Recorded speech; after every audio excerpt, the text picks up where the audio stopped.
Pertama kalinya nyampe juga di Riyadh. Seneng juga sih, dapat pengalaman baru juga, suasana baru. Suasana baru, oke. Nah, kalian as a team kan pertama kali nih, udah muncul juga nih di EWC, di Riyadh.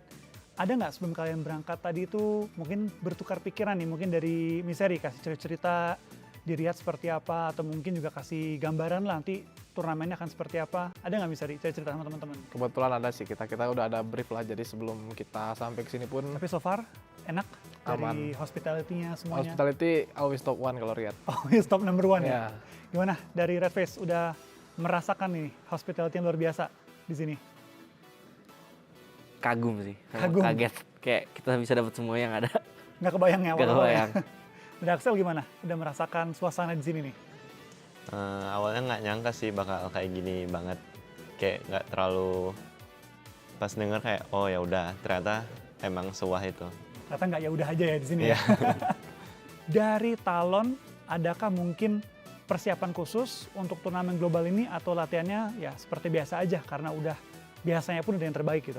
Kalau dari persiapan kita sebenarnya sama kayak biasa aja, kita lebih ke kita adjust lah sama lobbynya gitu. Jadi kita apa yang baik untuk turnamen kali itu mungkin yang itu kita cobain di latihan kemarin.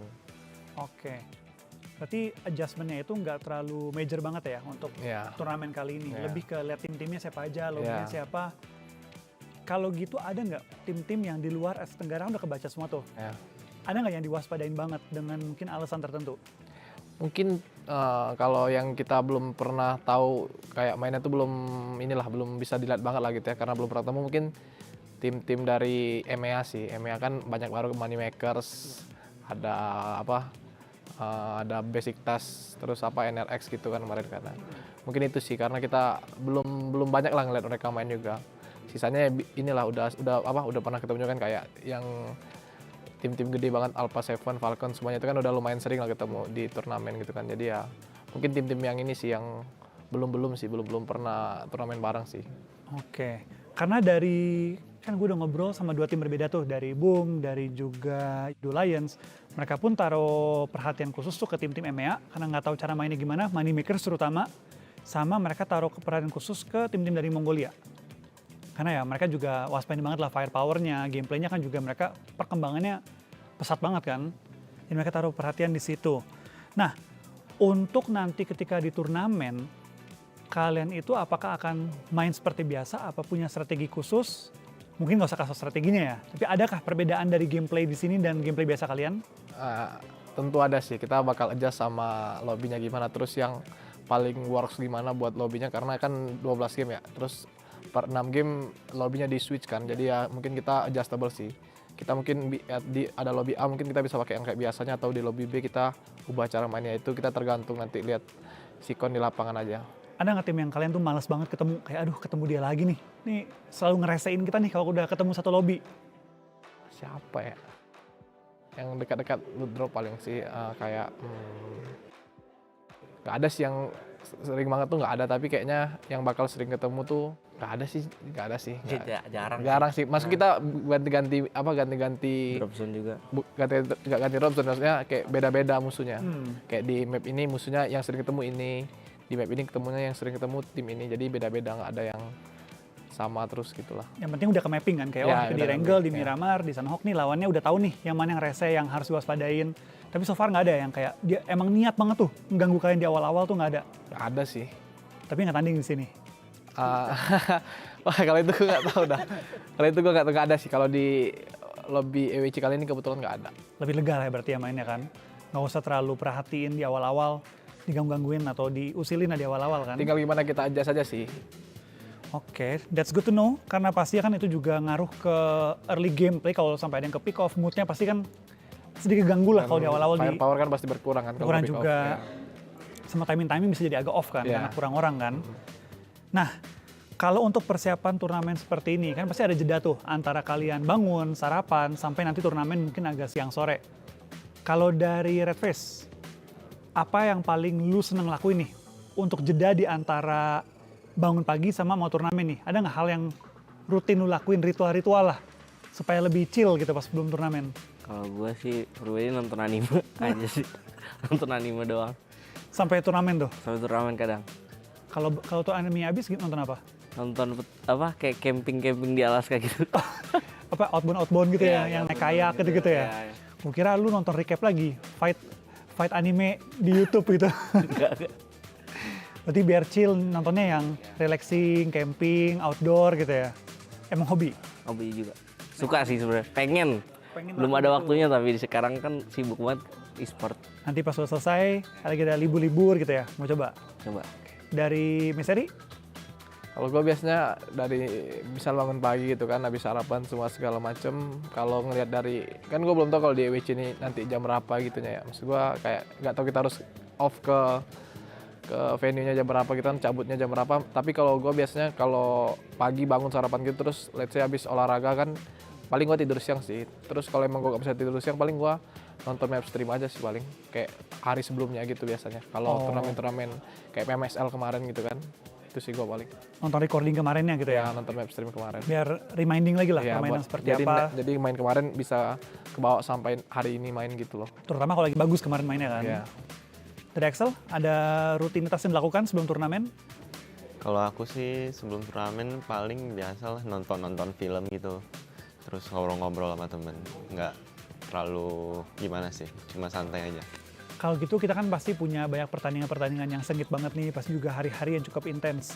Dari Talon sendiri, seberapa pede nih persiapan kalian, mood kalian saat ini untuk ngejuarain PMWC? Gue kalau juara sih nggak gitu terlalu mikir ke sana sih buat sekarang. Jadi gue ya juara tuh harapan lah gitu kan. Cuman kita tetap coba kasih yang terbaik, sama ya apapun itu kita coba berekspektasi minimal kita ada di top 5 lah. Kalau juara itu menurut kita bonus aja. Bonus dari mungkin persiapan kita yang mungkin udah cukup matang gitu kalau emang kita juara gitu aja sih kalau dari gue. End goal-nya kan top 5. Ya. Untuk tahap-tahap awal nih, group stage. PD 100% lolos? Ya, PD. Lolos, apa punya target khusus? Ya, PD lolos lah. Lolos aja dulu. Lolos. Nggak ada target harus top 3 di group stage gitu, Nggak nggak ada ada. lolos, yang penting lolos aja dulu. Yang penting hati lega dulu nih, Ya, biar nanti next-nya baru top 5. ya. Oke. Minimal top 5 minimal. Oh, minimal top 5. Ya, Maksimal? ya juara. Oke. Kalau gitu ada nggak satu hal yang bikin kalian ekstra pede turnamen kali ini? Kayak misalkan, wah si Red Face lagi on fire banget, apa wah kemarin kita turnamen lagi on fire banget as a team gitu, yang bikin kalian yakin nih bisa dapetin top 5 tersebut. Ya kita lagi ini sih, mungkin lagi lumayan baik komunikasinya gitu sih. Jadi ya itu sih mungkin yang jadi ya salah satu faktor lah mungkin nanti yang bisa mungkin lebih bagus lah main kita di EWC kali ini. Oke, berarti PD-nya ada, faktor-faktor pendukungnya juga lengkap ya? Ya, Oke. Ya kalau gitu, gue cuma bisa ngucapin good luck pastinya juga untuk di PMWC kali ini, di EWC kali ini. Semangat terus, dan pasti juga ya jangan sampai burn out ya, karena kan panjang turnamennya juga. Pacing kalian juga harus benar, dan pastinya juga semangat terus lah untuk di turnamen kali ini. Kalau teman-teman semua, gue harus ucapin thank you juga untuk tim Talon udah kasih waktu untuk berbincang. Semoga semua goals mereka tercapai, semoga juga selama waktu mereka di Riyadh untuk di EWC kali ini juga bisa jalanin dengan relax dan juga santai lah biasanya. Oke teman-teman, thank you semuanya. Kita bakal menyelesaikan perbincangan kali ini, kita bakal bertemu lagi di next content kita. See you teman-teman semua. bye-bye. Bye.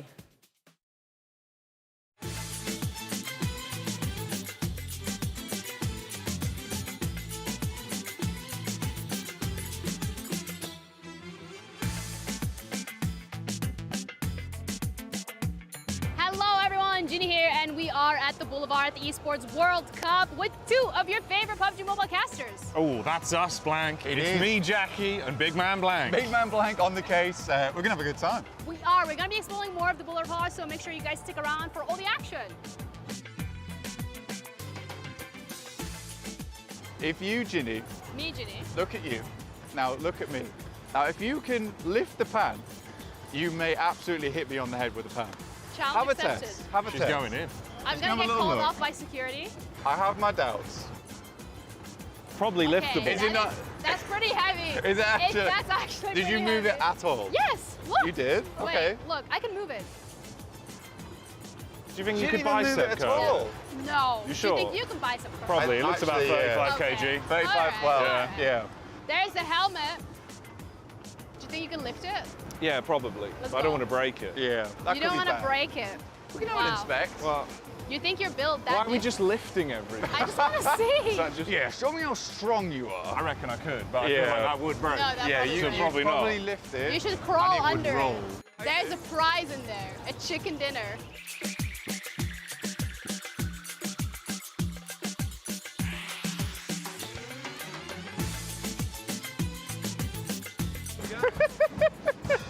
I do like a good dance now and again. Did you like that? I felt That like was, I like, did well. really good. That I don't was- know if they approved though. They were whistling They at look a me. little- Whistled you out. Yeah, they were like, stop. No, they're like. All right, well, let's head over and see what else there's up for action.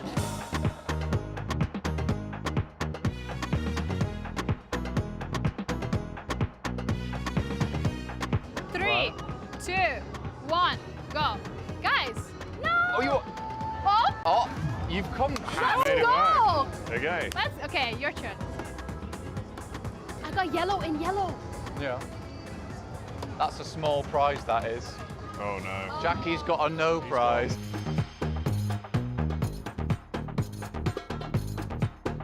Can I have? Cheers. Chest bump. I shot you after. Who won something? I know. Did we get a prize? Did we win something? I think you were the only one who consistently got it each time. So I think you select which one you'd like. Oh my God, can I have this one? This one? Yes. She loves it. That's awesome. Kiwi looks awesome. I like Okay. it. Oh, gosh. You lost. Are you going for the watermelon guy? Yeah. Yeah. Hey. Sweet. Watermelon gang. Hey. Oh! Okay, can I get a? Nice. He's Boom. a watermelon. He's a watermelon. Thank you so much. Appreciate you.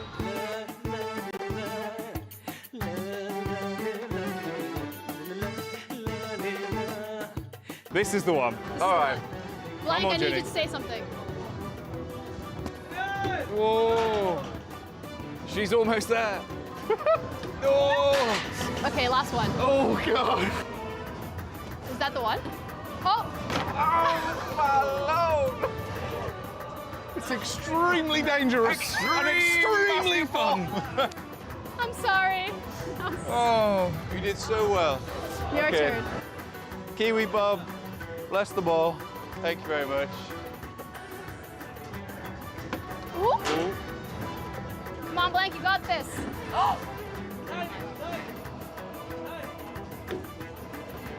One more.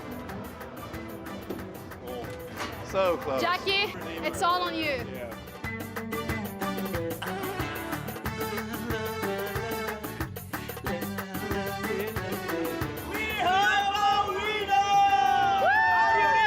I'm ready! Ready!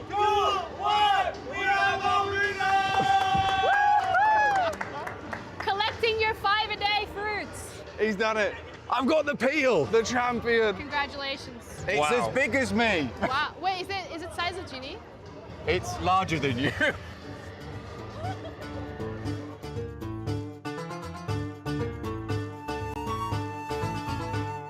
Another helmet. Hey. Do you guys want You've to know spotted him. what's Yeah. under that one? Do you think What it's is under that one, Ginny? maybe based in a chicken variety? Maybe. Some Would it sort be of done in the dinner? oven, potentially? Maybe. Who Have a wants look, to have Ginny. a look? Why Have a look. me? Well, I had to go in the Oh, last one. Blank's going. Oh, he's going in. I tried to lift up the pan.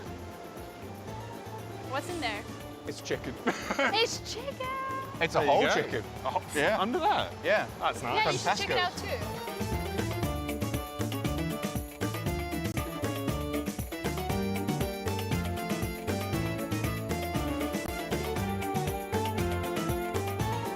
There are dragons, and you just grab them, and then under the dragons there's a number, Okay. and we get 5 dragons each. So we have to catch 5 dragons, add up the numbers. Can I catch 5 mathematics. dragons in one? Yes, Could I make it an efficient 5 dragons? you could.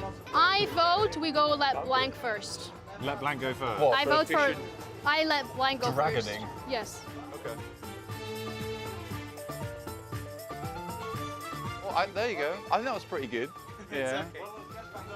It's okay. Okay. 2 plus Yes. 2 and 4.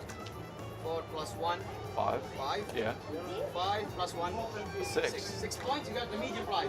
A medium Hey. prize. You get a doggo.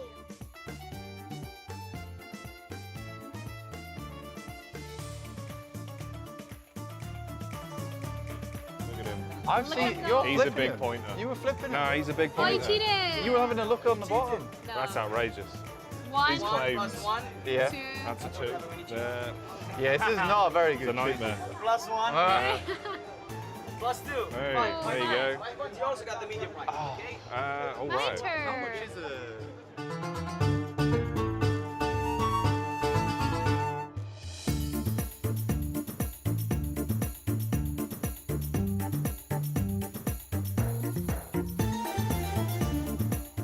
Can you step back in the yellow line? Oh Yes, my. of course. Okay. Careful, careful. We are the winner.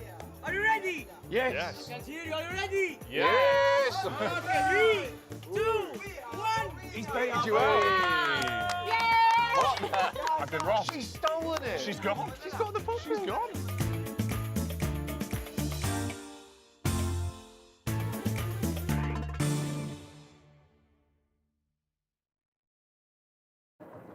Day 2 of the main tournament here at PMWC is done and dusted, but what exactly does it entail? Don't you worry, because I got you with the recap, starting off with match 1.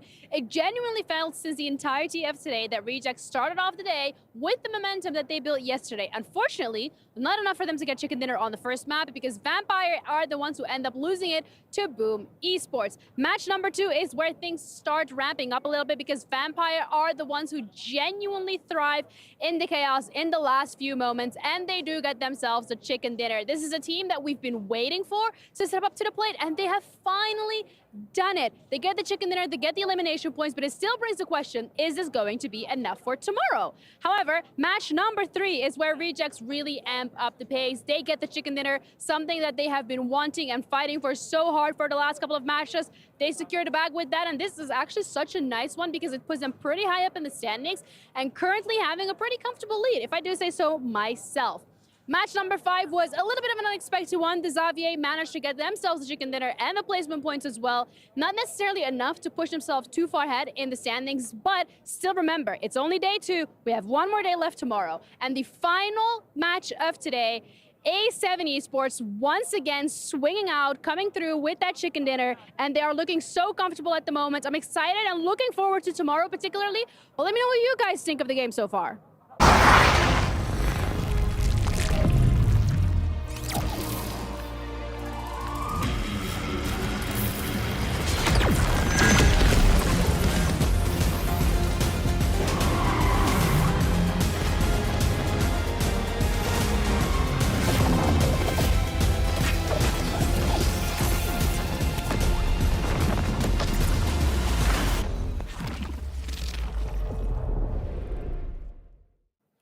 Welcome to the PUBG Mobile World Cup at the ESPORTS World Cup on the final day of the main tournament. And oh my goodness, Jeannie. A beautiful trophy, but only 1 out of the 16 teams here today is going to be able to take it home, alongside the title and the prize pool. Who's it going to be? Could it be Alpha 7 finally being able to break that second place curse, or maybe Reject, or one of the dark horses like TJB and Talent Esports? Stay tuned and find out who the champion will be for the PUBG Mobile World Cup. Let's go.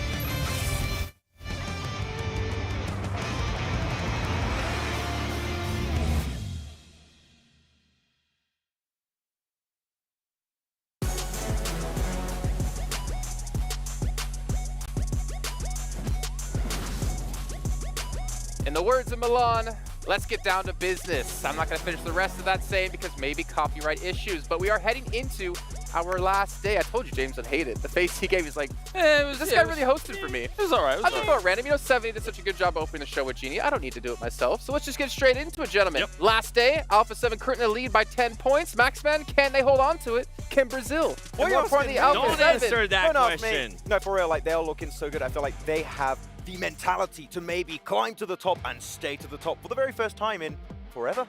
So maybe it's happening. I don't want to curse them yet. McGrellin was the solution We'll see. And he's leaving right after. Oh. Only there for a short amount of time. But we'll see how things are going to shape up, though. We do have a lot of teams in the running. For instance, Reject. Yes. A team, let's be honest, we never expected to be in the running to win PMWC. Have a chance. 10 points behind. If they can show up today, they could pull it off. When are we going to say they deserve to win it? Like PMGO, oh no, was a little bit of a surprise. I mean, it's the track record, a little bit right? of a surprise. It's the track record of Japan in general when it comes to national events. It's never been great. It's just been PMGO. Well, especially yesterday, they showed me such an opportunistic play style. It was like RKO out of nowhere. I mean, looking at how they were playing this out, right? Some of their fights were very decisive, very quick, and well thought out. So I was very impressed at how they were going to be able to do that. I didn't think they were going to bring it in from PMGO, I'm going to be honest. But they showed the doubters completely against that yesterday. And I'm hoping that maybe they can continue it today, but I still would like it to be Brazil's time. Please, pretty please. Well, you mentioned decisive, and speaking of decisive, let's actually take a look here at our club championship and how things have shaken up now this many weeks into the whole event. And Team Falcons, congratulations on your $7 million. I don't really see any club catching up to them. I mean, maybe Team Liquid could try to do so today since Falcons did not qualify for the main event. But considering the rest of the clubs here on this list that are not participating here in the PUBG Mobile World Cup, it's going to be very hard for anyone to pass them. Yeah, I'm still looking at Team Liquid in 10th position. They have an opportunity to rank up pretty high if they do have a good day today. So maybe bring some extra points on board for the Club Champions Awards. Yeah. Or you saying what happens if Team Liquid tries to hot drop Alpha 7? Was you the one I was having the conversation with? Was that me? No, I don't know. Me. Somebody walked up to me and was like, what's gonna happen if Team Liquid, the little brother of Brazil, decides to hot drop Alpha 7, or not hot drop, but kind of like hunt them down to stop them from being able to get the champion? That'd be so dirty, and I'm here for it. I think a war. Yeah, I think if they are thinking bigger picture, right, you said they're in 10th currently, you need to be top 8 to be able to get some club championship points. There's a lot for them to play for. Also, for the prize pool that's here, it's 5K increments, and then it becomes 10K increments. Yeah. And they could even challenge for a 3rd or 4th here, unless they have an insane day. Even first place, if they have a hot start, I'm telling you, they could go a few to the wins. Very top. So like Team Liquid, they have the potential to do it. We saw it back in PMSL Americas a few times in this tournament. Team Liquid, they have a lot to play for today. I feel like Vampire is one of those other teams too that has a chance to maybe make the push towards the top of the leaderboard. We know what they've been capable of before. It's a little bit sketchier this time around, but we know that they've been able to rack up those chicken dinners in the past. We know that they can definitely frag out when the opportunity is given. It doesn't look like it's going to happen, but if I had to pick one of those teams towards the bottom, for me it would have to be Vampire. No Rolexes. Yeah, well, I mean, maybe they still can afford what they're going to win. But let's take a quick little recap of what went down yesterday and get you guys caught up to date on who did win which of our battlegrounds. And of course, Alpha 7 back-to-back days, 2 chicken dinners, puts themselves at 4 and ties them actually in our record breaker with Vampire. One more win for Alpha 7. Not only will it get them further into first place, but also win them an extra 25 grand. Yeah, and the daily record is 3 chicken dinners on a day. They tied it twice, right? You want to keep getting 2 and 2, you need to get 3 to beat that record. And telling you, man, they are looking to beat everyone in these games. They're going to go super hard in, and I feel like they're going to play very mature. # mature team, just like yesterday. They're not going to go super ballsy in these finishing moments. I feel like if they have an opportunity to go for a very clean win, they're going to go for it to avoid, like, for example, yesterday, those pincer scenarios. That is the playstyle that wins you tournaments, and I want to see more of that today. And I'm kind of glad you mentioned that, the playing style that wins the tournament, right? Because I got a chance to talk to their coach, Karuja, and he was saying they are going to be trying to stick to the same gameplay they had. They're just going to be tweaking out certain things that kind of worked out for them towards the end. The big question mark, especially in the first 3 matches, is like, how is this team going to be able to readjust when the circle doesn't go their way? Boy, did we see that in Miramar, in the last Miramar. They were able to rotate quickly. They were able to be a little bit more aggressive. And that's the Alpha 7 that I want to be able to see here on this final day. What was impressive, too, I think it was Erangel that they had the south of Pachinki that they had the finish where they were able to just fully control it. That chicken dinner, that was actually impressive to me. That they were willing to take the fights to the team. And a previous Alpha 7 would definitely be like, okay, you know what? You're in a great spot. Let's go for it. They decided to wait for the right time and actually make the right push. You saw how easy the cleanup was, right? They just ran them over, ran them down at the very last moments of that. I mean, the cool thing about that game as well is even if our team or a few players had survived and then Alpha 7 had to be a bit more aggressive about their eventual finish and it wasn't as easy, they had so much utility. So they had multiple win conditions off the back of playing a very mature game. So if they're able to continue that throughout the day, it will be fantastic for them. Yeah, well, of course, we need to get into our day, but we can't do that just yet. We got to take a look back on yesterday and see our Pepsi top reactions from the day. And then when we get back, we'll be getting straight into games.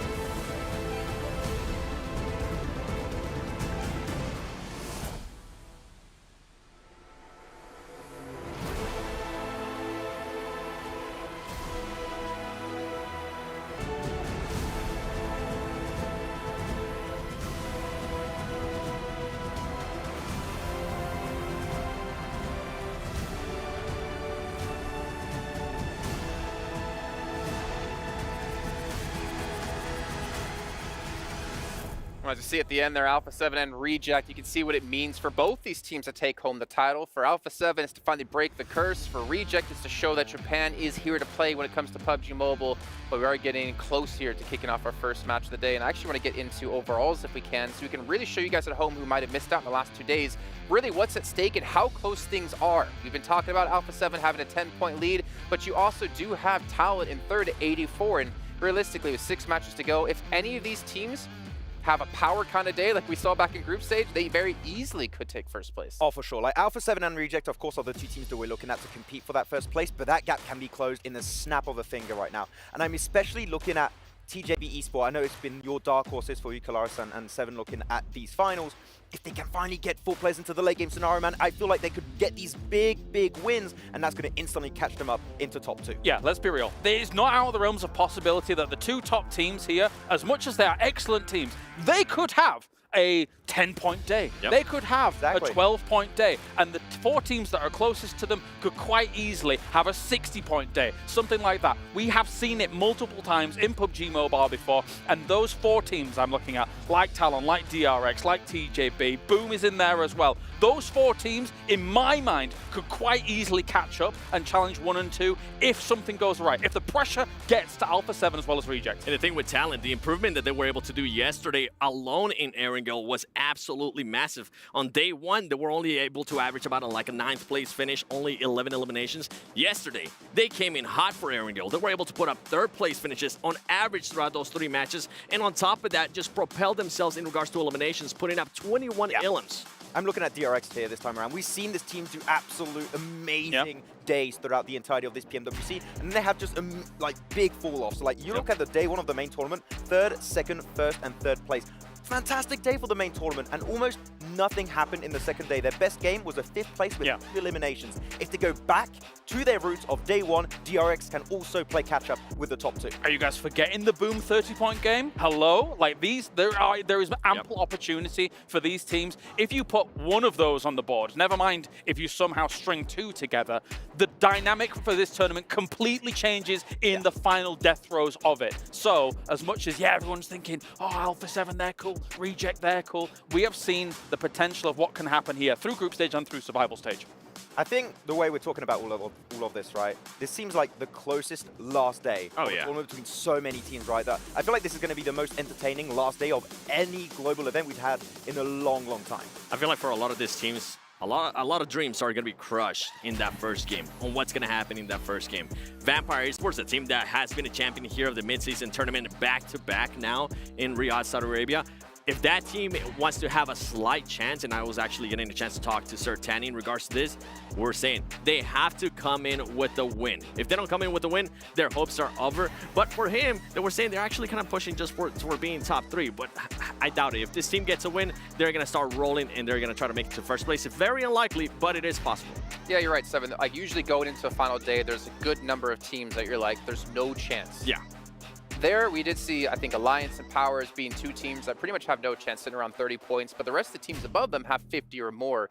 So realistically, every match we go by, that's more and more teams we're going to be able to cut out of this of having no chance. So the pressure for these teams to have good games, not only in the beginning, but the entire time is ridiculous. Yeah. And it's a little bit scary for me looking as the first game is going to be on Sanhok, and I feel like we had a little bit of a chat about this, especially looking at teams like, for example, Chiamba. There are some teams that seem to just forget about Sanhok. You cannot afford to have a bad game here. You need to be quick on the pivot, getting strong positions from the very start of these matches, because forgetting about Sanhok here, you might be falling so far behind that you can't play catch-up anymore, so you need to be good from match 1 here on Sanhok. A team that I'm going to be looking for them to be good here in this first match, you guys were mentioning them, TJP, my dark horse, because this team, they always start off hot, at least the past 2 days, they always start off hot in the first half of the day, but when we get to Miramar, my goodness, that team absolutely disappears. 14th place average throughout 4 Miramars already. They need to take advantage of what's going to happen here in the first half if they even want to have a slight chance. And obviously, for Miramar, for them especially, it's going to be an absolute toss-up. I've said it before and I'll say it again. It's scary that Sanhok sets the pace for these teams because it can be volatile. It can be scary. You think about our circle yesterday from Sanhok. I guarantee you, 13 teams out of our 16 teams did not want to play that circle by the end of it. And that sets your pace for the day. And again, the way in which it is so different to Erangel and Miramar if you get a good Sanhok, that can really set you up for the rest of the day. It's terrifying. I'm really looking at Tiambo, right? Like, this is a team that I want to see speed up their rotation on Sanhok. If they do so, they're in a position they can catch up to the top 3 very, very quickly. Yeah. We just cannot have a non-game there. You need to get points on the board. Not only them, but Talon, right? Because it was Talon and Tiamba constantly fighting near Hudson, like kind of on that bridge side. Yep. And they were holding each other back from actually making the rotation to play. But, you know, going back to what you're saying, Clarence, I'm not a fan of teams who can't play every Battleground. I understand Sanhok has never been a majority played Battleground in a tournament format, right? Usually you play more Erangels and then you play a little bit less Miramars, and Sanhok's one of your worst. But for me to like truly have a CC team, a championship caliber team, I want them to see them play well on every Battleground. Well, I know what you mean, and we were actually on the HQ show yesterday with me and Maxman, and I framed PUBG Mobile as not really a shooting game. It's a strategy game, and the strategy behind what actually comes into effect here in PUBG Mobile is you have to be able to adapt in the moment. You have to be adaptive and dynamic in your execution.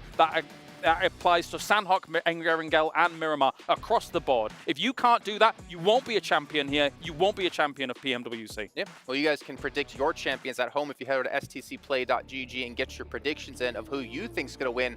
Honestly, for us here on the desk, we're not really sure who it's going to be. We have our thoughts. It could be Alpha 7. It could be Reject. But there's a lot of teams gunning to potentially take that place here. Max, man, I'm excited for the day. Gentlemen, are you excited? I'm ready. Oh, yeah. I'm ready, baby. Time for Brazil. Please, Get me in there. Time for Brazil. Please break the curse. All right, well, let's head down to the stage. It is time to start to kick off our day with Banks to bring us some interesting news.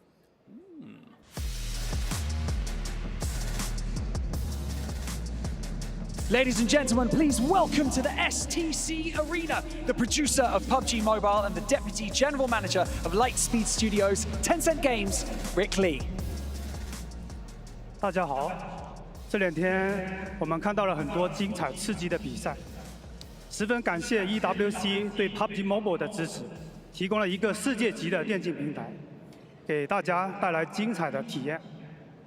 Hi everyone. Over the past few days, I've watched many thrilling matches. Many thanks to the ESPORTS World Cup for their support of PUBG Mobile. They provided a world-class esports platform that delivered an incredible experience for everyone. 今年是 PUBG Mobile 的6周年，这些年离不开各位玩家的支持和陪伴，感谢你们。今天我想跟大家分享一下一路走来的这个心路历程。 This year marks the 6th anniversary of PUBG Mobile. Over these 6 years, we couldn't have come this far without the support and companionship of all of our players. Thank you. Today, I also want to reflect on our journey so far with you all. 2018年 PUBG Mobile 全球上线，我们提出了 Be the One 的品牌主张，鼓励玩家无论是在游戏和生活中，都能够获得追求最终胜利的勇气。 When PUBG Mobile was launched globally in 2018, we introduced the brand proposition, Be the One. We encourage players to have the courage to pursue ultimate victory, whether in the game or in life. 这些年，通过版本、赛事、内容共创等模块，与玩家建立了更深的交互后，我们感受到了每位玩家、赛事选手和创作者都在不同的维度实现个人追求。因此，在6周年，我们升级了品牌主张。 Anyone can be the one. Over the past few years, as we have engaged more deeply with players through version updates, tournaments, and content co-creation, we have increasingly realized that everyone playing our game, every creator who offers great ideas, and every competitor pursuing their dreams is the one. So, for our anniversary, we have upgraded our brand proposition to Anyone can be the one. 这次 PMWC 是我个人至少第6次来到中东。其实 PUBG Mobile 和中东的情缘非常的深厚。在2018年，我们就推出了阿语版本、社群和客服专线。我们的第1次全球的总决赛也是在迪拜举行的。感谢陪伴我们这么久的中东玩家。 PUBG Mobile has a very deep connection with the Middle East. In 2018, we launched the Arabic version of the game, along with dedicated community and customer service channels. And our first global tournament finals was held in Dubai. And we are grateful to the Middle Eastern players who have supported us for so long. 我们十分重视每位向游戏提供宝贵意见的玩家。我记得很清楚，有位从阿语服务器上线就一直支持我们的玩家。不仅玩我们的游戏，还带动全家人一起参与，甚至飞到中国和研发团队做深度的交流，提供了非常多的产品的宝贵意见。针对他的建议，我们也做了相应的不少的调整。 We greatly cherish every player who has provided valuable feedback. I remember clearly a player who has supported us since the launch of our Arabic server. Not only is she passionate for the game, but she also encouraged her entire family to join in. She even traveled thousands of miles to one of our PUBG Mobile teams in China. There, she had in-depth discussions with our development team and provided a great deal of valuable feedback, which led us to make several adjustments based on her suggestions. 中东文化也是我们重要的灵感来源。 今年6周年的天空奇境的玩法，我们是从非常熟悉的阿拉丁神灯、阿里巴巴和40大盗中获取灵感。游戏里的宫殿跟宝库、舞动的这个飞塔、神灯精灵，相信中东的玩家会觉得非常的熟悉。 The culture of the Middle East is also a significant source of inspiration for our gameplay design. This year's 6th anniversary event, Sky High Spectacle, we were inspired by the well-known stories of Aladdin and the Magic Lamp and Ali Baba and the 40 Thieves, featured many palaces and treasure vaults, dancing flying carpets and genies from magic lamps. I believe that players from the Middle East found it very familiar. 游戏内的建筑、服饰、道具，甚至在金月盛宴上餐桌摆放的食物，我们都做了非常详细的研究。相信这是一次很好的游戏跟中东文化结合的经典案例。 We conducted detailed research on architecture, clothing, items, and even the various foods on the Golden Moon Feast dining table. I believe that this is a great example of how PUBG Mobile and Middle Eastern culture have come together to create success. 除了中东地区之外，我们也持续从不同区域的玩家里面获取灵感。 In addition to the Middle East, we also continuously draw inspiration from players in different regions. 在即将到来的9月份版本，大家将体验到一场跨越1000年的血战。玩家可以变身，获得狼人或者吸血鬼的能力，在维多利亚风格的城堡内和巨大的 BOSS 进行对战。 In the September update, you will experience a battle spanning 1,000 years, where you can transform and gain the abilities of werewolves or vampires. You'll even face off against a giant vampire within a Victorian-style castle. 11月份版本中，玩家将踏上这个北欧冰川大陆，运用冰原之力与上古的巨兽进行搏斗。 In the November update, players will venture onto the frozen tundra of Nordic lands, harnessing the power of the ice fields to battle ancient giants. 玩过深海秘境的朋友，相信已经体验到我们的水的力量。那明年3月，我们的文化之旅将再次回到中东，一起探索古老而神秘的沙之力，敬请期待。 For those who have experienced Ocean Odyssey, you felt the power of water. Next Ramadan, our cultural journey will again take us back to the Middle East to explore the equally ancient and mysterious power of the sands. Stay tuned. 我们希望 PUBG Mobile 不只是 BR， 也能够让玩家体验到不同文化主题的冒险故事。 We hope for PUBG Mobile to be more than just a battle royale game and invite more players to join in adventures with different regional cultural themes. 而每个人呢，也都有机会成为 PUBG Mobile 游戏内容的创作者。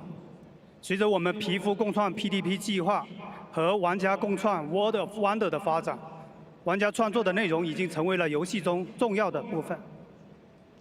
Everyone has the opportunity to become a content creator for PUBG Mobile, with the development co-creation projects like PDP for items and World of Wonder for gameplay.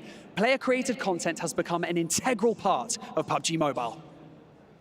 最初我们是从皮肤设计大赛 PDP 开始尝试，那很开心看到越来越多的来自全世界有创意的玩家参与进来。目前 PDP 的创作者已经超过了20万人。 累计的投稿也超过了150万份。那游戏里许多人气套装都是 PDP 创作者设计的，包括烈焰古神、格斗木偶，还有金牌巡查员套装等等。那玩家的投稿非常的活跃。这次 PMWC 的电竞主题套装也是由我们的创作者设计的。Initially, we started experimenting with the PDP. We are delighted to see more and more creative players from around the world participating. Currently, the number of PDP creators has also exceeded 200,000, with a total of 1.5 million submissions. Many popular sets in the game also come from the creativity of PDP creators, including the Inferno Fiend set, Battle Puppet set, Gold Investigator set, and so on. This year has also seen a very enthusiastic response from players. The esports-themed outfits for this PMWC were designed by our PDP creators. 去年我们推出了 World of Wonder 玩法共创项目，为更多有创作能力的玩家提供施展才能的舞台。从项目启动到今，全球创作者共编辑地图282万小时，游玩的次数高达184亿次。 游戏的时长也达到了125.6亿小时。那今天，我们也把部分的设计师邀请到了现场，一起见证 PMWC 见证冠军的诞生。 Last year, we launched the World of Wonder for gameplay co-creation to provide a platform for more creative players to showcase their talents. Since the project's inception, creators from around the world have collectively spent 2.8 million hours editing. Altogether, these maps have been played 18.4 million times, totaling 2.56 billion hours. We are absolutely excited to have invited these creators to the event to witness the birth of a champion of PMWC together.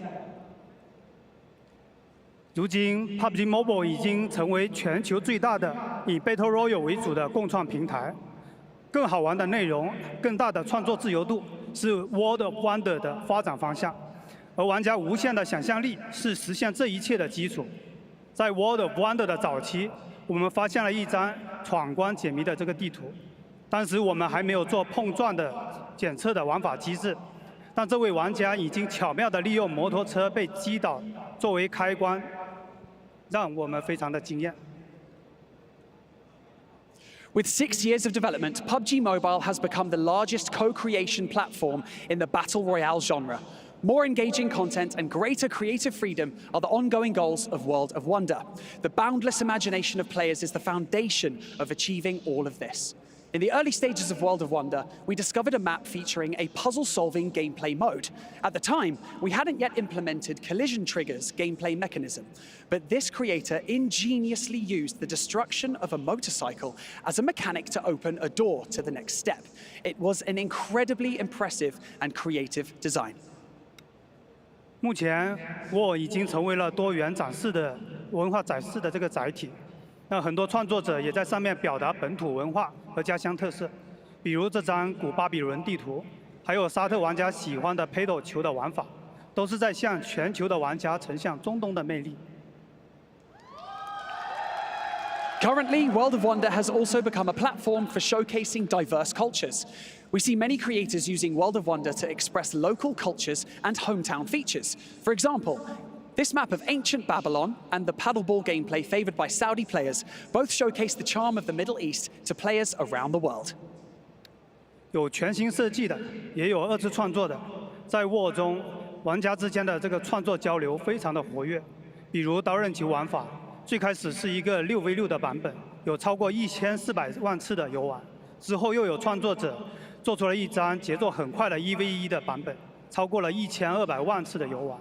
目前， 各种刀刃球玩法的地图已经超过了18000个，那总共有2.3亿次游玩，非常的火爆。 Among these maps, there are both entirely new designs and recreations. In World of Wonder, the communication between players is very active. For example, the Blade Ball initially started as a 6v6 version, which was played over 14 million times. Creators then developed a 1v1 map based on the official template with a fast pace, which was also played 12 million times. There are 18,000 map variations based on Blade Ball, with a collective play count of 230 million, which is very popular among players. 每时每刻都有成千上万名作者在创作和更新地图，比如主题类的机甲对抗、角色缩小的玩具兵对战、激烈的地区争夺，还有逗趣的派对游戏等等。无论哪种类型的创作者，都能实现创意，给玩家们带来更加丰富的体验。Every day, tens of thousands of creators are working on and updating maps. These include themed battles like mecha battles, toy soldier skirmishes with shrunken down characters, intense territorial fights, and humorous party games. No matter what kind of creator you are, you can manifest your ideas and bring richer experiences to players in World of Wonder. 今年 PUBG Mobile 将会继续的扶持和激励创作者。我们计划推出总奖金100万美元的 PDP 创作计划，以及200万美元的 War 地图创作大赛，助力每一个创意腾飞。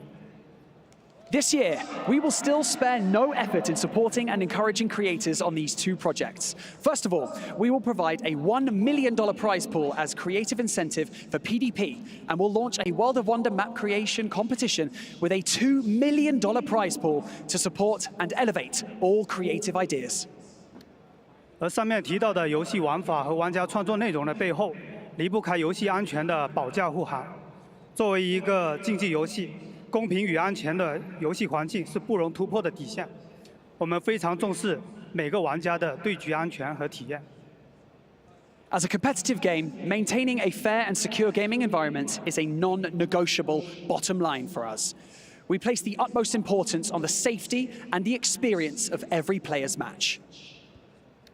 这半年，我们累计封禁了900多万个作弊账号。 其中500多万个是在进入对局之前就已经实时封禁，游戏内的外挂举报也下降了40%。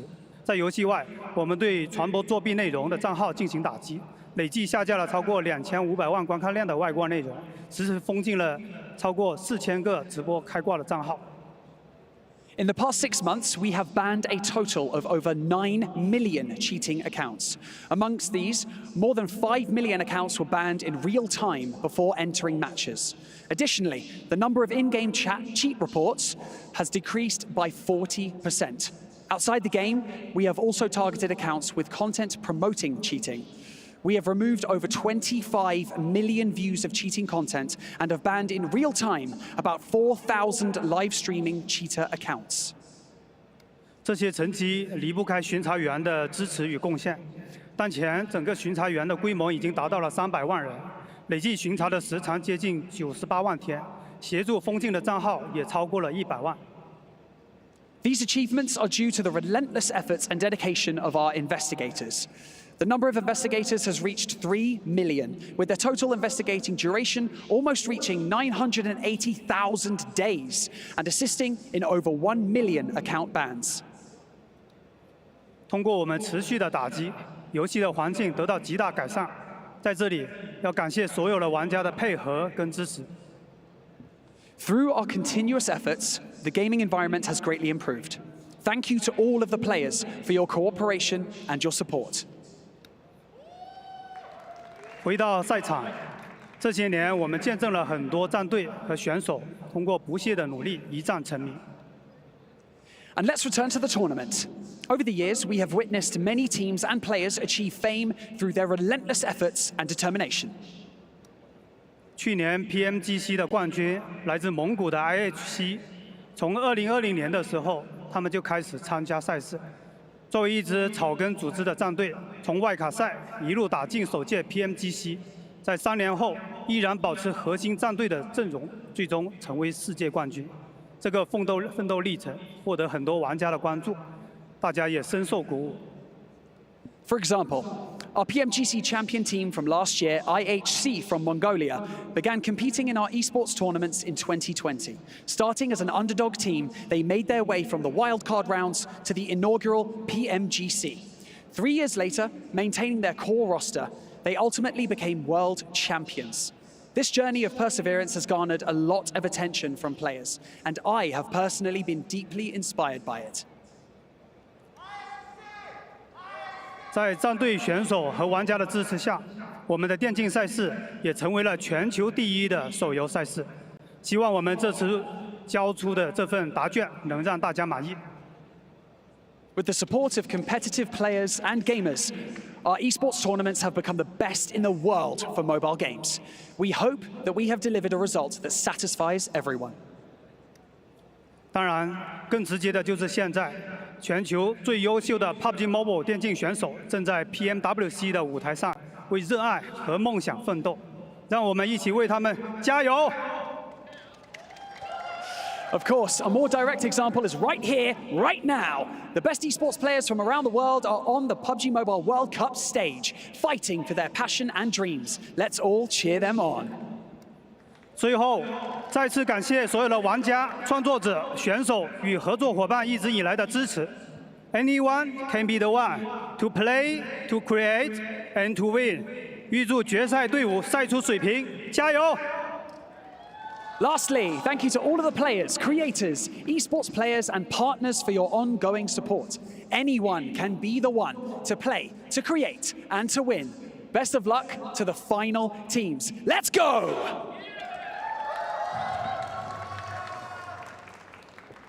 السلام عليكم، معكم باور كمسك ومعكم باور بلوش. عندنا اليوم تحدي تيمي والتيم خالد بلو. تيم عباره عن الدبابه العراقيه الحجي، وعندنا المحور الاسطوري كانتي وافضل لاعب هيدان. وبرضه يا جماعه انا عندي اليوم ايزي وستان وسعد، وهذول التيم اللي انا متفائل فيهم خير. التحدي كالاتي، استاذ خالد بلو راح نلعب 3 ايام، اللي يفوز 2 راح يعاقب التيم الثاني يفجر بالونه مليانه مويه على راسه. بسم الله نبدا القرعه. نشوف ايش اول جيم راح نلعب. تيمي ضد تيم خالد بلو. بسم الله الرحمن الرحيم. تبدا القرعه. اول جيم راح يكون TDM اللي هو مستودع. حلو. نشوف ايش ثاني جيم.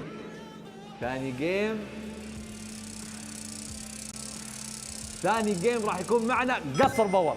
وثالث جيم راح يكون معنا روم واو.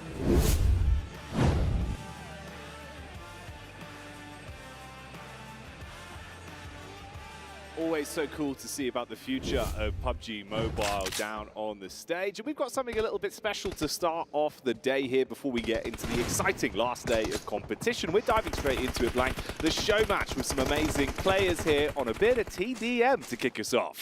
Love me a bit of TDM. If anyone knows me, they know that I'm a big fan of TDM. Getting in there and just getting the shots through, getting it done, getting yourself to the 40 elim points to take the win is always a big deal. And also at the end of this, we will have some balloon popping action over in the studio. Oh yes, that forfeit if you lose the show match. So a lot to play for and a lot of fun with some big names. I'm sure some of the fans that are watching in the STC arena are going to be enjoying this one as well. There's been a lot of love for Al Haji and the Power Boys over the course of the main event. Let's see if they can get it done here in the TDM though.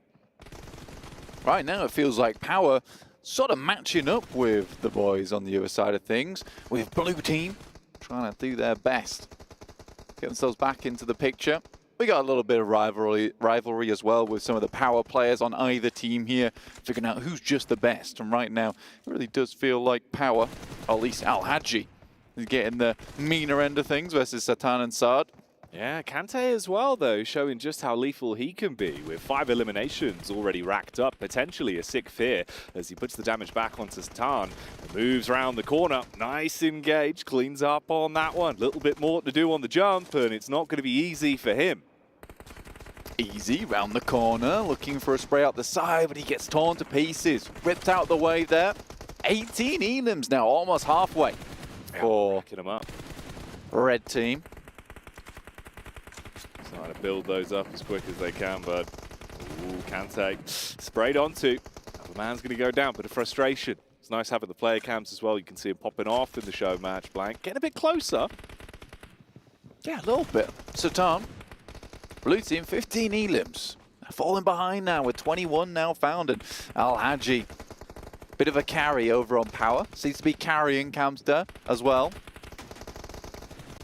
Ooh, close quarters.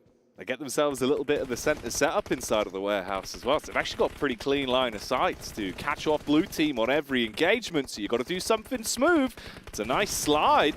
Good response, but Al Haji. Oh, we've seen how damn good he can be. Not on the slide this time, though. Easy replies onto his teammate. Got Mr. Blue himself here.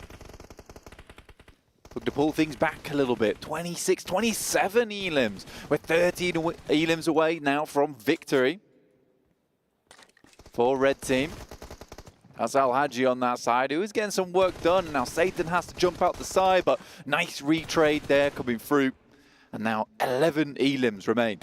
So close to shutting this one down. Oh, it was a nice try on the slide, but Kante's tracing is the difference maker on that up-close engagement. And suddenly they start to draw themselves towards that finish line. Blue team's going to need a big old comeback.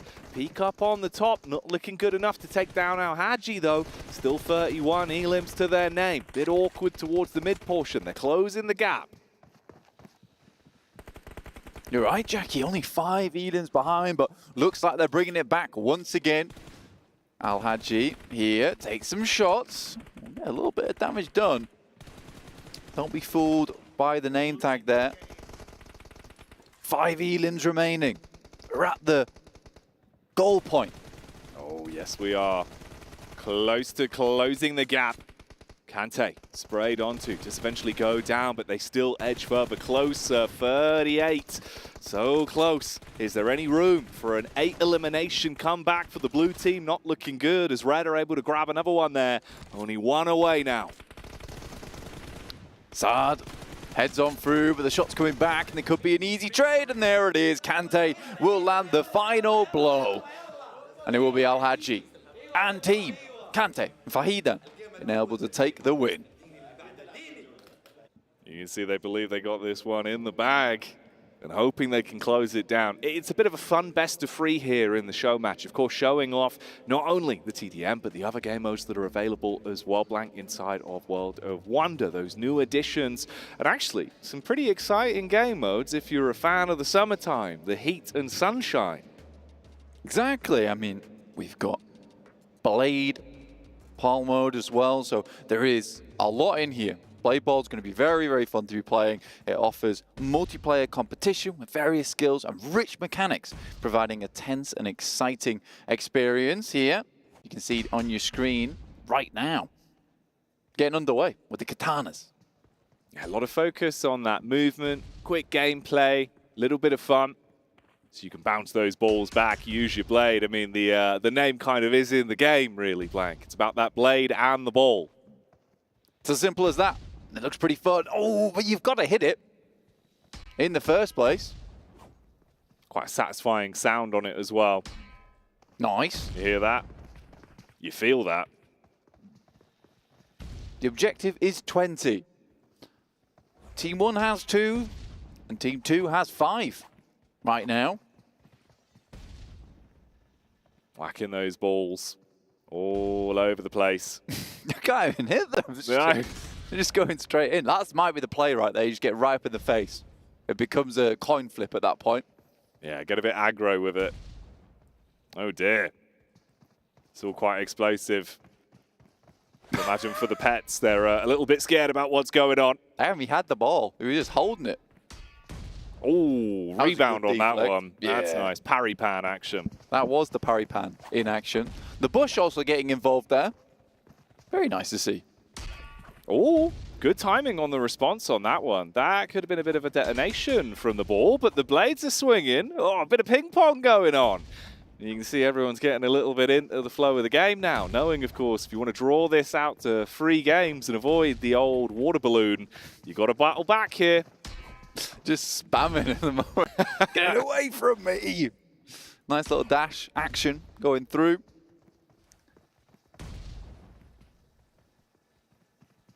Another ball going in. Ooh. All right. Seems like they're getting into the flow of the game now as well. Everyone's starting to warm up a little bit. They've got their own techniques, their own way of playing, and it is tying up, Blank. Yeah, Al-Haji just completed a double shot. And if you're confused by what a double shot is, it's where you hit a double on the deflect. It's kind of big. Yeah, it is. It is indeed. The old double-double. Oh, that one's just going to be the instant burst, though. Ball's going to connect. He goes down. Still keeping it relatively close. I mean, 8-8 as they tie this one up. Where can they go from here, though? Let's see if they can close the gap a little bit and start to make this show match damn explosive with these balls being bounced all over the shop. Right now, it's very back and forth. Team 1 has 9 points, 10 points to Team 2, but it just got evened up there. Another double shot coming through from Al Hadji. What a player this guy is. Doesn't matter what game mode it is. He's just a natural-born PUBG Mobile gamer, isn't he? He's got it in his blood. Only 9 more blade balls to go.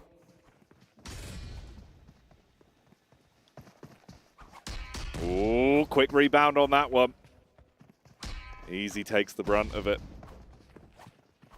My, oh my. Handy with a steal. Damn. Okay, that's pretty cool, actually. I like that. Yeah, these are Hanzo swords. Yeah. Easy is making it look easy at the moment. Pretty difficult, though. Close range. Oh, that was a nice one right there. Oh, Easy's going for a unique tactic, actually. That man just does not stop chopping. Yeah, I mean, it's hard to get onto him because he's just constantly quick, isn't he? swinging. But there's calculation to it. There's technique. He knows what he's up to. Stand still for a second. Ooh, quick rebound. Very nice. 17 blade balls now acquired for Team 2. They've put them in the net. Oh, Easy goes down. You're close towards the finish, Mark. Don't fumble the bag now. Can Team 2 close it out? He's got to run. The chase. He's got to run. It's all on the chase. It's chased him down. That blade ball was not giving up easy. 14 to 17. 10 minutes remain, but I think we'll be done by then. Easy. Got himself a quintuple shot. Oh my lord, that's awesome. The quintuple shot coming out. They said it couldn't be done. Easy said, just watch. And he did it. He did it. Oh, nice response on the timing on that one. That's clean for the bounce back. I think we're at 18-18 apiece right now. Very tense, down to the wire. Could be anyone's game. Ooh, taking the ball out of play. Quadruple. Yeah. Oh no, 17. No, it was not 18, it was 16. But they're getting closer to that tie. That's disrespect right there, going for the prone. A little bit of ego. What's this? Well, they've frozen the ball. He's using his special move. Keeping you guessing. They said it couldn't be done. But it did. Put this game on ice for the time being. It looks like they might just be thawing themselves out. 19 now. So close to closing it. Very intense show match here on the old blade ball. Bouncing it around. Another one comes back, 19-18. About a thimble of distance between them. Good use of the swords to deny that one. There's the long tap. Good rebound. Oh, that was good. Yeah, I like that. The way it came back on them. Now 19 points for Team 2. I think it really is just the one blade ball remaining. The tactics on display here. And there it is. Al Hadji finishes things off, and they will win the best of 3 off the back of that. Well done. They've done it in 2. They've done it in 2. Look at the excitement. Look how happy they are. Here it comes, the water balloon. Uh-oh. All 4 water balloons. Oh, no. One for each of them. Al Hadji's so excited. Al Hadji was immediately in there. He was very excited to get the balloons out. Oh, they're being nice at least. They've moved the jackets. They've moved the team jackets. Oh, here we go. Hey! Oh, how Al Hadji is loving it. You've ruined me, yeah. Yeah, that's nice. I like that. Oh, yeah, that was fun. That was a bit of fun, wasn't it? Yeah. Honestly, to be honest with you, I would quite happily take a water balloon on the head. Yeah? It's quite warm here for me. Cool you off a little bit. Yeah, a little bit. We can ask production. I can get one. Our last game. Do you want to come prank Blank? Yeah. When we get the chicken dinner, I'll come in. I'll pop it on you. I'll pop it on you. Here's a paddle ball. A little bit of a different game mode for you here. Yeah. So forget about the blades. They're in the past. It's all about the paddles now. And you were saying you wanted to cool off a little bit. This looks like a nice place to do it, right? Yeah. Padel ball on the rise here in Saudi. Yeah, it's becoming quite popular. Oh, and you can see why. It's very intense, a lot more rebounds, and that's the golden paddle up on top as well. It's very cool. It is cool. I like the noise it makes as it gets quicker. It's satisfying. You get a few of those rebounds off. Keeps it interesting. Everyone's seeming quite proficient at this one. Yeah, it's. I think that this one's played quite frequently. Of a World of Wonder map. The creativity from the community on display, as per usual. And there's the victory. That was quick. That was sick. Gonna go again for another one. Trying to make him move that golden paddle, wasn't he? Silly, silly. Uh-oh. He's trying for the golden paddle. He wants it. That's where it is, up on top of this water prism. Can he grab it? Oh, that was awesome. Easy peasy. This feels more like a one-on-one. Just gone straight for it again. Look at that. Risky, isn't it?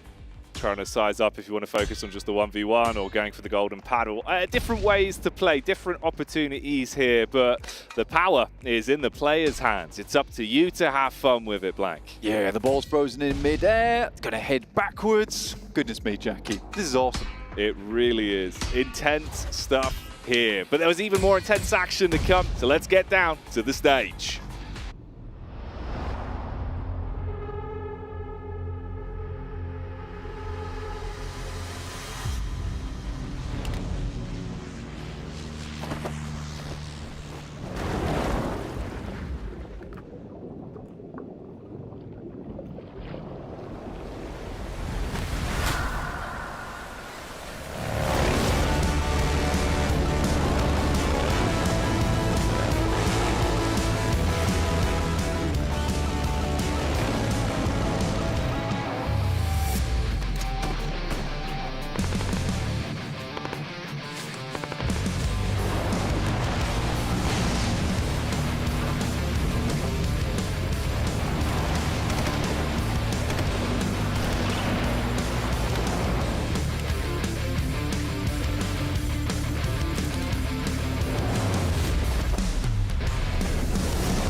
Everything you've ever wanted is sitting on the other side of fear. And today we'll teach you the true value of all of your hard work and dedication. So, welcome to the PUBG Mobile World Cup at the ESPORTS World Cup, and welcome to Championship Sunday! This is where all the hard work pays off. One of these teams will get their hands on the PMWC trophy and the lion's share of the $1.5 million prize pool. This is where history is made. Success is not final, and failure is not fatal. Win or lose, you should all be so proud of how far you've come. 6 more maps in the STC arena will reveal your destiny and quite possibly begin your legacy. So let's welcome our teams for the final day of the main tournament. Starting off with Alliance and Vampire Esports!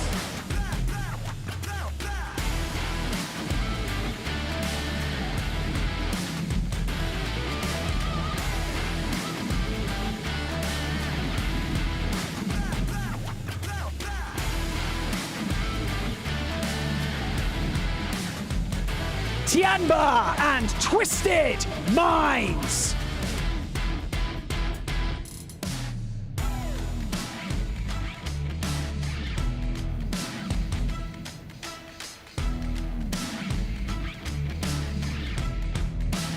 DRX and Boom Esports!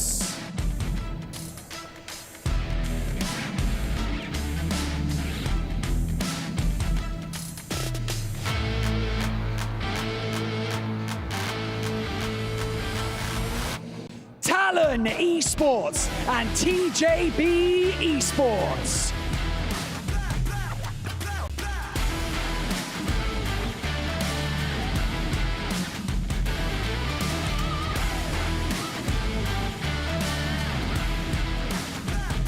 Power Esports and Team Liquid!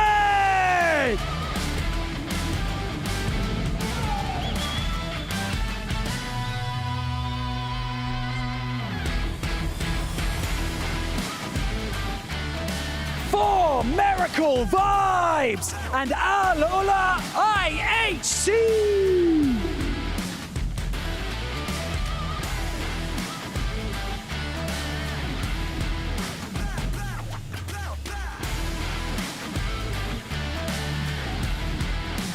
D Xavier and Istanbul Wildcats. Next, Ruya.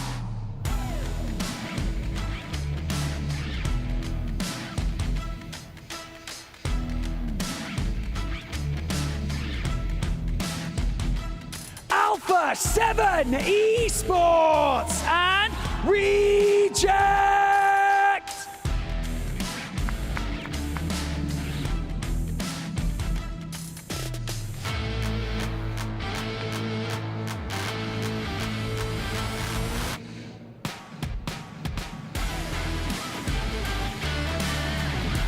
PUBG Mobile esports fans around the world, get comfortable, because this is about to be a wild ride.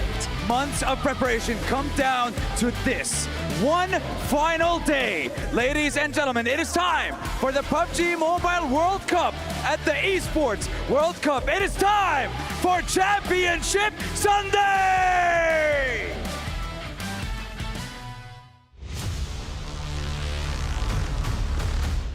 The stakes are higher than they've ever been. What we have seen so far in the first 2 days of the main tournament has just been a lot of uncertainty. We don't know who's going to be the champion. We're about to find out who's going to be the PUBG Mobile World Cup champion for the first time. By far the most beautiful trophy we've ever seen. You have bragging rights going all the way to the end of the year and an extra slot for your region for the PUBG Mobile Global Championships coming right around the corner. We have teams like DRX, a team that was in last place in group stages, made it to the main tournament in survival, now being able to perform well and being in contention for that championship. Vampire Esports coming up short is a huge shock to me. I mean, I think everybody expected these guys to at least be in the top 3, but they're not anywhere even close to that. I'm hoping to see them crawl back on the last day, but it's going to be a hard one for sure. Anything can happen. It can be Reject starting a championship run, not only winning PMGO, being able to win PMWC, and going back-to-back champions in global events. Team Reject are going to be hunting down Alpha 7, looking to take them out once again. Alpha 7 got beat in their own hometown. Alpha 7 possibly breaking that second place curse. So you know they want this more than anybody. And the entire rest of the lobby is going to have their eyes on both of those squads. Or you could have some surprise teams like TJB or a team from Indonesia. Why should we be hyped for the last match? Are you kidding me, right? This is the biggest tournament of the year so far. You have to watch it. Anything can happen in the final day of PMWC.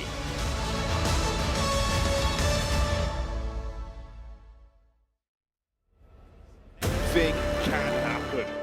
And all of these remaining squads are gunning for an opportunity to take the trophy. Alpha 7 and Reject are #1 and #2 squads. It's poetry, the way the PUBG Mobile World Cup has shaped up at this point. The final day, the final 6 games, one of them will leave as champion. PMGO Reject stole the title on home ground versus Alpha 7.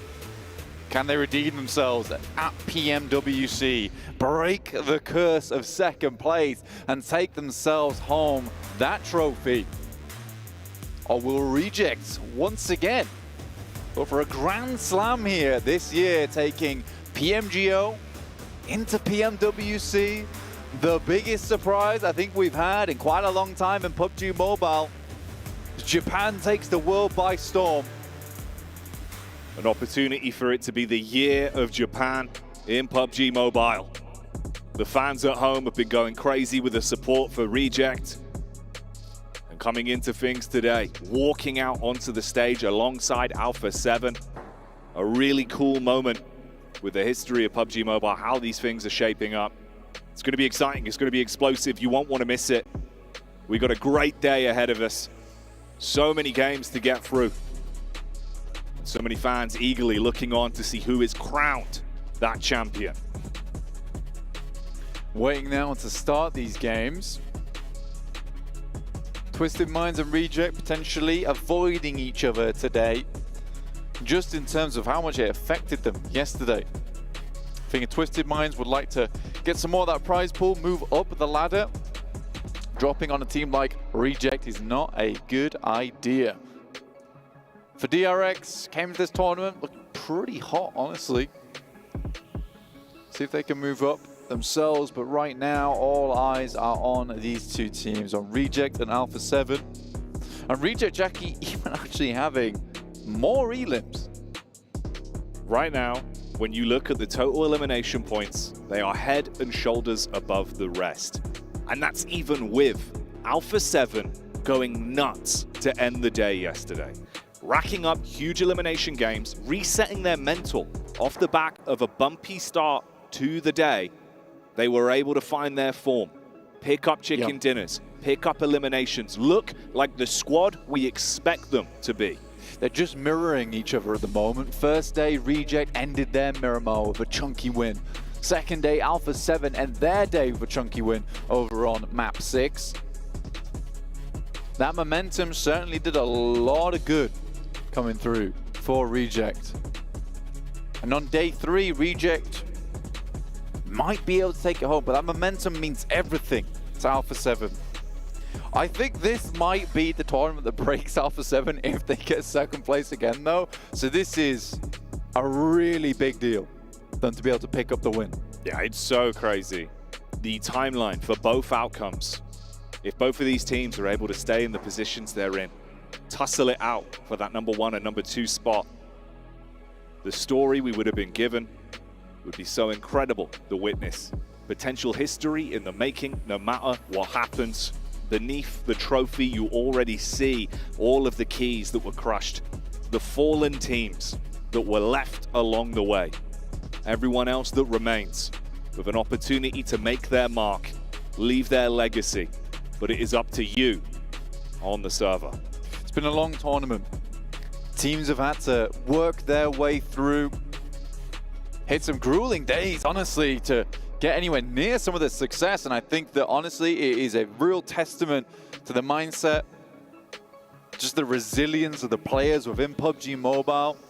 Keep going at this point in time and just not let that stress get to them too much here, Jackie, which is the important thing. You go in today, you wipe the slate clean. You look to just push those points as high as possible. And to be honest with you, with how close things ended yesterday, there are still positions up for grabs. Now, there's a potential where, you know, a team off the back of a really big game here on Sanhok, they could sit themselves. Chance to try and take out Reject and Alpha 7. But with the way they've been playing, I don't think they're going to let anyone get too close to them today. Here in the final moments of PMWC at the ESPORTS World Cup. Now, you've seen that change. The light bulb that switched on for Alpha 7 and Reject. In the case of Alpha 7, they were taking chicken dinners, leaving nothing up to chance. Resetting their mental. If they had a bad game, it didn't bleed over into the next. They were able to come out swinging again. They knew when they had to fight. They knew when they had to play passive. For Reject, that passive style of play is something of the past. Their splits have been clean. So damn good in the duo firefights. Favoring mini 14s, distance, playing with a unique style that other squads aren't matching. Reject are bringing a different flavor to the game. And now it begins. The last day of the PUBG Mobile World Cup. We're getting into our opening game. Strap in as Legacy is in the making. Join us now as we prepare to crown the champions of PMWC. Our first match of the day here on Sanhok, playing path over towards that western side, towards docks. You got Twisted Minds heading out early, Alpha 7. Not quite hitting the ground just yet. Alula IHC on that western edge haven't had too much impact here, but you can see our top players, Reiji Osio, raging in these matches. 27 eliminations, putting everyone in the bin during this tournament. 5.5k damage. He's gone insane during this tourney, and it's so nice to see. It's so nice to see. But it's Twisted Minds and Talon, the double T's, at it again. This is way worse for Talon as well. They're currently that number 3 team. Yes, you've got about 20 to 30 points of distance between you and making your way up towards the top, but struggling off the back of an awkward encounter with Twisted Minds to open up the day is the worst case scenario. There's at least a reply onto Obscure. Misery strikes first, but we're already suffering casualties in the lobby. People understand that, you know, what they need to do is get into the match, get a good start here. Hot drops might be the angle. It's the last Sanhok of the tournament, and this is where usually this happens, is you bring out some weird tech that people haven't been expecting because they won't see this map again. You don't have to prepare for another map. So I do like this, potentially get ahead. IWNRX, they get a player knock. Twisted Minds down to 2 now with 1 player knock themselves. And Boom Esports will reap the rewards. And I think for 6th place for Boom, they're looking to head further up. Right now, 6th is 75 points, 5th, 76, 4th, and 77. So there is a real tight gap between those 3 spots and a real jump up in cash if they're able to move up the leaderboard. A lot to play for. You have to bring your A game. Yeah, GK first from Tong Jiabao as well, currently in 4th place. He was looking over from a distance. This is his POV. Of course, from that opening bout, the hot drop between Twisted and Talons, he's just been peeking around the edge of the doorway, the threshold, getting the assess on it. They might move down towards him. I mean, Axel's in the tree line. Solo right now, split from the squad. I mean, the players over on Talon really low, and they haven't had access to, honestly, many supplies in terms of meds, so GK first could get pretty smooth 1v4, honestly. He hears them. Axel knows. He has the third-party peek. Jump up with the burst.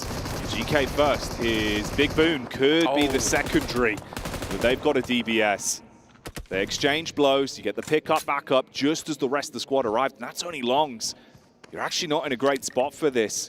It's unfortunate his position was spotted in his mind, but for Talon, that's a saving grace.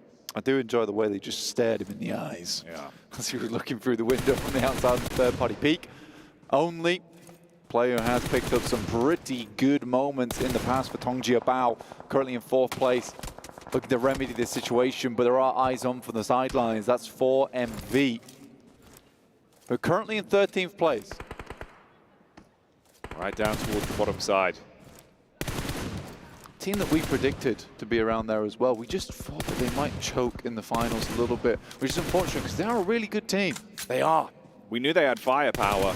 I think we said they'd be around 12th towards the end of the tournament, expecting them to struggle here in the playoff portion. And it's felt like that's the way the story has been written. We'll see how they end their day. For now, it was a nice little stab onto Tong Jiabao. You saw that opportunity, you take a few shots, of course, they're already down GK first. They don't want to overcommit and stay in this dangerous territory, knowing you've got eyes on from separate angles and the compound now being firmly controlled by Talon. Hello, though. Boom. They get that opening tag across, but instantly, Tianba, roaming as a pack, they find him. Take one straight away, so boom, suffering down to a trio as well. Yeah, not a good way to start your game. I think Boom actually started off with an elimination from their side, which is not bad, but yeah, losing a player, not great here on Sanhok, especially on an Eastern shift like this, where you want to be able to hold one of the many compounds that sit in this area as a 4, take those angles, take those sight lines, set yourself up for success towards the end game. But it's Alpha 7, Reject. Once again, let's quickly take stock of where they are. Alpha 7 in Lakawi, over towards the water. And they'll have to be still like a pond here not let the ripples of reject bother them too much. These guys over towards Quarry at the moment, behind Team Liquid. A bit of a queue setting up here. Patience needed. There is no room for mistakes today. That is the biggest part. As much as you have to play aggressive, you have to play with confidence and switch up your play style. Keep teams guessing, potentially bully some squads. If you make the first mistake, it could all come tumbling down. DX Xavier, they swoop in. This was IWNRX that found an opportunity to fight versus Boom, but now they're getting thrust into an up-close engagement. IWNRX replying back. The DBS rip-roaring. Shots from the sideline go in. Sara down and out as Ayala from Team Liquid kicks off that engagement, but Reject are moving up. They smell the damage. They smell the potential for points here up against the fight that's going on in front of them, but IWNRX are already cleaned up. There's blood in the water, and I think for Reject, they can pick up some points here. This is what they've been trying to do most days, is just get as many points on board from these games. Crazy in a dangerous situation. The vehicle's popped, and in comes Team Liquid from behind. Everyone's gunning for points here. A fight's breaking out. Team Liquid third-partying onto what remained of DX Xavier with Paragen falling to the wayside. Nice nades as well. That takes down Boom as Divine's able to get a clean hook across. But you've got to withstand the test that Liquid are bringing towards you. They outnumber them in the battle of attrition. The difference is you're fighting an uphill battle with Reject controlling some cover. Regiocio goes out to pick up some loot here from the death crates, potentially some nades, some more stims, etc. I think he gets a whiff of an idea of where Team Liquid are. Holding behind these rocks, drops a smoke, potentially cross.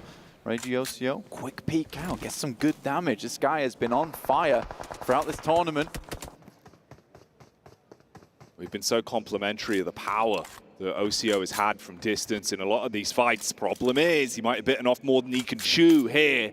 He's been taking pot shots, but they isolate him, so Reject, that #2 team, down to just a duo. Not too many elims either. Divine has to back off. This was a massive fight that broke out. And we talked about the queue that sat in this situation, and everyone started to bustle and hustle and push in front of one another.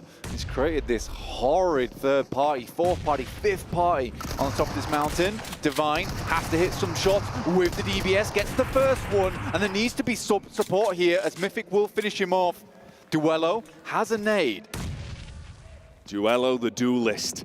Is he handy with his steel on this one? Tries to reposition from the nade. Pot shot round the corner onto Cardozin. Duello, good for the first fight. Some damage done on him as well. The HP pool for Liquid isn't amazing. They've got to be on target with the utility usage to force Duello back. He goes in for the stim. Meanwhile, across the map, everyone is scrapping. You got damage in the backline off the heel, but not quick enough for the response. Reject go down early in game 1. Team Liquid coming out the gates blazingly fast here. Up to 6 elims despite losing a player, but Alpha 7 still in the game, down towards the southeast. Potential for them to get a big third party off here as Tongji Abao starts to harass over towards 4 Miracle 5s as Doc goes down.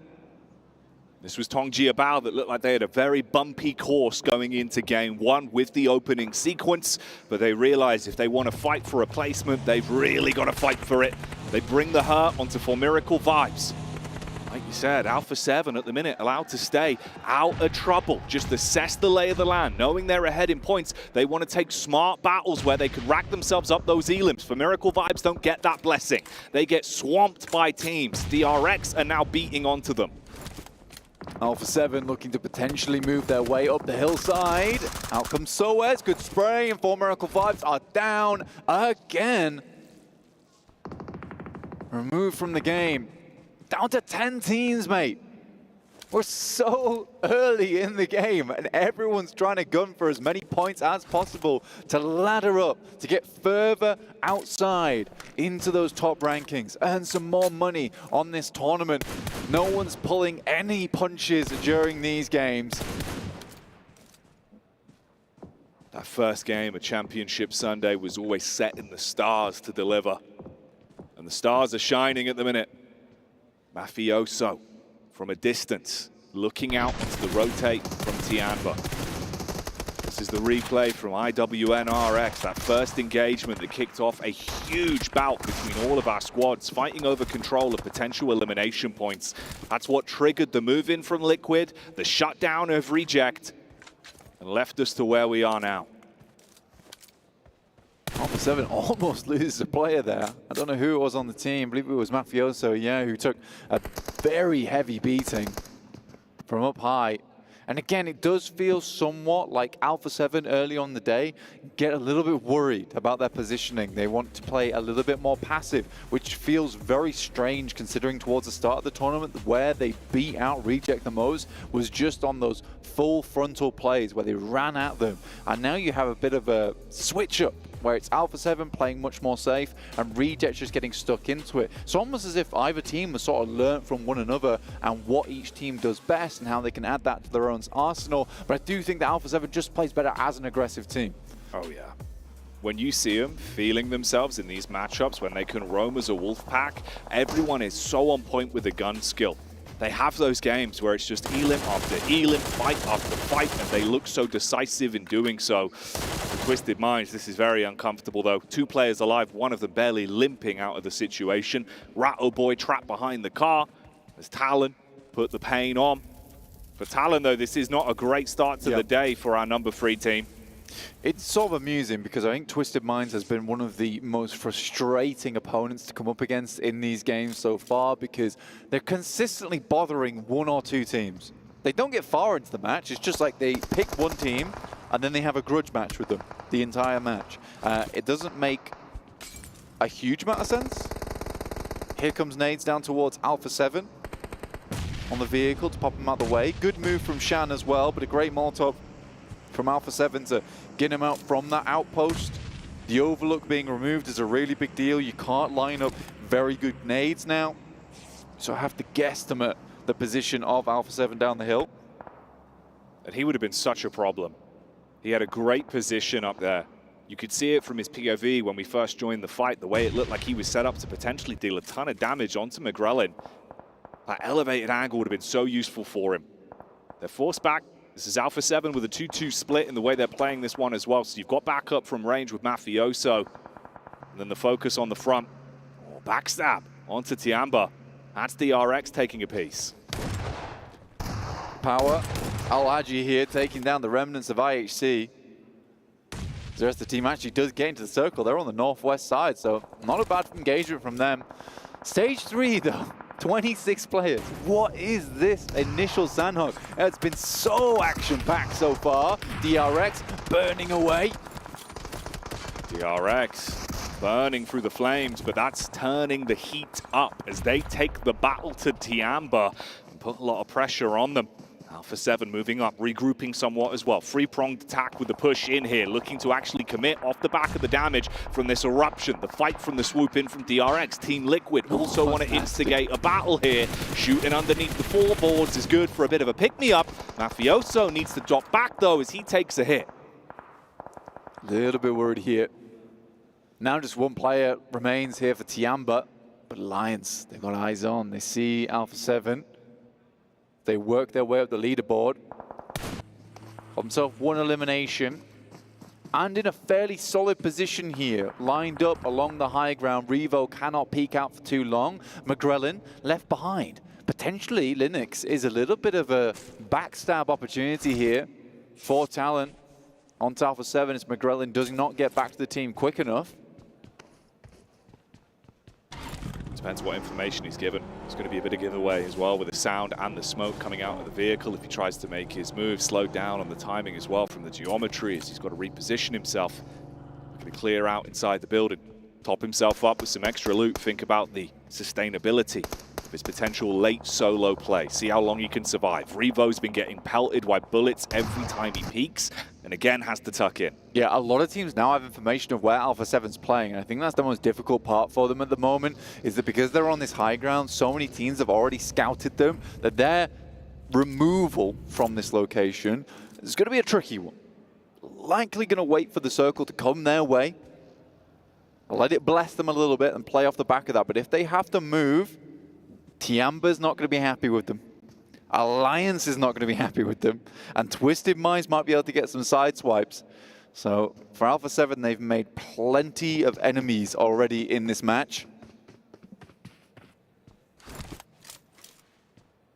Linux tapping away, slowly skulking forward as the zone ushers him in, as the blue starts to arrive. Last second opportunity to get suited and booted. And then he's got to hope that no one is watching towards his angle, that in the meantime attention is drawn elsewhere from a fight breaking out. Alpha 7 still just with a slight split, assessing the overall lay of the land and getting a read on where Tiamba have gone off the back of that previous engagement. You might have eyes on this as well. Good high ground for the late flank from Talon. Yeah, I mean, for Linux, like we said before, he could be a bit of a problem, but I think that they have a good idea of where he is. Belly to the ground now. Grass brushing up against the nose. Just hope he doesn't sneeze and alert the rest of Alpha 7 to his location. Next circle, stage 5. We'll be hitting soon. Ending around barn here. A lot of high ground to be working with. And that big old dip into barn itself. Most teams just angling themselves on the outside with nice little valley outlooks over towards one another. And we do center up over towards the side. Right now, Team Liquid has a really nice spot. And it's Team Liquid staying alive with all 4 players as well. Just the 3, rather. The curse continues. It's been very unlucky for them over the flow of the playoffs here with how many times they've gone down a man early. We've seen, though, they can be proficient with a trio. So if they lose another man, it becomes a bit of a problem. It could throw them into a stinker. Power were also sniffed out on their rotate up. You saw a couple shots go across from Alpha 7, but no over-engagement onto it. Yeah.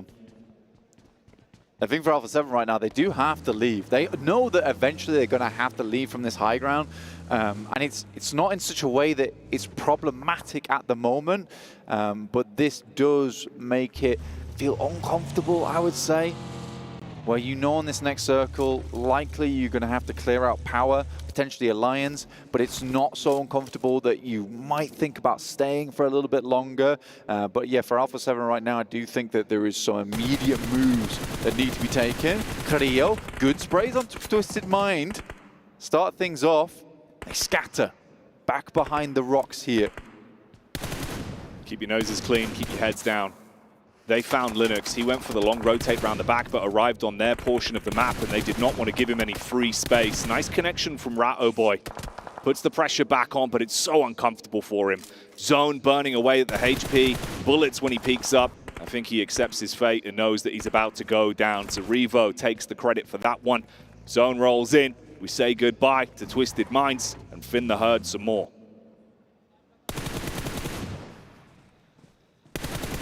Vampire slowly have worked their way up the tables, I would say, over the last day. Still looking fairly decent. Typical Vampire fashion, though, is that, you know, come alive towards the end, but this tournament, it's not a case where other teams leave the door open. They've closed it and locked it tight. Just 2 teams really battling out towards that top end of the lobby. Mafioso barely can peek out before the bullets whiz past his forehead. This is making it a bit more uncomfortable now for Alpha 7. Using a lot of the utility they had available to them, haven't had many opportunities to restock in some time. There's the clap back. Good peek on the angle. Yeah. Revo heals himself up, wins out that fight versus the Tiamba man. Vampire still got their eyes on it. They see the quick rotate and know they're starting to advance. Yeah, Alpha 7's trying to squeeze as many points as possible out of this game. A quick step up with the nade that comes through, but they're trying to angle these nades back on towards that overlook. Should be decent. Nice bounce on it as well. Jumps out the window and into danger. It bounces over the balcony and blows his legs clean off as he vaults. Great bounce on the nade.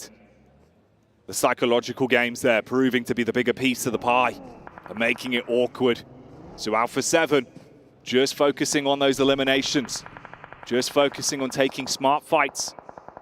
They get an opportunity to grab a little bit more loot as well. from the boxes that Tiamba leave behind. Alliance and Power at one point seemed like they could be a problem. But since then, it's gone quiet. They set their attention back on the Liquid. Opening nades, cast across. They get close. If you get a nice nade through the doorway, Liquid could be on uncomfortable waters. Oh, these are almost primed. The DBS is closing the gap, though. Problems could be arising here. Liquid need to put the foot down.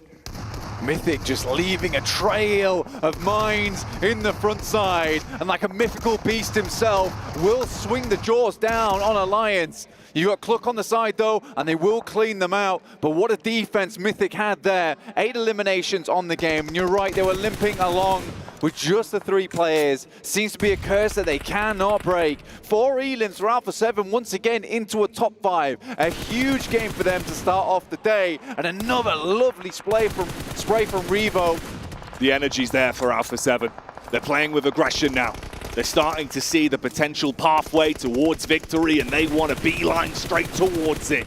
Getaway maneuver from Vampire. They didn't like the fight they were thrown into. You crash into Power. It's an upset on the battle back. Al-Haji goes down, but Revo is still stealing away eliminations. Nades over the top. Swept. Lucky to be alive. Alpha 7 still see opportunities for more points. They close the gap. They're pushing on down. They want to finish this one with so many eliminations. Nades on target. There's the follow-up. Schweppes is blown away. Al-Haji, he's probably going to be talking out of commission now, and it's all about Alpha 7. They're just thinking about the last few pickups, take down the last 2 men, and close it with a chicken dinner and some points off the back. Alpha 7 looking for the technical back-to-back from yesterday's game where they hit a high streak. Now looking to finish off Power and absorb some of that for themselves. It will be the last player here, and Alpha 7 takes themselves a chicken dinner at the start of the day. Yesterday, finishing strong, starting today strong. The Brazilians in the crowd happy about this one. Potentially, the curse can be finally lifted as they get a lovely lead to start things off. But it's not over yet for this team. It's just beginning.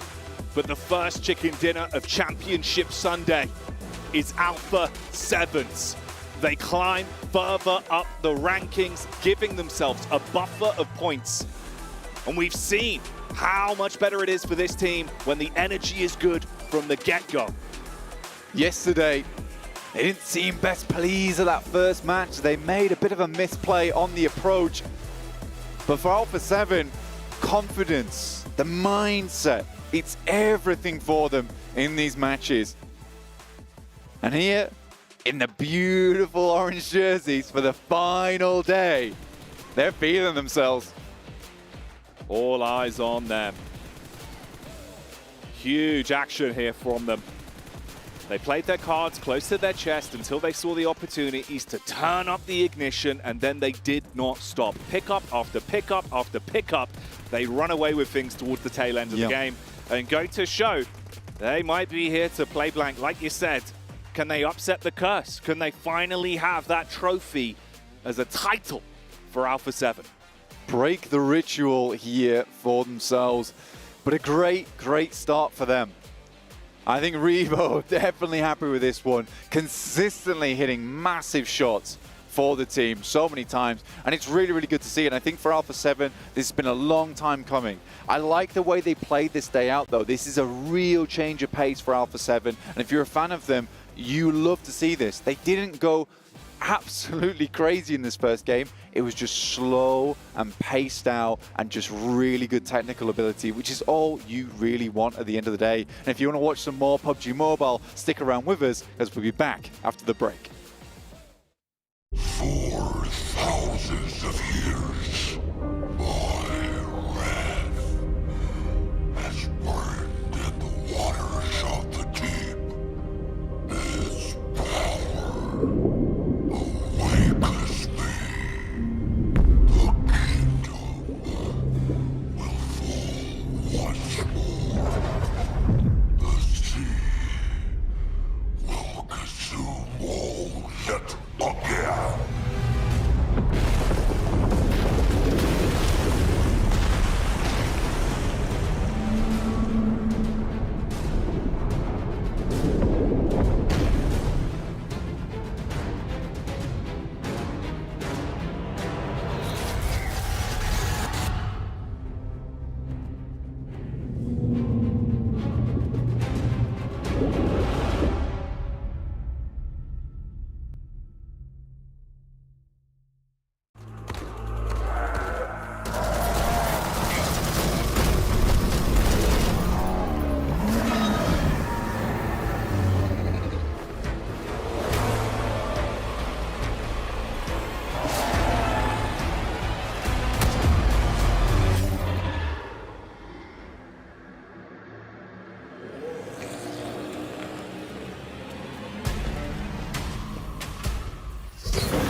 Welcome back, everyone, to the desk, as we do have our lovely victory indeed here for Alpha 7. Yes! Oh my god. Yes! Dun, dun, dun, dun, dun.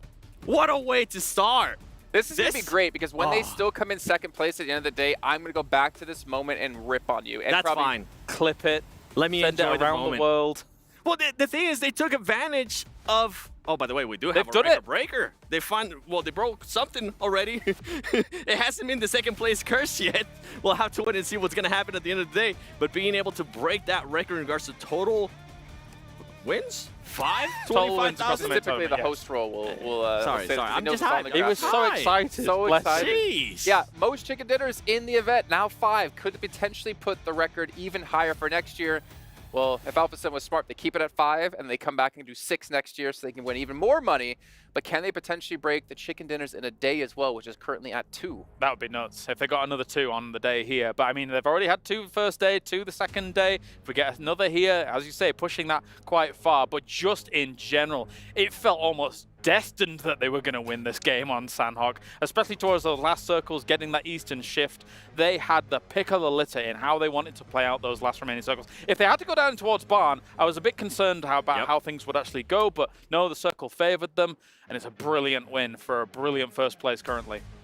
And the problem with that win for other teams out there is there's a lot of teams missing that were in the running, that got eliminated early on. You can see here at Reject, they were 10 points behind Alpha 7 at the start of the day. They go out early. I don't think they got any placement points. All they got was 2 eliminations.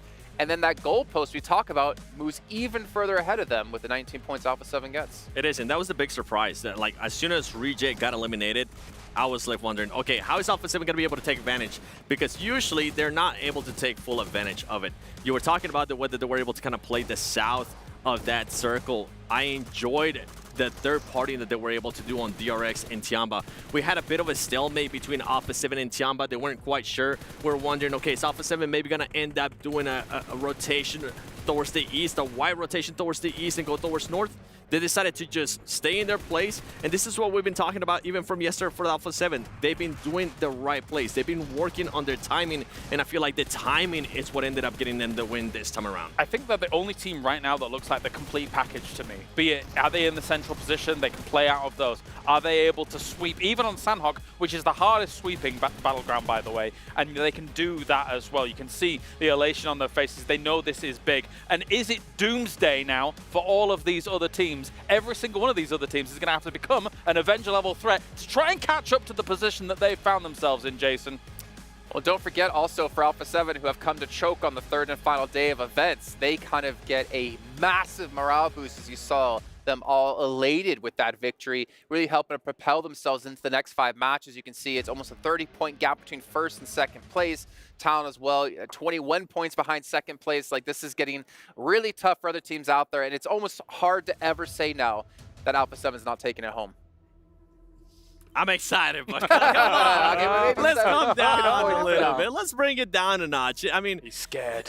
Yes, I am. It's about, what, 27 points lead that they currently have. It is good for them to start off with the win. The players are not going to be getting into their head, and that's the usual issue that happens with this team. They make mistakes, they start overthinking stuff, and then everything just goes downhill. Everything crashes. With this, now they're going to have the confidence. Now some of the other teams, I'm hoping that Alpha 7 starts being a little bit more aggressive and makes the other teams think twice about certain situations. Trying to hold them at bay a little bit in some of the moves that they can potentially make. I mean, you even saw it in Alpha 7 management after the game concludes as well.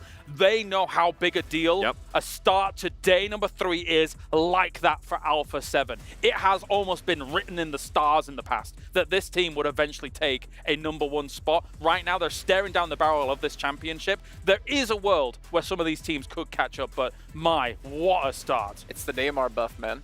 Oh. Well, if we're talking about teams adjusting, Senna, the suits too. I mean, there's so much at stake for them. There is. But we're talking about teams maybe adapting some styles.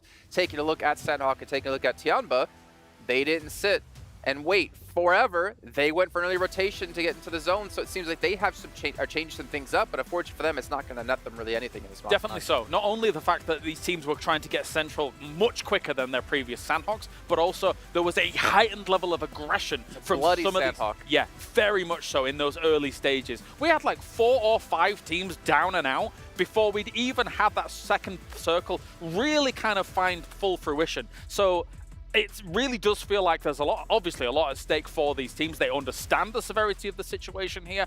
And on Sanhok, when you kind of, I mean, we already had those hot drops going off so early, it gets very, very dicey. Yeah, seeing Talon and Twisted Minds go head-to-head is a little bit awkward because Talon is one of those teams who's in contention for first place. Luckily for them, they actually eliminated 2 players in Twisted Minds, and I don't believe they lost anyone on their side. But there's just so much that these other teams need to do now. That one victory moves the goalpost so far that you almost have to be even more aggressive if you want to catch that. Though I will say right now, maybe it's a little bit early on or too early on the day to do that just yet. Yeah, especially for those 3rd to 8th place teams. And with Talent, though, what actually surprised me is they decided to switch their landing spot. They could have ended up going to hot in and hot drop again with Power, but they decided not to do it. But they ended up in another hot drop. So for them, I'm kind of left wondering, what are they going to be doing here in Erangel? Are they going to continue to try to readjust? Or are they maybe just going to go back to playing their style, which has kind of worked out for them? Especially yesterday, their Erangel was just so strong for them. Yeah, I think you kind of hit the nail on the head. They have to go back to what is true, tried and tested for someone like Talon to be able to challenge those top spots, if at all, if it can even occur anyway. I think one thing that really does lend the favor is the fact that Reject just had a disaster of a start for them. And Reject in the past day especially really did feel like they rolled with the punches well. If you start off like this, it takes a little bit longer to really gather that speed. For Talent, is it going to be Mystery, or is it going to be Actual, or is it going to be a new player? Because those has been the main 2 players in the main tournament. Okay, well, we're going to find out soon, but not before reminding you guys once again about the PMWC Violet Thunder set and S12K, which now thinking about it, maybe they should recolor this to black and orange in the Alpha 7 colors. We'll see, but that, I know 7 would get that in a heartbeat. Based off the design by Ailu in the PDPX Esports Outfit Design Contest. Of course, commemorates the PMWC trophy. But speaking of commemorations, we're going to head back to our casters to bring us into our first angle of the 3 of the day. It's Blanky. Wow, Blanky. Blank and Jackie. It's those guys. It's those guys. Yes. Alpha 7. That's right, we wrap you up warm and make you feel nice and cozy, but the games are certainly not going to be comfortable for any one of these squads. Blanky here on the desk. Oh, Blank, it's been a treat already, mate. Alpha 7 breaking records, looking incredible. Yeah, I mean, they've been breaking records this entire time, getting so close. In fact, the record that they've probably broken the most is how close can we get to a title without getting it? Yeah. But this time it feels like maybe that's not what they're gunning for.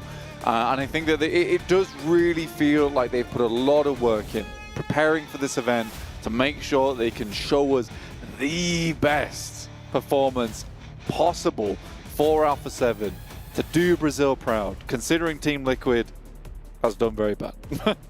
Man, they're going to have to take it home. There's no safety nets. No, there's no, like, you know, you're not strapped in. You've not got the little carabiner holding you on to some sort of rope that's going to keep you safe.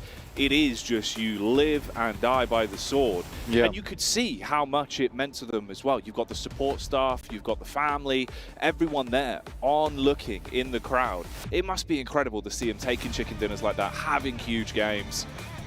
The story isn't over for the other squads. There's still room, but that chance gets slimmer.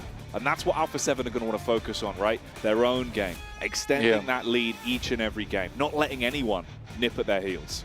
Well, that has been the difficulty, at least for Reject as well, is the fact that Alpha 7 has been very, very difficult to keep down. Yeah. They have consistently stayed on the trajectory towards that top side, despite Reject constantly outperforming them in eliminations, which is a good thing for Alpha 7, I would say, because Alpha 7, very heavy elim team, used to be the point where they get towards the end of a tournament like this and they would just start sending bullets all around the arena.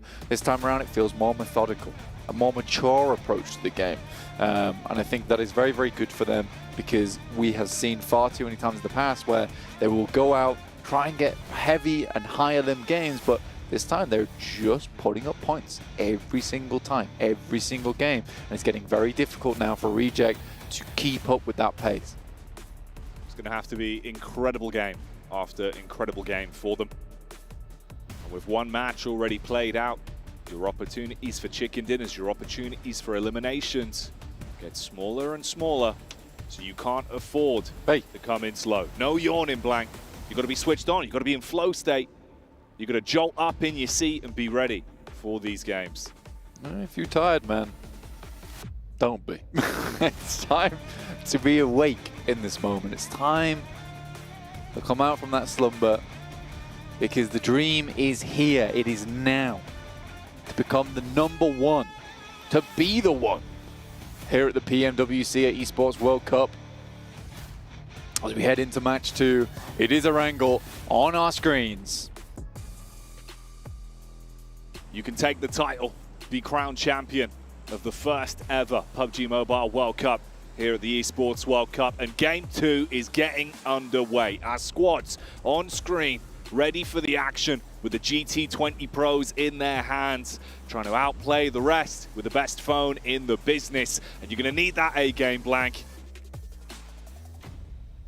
Specifically for Alpha 7, they are bringing the A-game. They are the Alpha and not the Omega here. Taking things to the very top of the leaderboards. 136 points, a heavy chase to make for Reject. 109 points. 27 points behind. That would be a 17 elim game and a chicken dinner just for Reject to break even at this point. So Reject needs to have a good game here on Erangel, and Alpha 7 need to go down early. So I think with that first game of the day, Alpha 7 has set themselves up in such good stead. But this is going to be hard to break out from for Reject, and they are almost relying on Alpha 7 making mistakes now. You have to play your best and hope that mistakes are made across Alpha 7. I don't think they're the sort of squad that are going to want to make concessions, though, with how good they've looked coming into today, and especially the triumphant performance they put on to close yesterday's games. Although, we talk about elims being the big piece of the puzzle for Reject, they still currently lead with most eliminations over this portion. They've been looking very mean. If you give them an opportunity to fight, oh, that's not nice. We join the game with Twisted Minds going down one man. It's Ratto Boy on his own. He's been bonneted. Honestly, for Twisted Minds, they just cannot find a home, right, at this point in time. Not at all. Your Reject stuck in towards the mix there as well. With DXavier, Twisted Minds, DRX all surrounding them. Bit of an awkward location to be in with a southeast circle here. Leaning over towards Sosnovka. Alpha 7 has a long trip ahead of them. But in a sense, have a safer trip if they head over towards Severny, past Yaz, potentially take the Eastern Bridge. For Reject, this is actually a bit more of a tough game in the sense that there's quite a few teams around them that might gatekeep them as they head into the circle. Looks like they are sending further up towards Rozhok. This is a really long drop from them. They're still in parachutes, Jackie. Yeah, they're still soaring through the skies. I think they saw what was going down beneath them and how close the density was of the other squads that dropped around, and have changed pace on where they wanted to go. Coasting, using that power of the wind all the way up towards Rozhok to reposition themselves and think about getting looted a little bit later into this one. That's a really, really long drop from them. Amusing to see. Ow. The ankle buster, we call that one. Yeah, never nice. Never nice.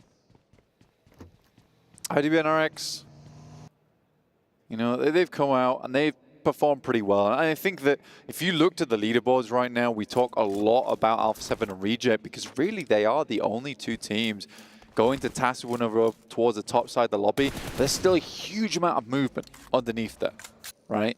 Third place at present is 88 points. That drops to 79 in fourth. If we go down to, let's say, 11th place and 12th, 61 points to 79, 12 to 4th place. That's a game. That's just a pretty standard game. So there's a lot that can still change up to 4th place right now, which would be a huge jump in prize pool. So although a lot of eyes are on Alpha 7 and Reject, because for both teams, there has been a Shakespeare story written out for us right now with PMGO and Alpha 7 not being able to secure that 1st place for so very long. There is also a huge amount of movement that can still happen. We were saying that over the course of the event, really. It's looked so competitive amongst these teams. And there is a lot of room. The difference in prize money, the difference in bragging rights. It's enormous. Oh, yeah, man. You really do want to give it your absolute all. Put the blood, sweat, and tears into the final day here. Championship Sunday, Blank. You got to give it everything you've got. Ride by the seat of your pants, basically. Do whatever works. Do whatever you can to make it. Oh, okay. It's the Peloton.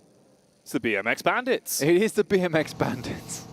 Dude, what a play that was. You know, they all rocked up. They all put the mountain bikes in the backpack. They got on the boat. It's like, you can't take a car with you, but you can take the bikes. Smart moves from Alliance, and they get themselves over towards Nova Rep Neuer. Solid position. Not seen that before. That's one of my favorite moments from the tournament. Yeah, that was actually kind of cool. Good catch from the replay team there on the observing squad. Yeah, big thumbs up. That one. That was nice. Alpha 7 do actually instead just opt to go for a southern rotate because things really opened up around Gatka. And they just flew right in. There is Vampire, Power, and DRX, though I believe Alpha 7's feeling fairly confident coming into this game. They spot Newsy off in the distance. He's located.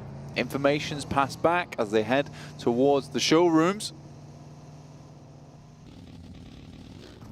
And McGrellin got eyes on to Newsy, but the rest of the squad was a bit further back. And with the geometry there, they were tucked in a little bit behind the hillside.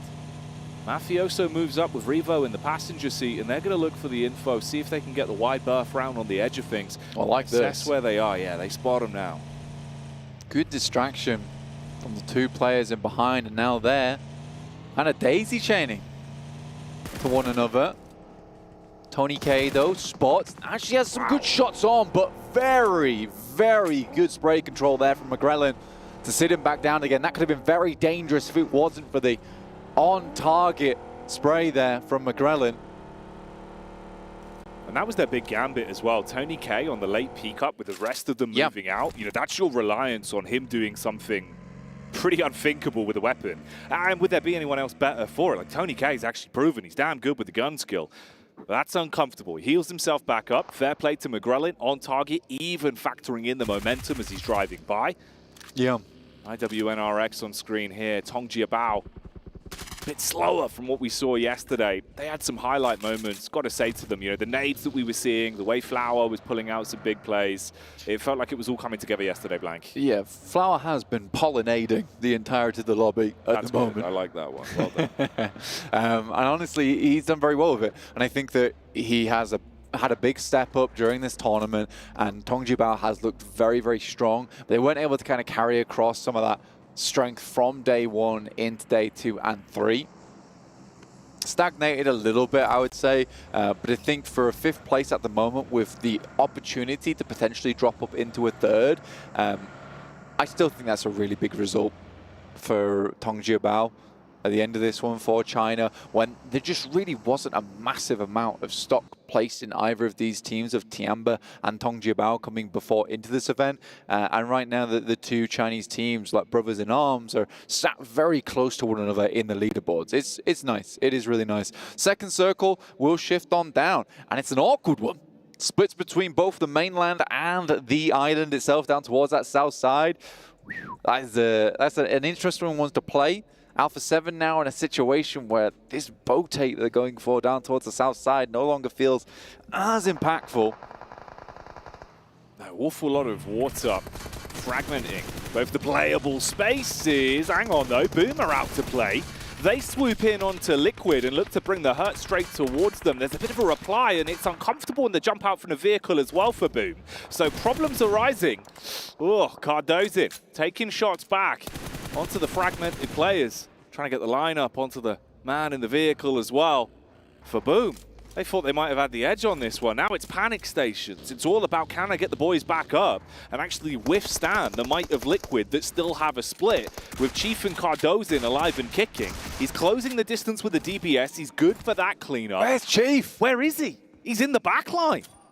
Taking so long to make his way over. You imagine some information's been passed through, but shots from Linux might just end the story here for Team Liquid. After a really valiant haul versus Boom, but they explode into nothingness during this match. As Talon might be the one to pick up the eliminations off the back of this one, currently sat in 3rd place. They go charging in, looking to decimate what remains of the Boom squad down to 2. Quick peek, assess the overall move up, see if they can hold back Talon. Boom got nades to bring to the table. Linux might take that one on the chin. Nice tag there, you open it up. Fragmenting a lot of these potential peaks as well, but Boom struggling with one man down. Yummy also now gone.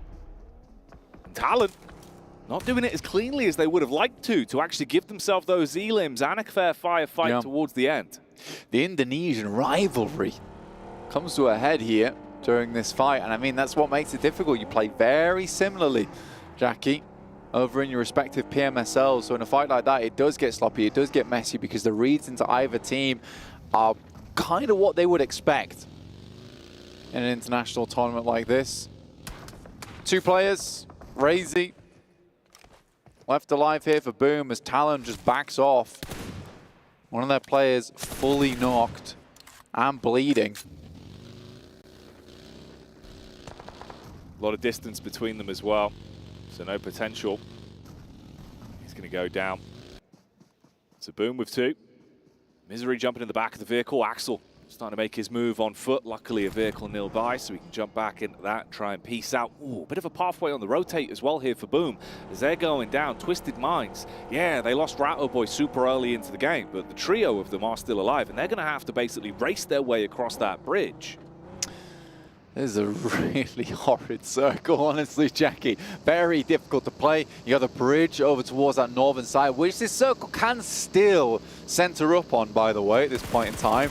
And a massive amount of teams all trying to vie for that high ground on towards the south side on this island. Twisted Minds, they pick up some players from Boom as they rotate in together.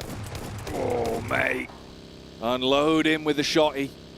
Boom did not want any of that smoke. They just wanted to get themselves into the zone. They were focusing on just breezing ahead, but they're not only leaving behind their teammates, they might be leaving behind their chance to acclimate more points inside of this game.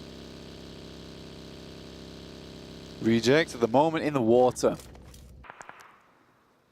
Slowly just making their way over, playing the submarine gameplay as they dive underneath.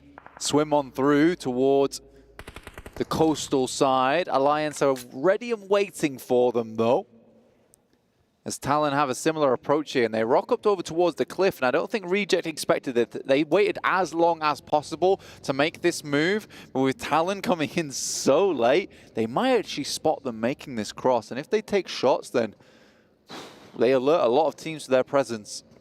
Alpha 7, on the other hand, nice little crossing that they made. Yes, it's awkward because there's teams around this area, but I wonder how many noticed the crash from the crossing. DRX should have eyes on. They should know of this position. There's scouting going on from McGrellan. Power. Ooh, thought they had a nice bit of track and trace here on Alula XIHC. Nade through the window. So low on Fadan.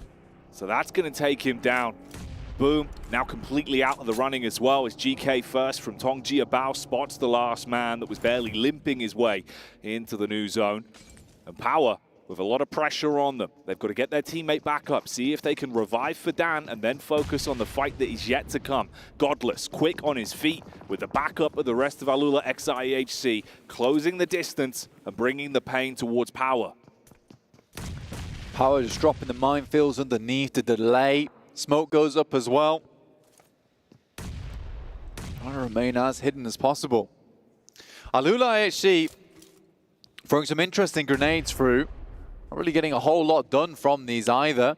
Godless underneath, the smoke just about to dissipate, but did get the full refresh. Decent nade, but not on target. Meanwhile, we spoke about that water crossing for Reject. Talon were able to spot Divine, and he takes a hit. So Divine down. We'll see how that one pans out. And the battle between those two seems like it's getting worse for Reject as well, with Alliance being able to punish onto them, and Misery shutting down Ocio. The clash between Power and Alula XIHC continuing in the meanwhile. Trades between either sides as the shotguns are roaring through the close competition. Divine goes down, problems arising all over the battlefield here, and Alula XIHC finally bringing out the mop and bucket to try and clean up against Power. Very nicely done there. Again, I feel bad for Reject on this crossing because Talon has played a weird game this tournament.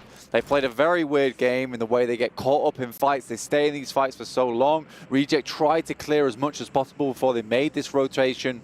And this is just where it's unlucky. Because as soon as these shots starts ringing through, Alliance immediately have a good idea of where that team is, where they're playing, and they take shots back. So that element of surprise is just gone. Talon's playing spoiler in this match. Luckily for them, Misery does go down. He was out of meds, out of bandages, so the zone will be able to talk him down to that knocked state. His teammate not really in a great spot to be able to do too much for him as well. It's going to be a long one for Axel, quite a distance between him and Reject, but then the problem comes the fact that they can get sponged up by Jimmy, who pushed down towards the coastal side for Alliance, and should have a good idea of how to tidy up the rest of Reject that remain. Yeah, Alpha 7 might be able to just end the tournament right here now, though. Yeah. Because with the position they're in, where they can slide up on the coastal side, on this western edge, with so many other teams not having that safety net of having like the 180, having your back against the blue, knowing that that area has been cleared out and is safe, yeah, a lot of these other teams are going to start to go down. This can still move up towards the bridge. This is a very difficult circle to play. So much open ground. Derek's currently holding on to that high ground over towards that eastern side, which is going to be really, really important to continue controlling. Tiamba shots over towards 4MV. This is down on that south side. Alpha 7 might want to get involved. They did take a first hit across. They got a tag out onto Tiamba and were able to knock one of the players. So Alpha 7 are starting to play their cards. Not fully committing into it, but realizing this is an opportunity potentially to get some more points on this one and still have a good bit of map control. Tongji about out again as they go down. Only 2 elimination points to their name. This is Alliance that were waiting for that cross, and Sara gets slain. He's knocked, not recoverable for Duello. Hard commits onto it as well, so he's taken out. Tiamba, it's really getting rough for him. For Miracle Vibes inflicting a ton of damage, and the chase begins for Alpha 7. For Alpha 7, it's just been a very, very good match so far. And honestly, it's smart rotation. You can't fault them for the rotation they went for. You can't fault them for the fact that they were able to immediately spot onto Tony K's position and get a good shot back off towards him. It is Reefus, though, to pop Mafioso out. McGrellin immediately goes for the rotate, for the recovery on his teammate as well. Reefus couldn't re-peek.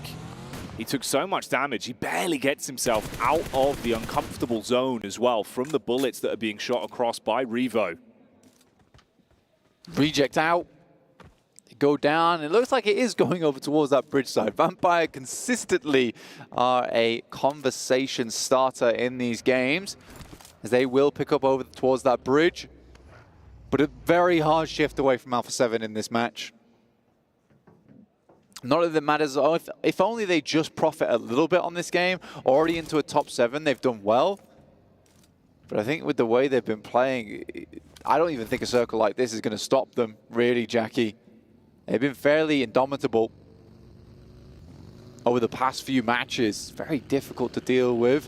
4MV got one shot off before they absolutely bullied them out of position. and now looking to clean them off from this high ground. If you take a fight with Alpha 7, you better hope you take down the whole squad, or else you're putting a huge X on your back, and they will want to swoop into you. McGrellin, he's the opening gambit, goes up close, hopping out the vehicle, but is slain. Not just a knock, a full elimination. So only a trio remains. Mafioso taking damage. Here comes the bonnet. The double rundown as Alpha 7 get mulled over. Alpha 7 caught up in the wheels and caught up in their own confidence as perhaps they pushed into 4MV a little bit too lackadaisical there. A bit unfortunate. However, no real bad moments for either team there. I think for Alpha 7, Reject, they're in the exact same position they started off this game on. And Alpha 7's not unhappy with that. It's still a very difficult task for Reject to catch them up. Vampire, though, looking to climb the rankings even further. Good center position so far. Decent cover as well from the water side, where Alula x IHC are slowly coming from, taking the odd pot shot here and there, but it's incredibly uncomfortable for them. You've got Alliance that have been down on the coast for so long. And for Miracle Vibes, have they got some newfound energy? As DRX might want to test how handy they are with their steel. There's 7 limbs right now for 4MV. Very nicely done. This was this crazy buggy rundown. If you didn't go down to the shots going through from the gun, it would have gone down to the wheels either way. So a good performance there from 4MV. Who need a miracle, honestly, at this point. Yeah, they do. Potentially 4 of them to get them back into the game. 12th place currently. Looking to climb up a little bit, secure some more prize money. Gets a bit awkward in the engagement versus DRX. Fragmented with Baron trapped in the gulch towards the middle. QZZ battling bullets back as well. Fires off those warning shots. Alula x IHC. Got Zol. I love the way Rogue and Zol's playing just over on this tiny little barren rock, which is actually giving them a position to take shots from, and they're doing work with it, actually. It's so funny. But sometimes you gotta take what you're given in these matches, and this is not a bad spot, honestly, all things considered. We finally move away from the water. Vampire have a very strong position to play around with, but DX Xavier can still take up that ridge, that high ground that 4MV and DRX are currently battling over. And it wasn't looking great for quite some time here for Miracle Vibes. They were constantly getting knocked, getting each other back up, trying to top their HP pools up. But they do get a clean connection across now onto Hyunbin, and he's not recoverable, but it's a denied elimination point that will be snatched away by Alula x IHC. DX Xavier with the nades, casting them across. Looking to find where exactly everyone from Miracle Vibes is and see if they can pounce on them. DRX move back down to give themselves a little bit of cover to play with, realizing their backs were so exposed to the water side where Alula x IHC were playing from. They're going to have to move eventually, though. Can't stay on that island anymore. Not available. And I think that they'd managed to do quite a bit. To be honest with you, the time they spent there. Demo's in a really nasty little position. But there's so many shots going his way. Vampire, they take a knock right now, as Alliance have played this game pretty slow, but fairly smartly over towards that northeast side, taking advantage of that compound that was set up there for a long, long time to give them the space that they needed in this match to thrive. I think a team that has absolutely thrived and survived is Alula IHC from a position where, to be honest, they really shouldn't have done. No, definitely not. Risky maneuvers as desperate times call for desperate measures for Demo. He jumps in the vehicle with a buggy, puts the pedal down, tries to close the gap, give himself some cover, but exposed to so many angles, they eventually get the knock onto him. The rest of his teammates barely trying to complete their pathway, that long swim to the island itself so they can fight and get involved here. Whilst Alliance, they're revving the engines, putting more pressure onto Vampire. Alliance, this is an unfortunate way this tournament's panned out, from 1st to 16th place in the group stage to the finals. Sometimes the pressure does get to you, as Apex feels all too well as DX Xavier looks to crest this ridge side. Lamborghini Shots down onto Baron. There's a need to see him. He'll just take the vehicle out to blow him away. And for Miracle, Vibes might have caused issues over the course of this one, but they won't have much more room now. Down with 8 eliminations as their total tally there, trying to peel ahead towards the lower echelons of the overall standings. And this is so awkward for Alula XIHC. You're in a really horrible spot. Just Zol basically in the water waiting for nades. Still, 5th place is not bad, and there's the nade that came through. He was waiting for it. The delivery's right on time from Vampire, who stake their claim over towards the northern edge of the map around this bridge. Alliance, though, have done a great job to stop them from taking too much advantage of that positioning. MG9 here for Shadows.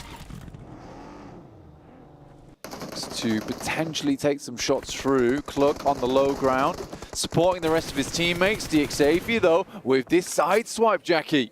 And for how many fights we've seen DRX thrown into, it's crazy they haven't even been able to secure themselves one elimination from other teams like the Xavier, like Alula XIHC, stealing those away at every opportunity.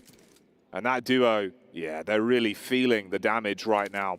Alliance lose one man. He's brought down to his knees. Ooh, hello. That's quite a nice little angle. Trying to see if he could get a clean shot across.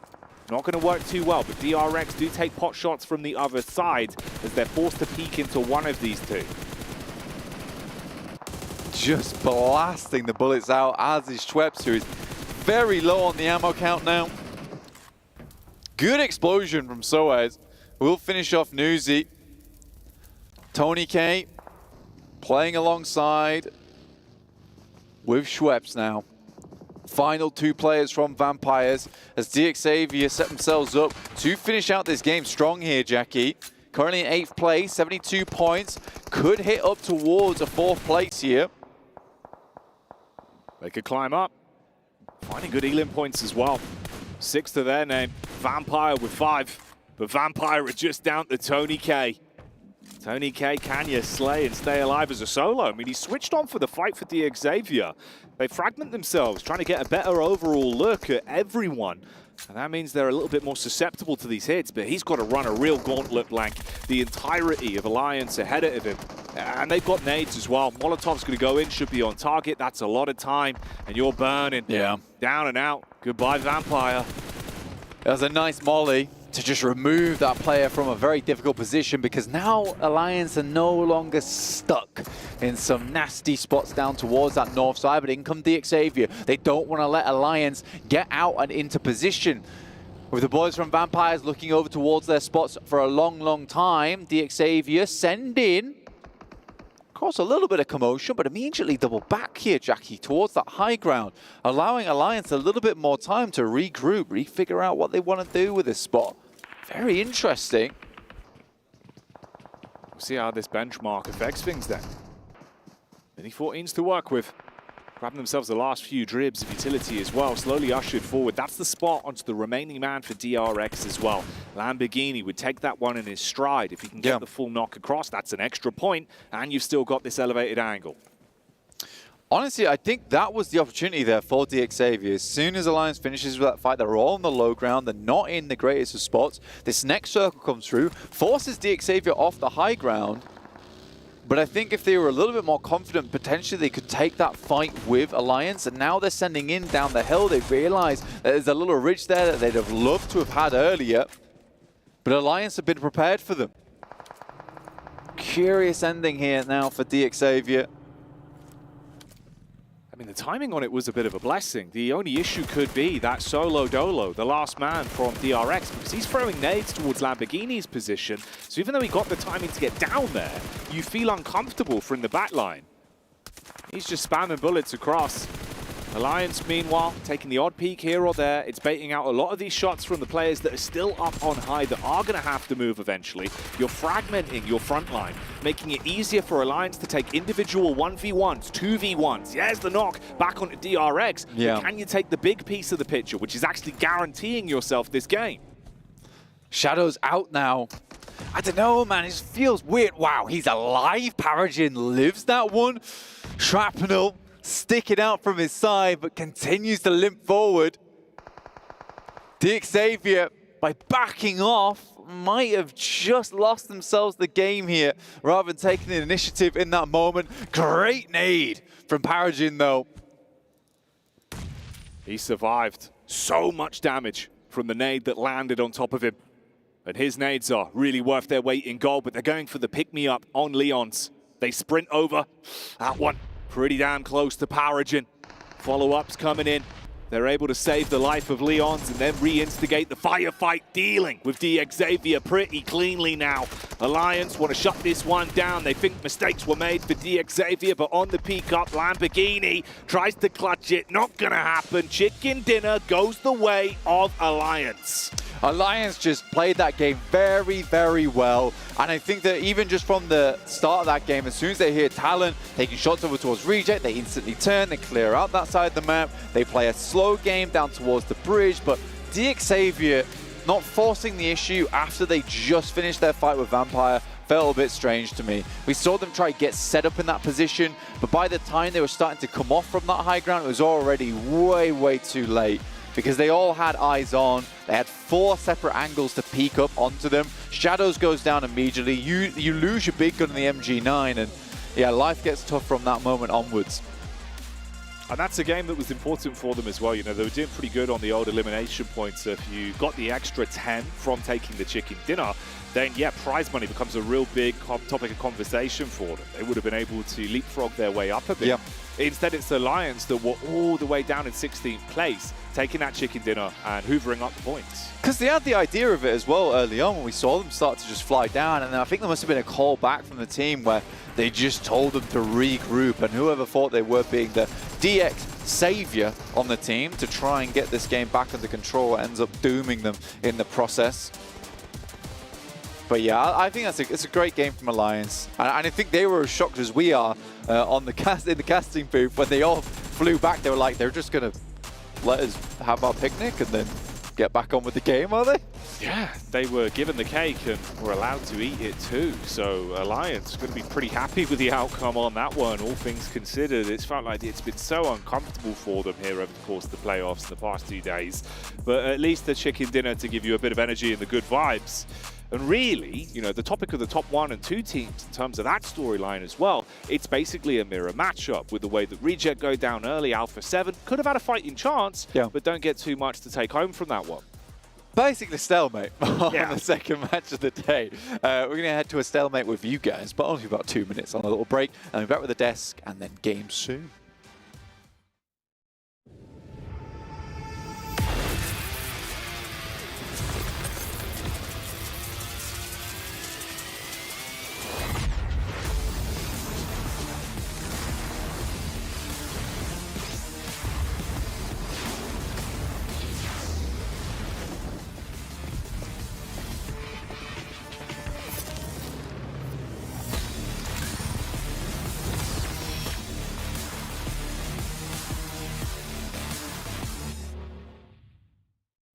لحظات البداية عاشت معنا.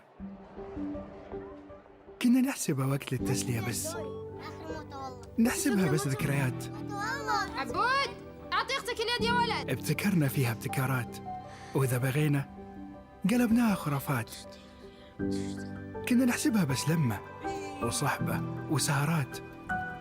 انتبه نوب ترى نوب. لكن كنا نشوف عالم ما حد يشوفه. ليت يشغل وقته بشيء يفيده. الله عليك على اليد سود. عالم كبر وعاش فينا. عالم الحماس فيه يوصلك كل مرة لحلم أصعب، بس ما يصعب عليك. بارد معك وين ما تروح.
This is the final day of the main stage of PMWC, the final day for the winner to be able to claim it all. So hitting the ground running is imperative. The stakes are high, the stress is high, and the aggression is high as well. Starting off with match number 1, where A7 Esports came out on top, getting the chicken dinner as a result of that aggression. But not just that, they were also able to beat the record that Vampire set last time around by getting 5 chicken dinners in one tournament. Match number 2 for A7 was not necessarily the best in terms of their placement, but they still managed to get themselves a little bit in the game, and with the lead that they already had gathered in match 1, they're sitting pretty comfortably at the moment. However, Alliance are the ones who secure that chicken dinner because Xavier get a little bit too overzealous with that aggression that they throw their way. Elias stay cool, calm, and collected, and that is the chicken dinner in their bag for the match 2 of the day. Make sure you guys stick around to find out who wins PMWC.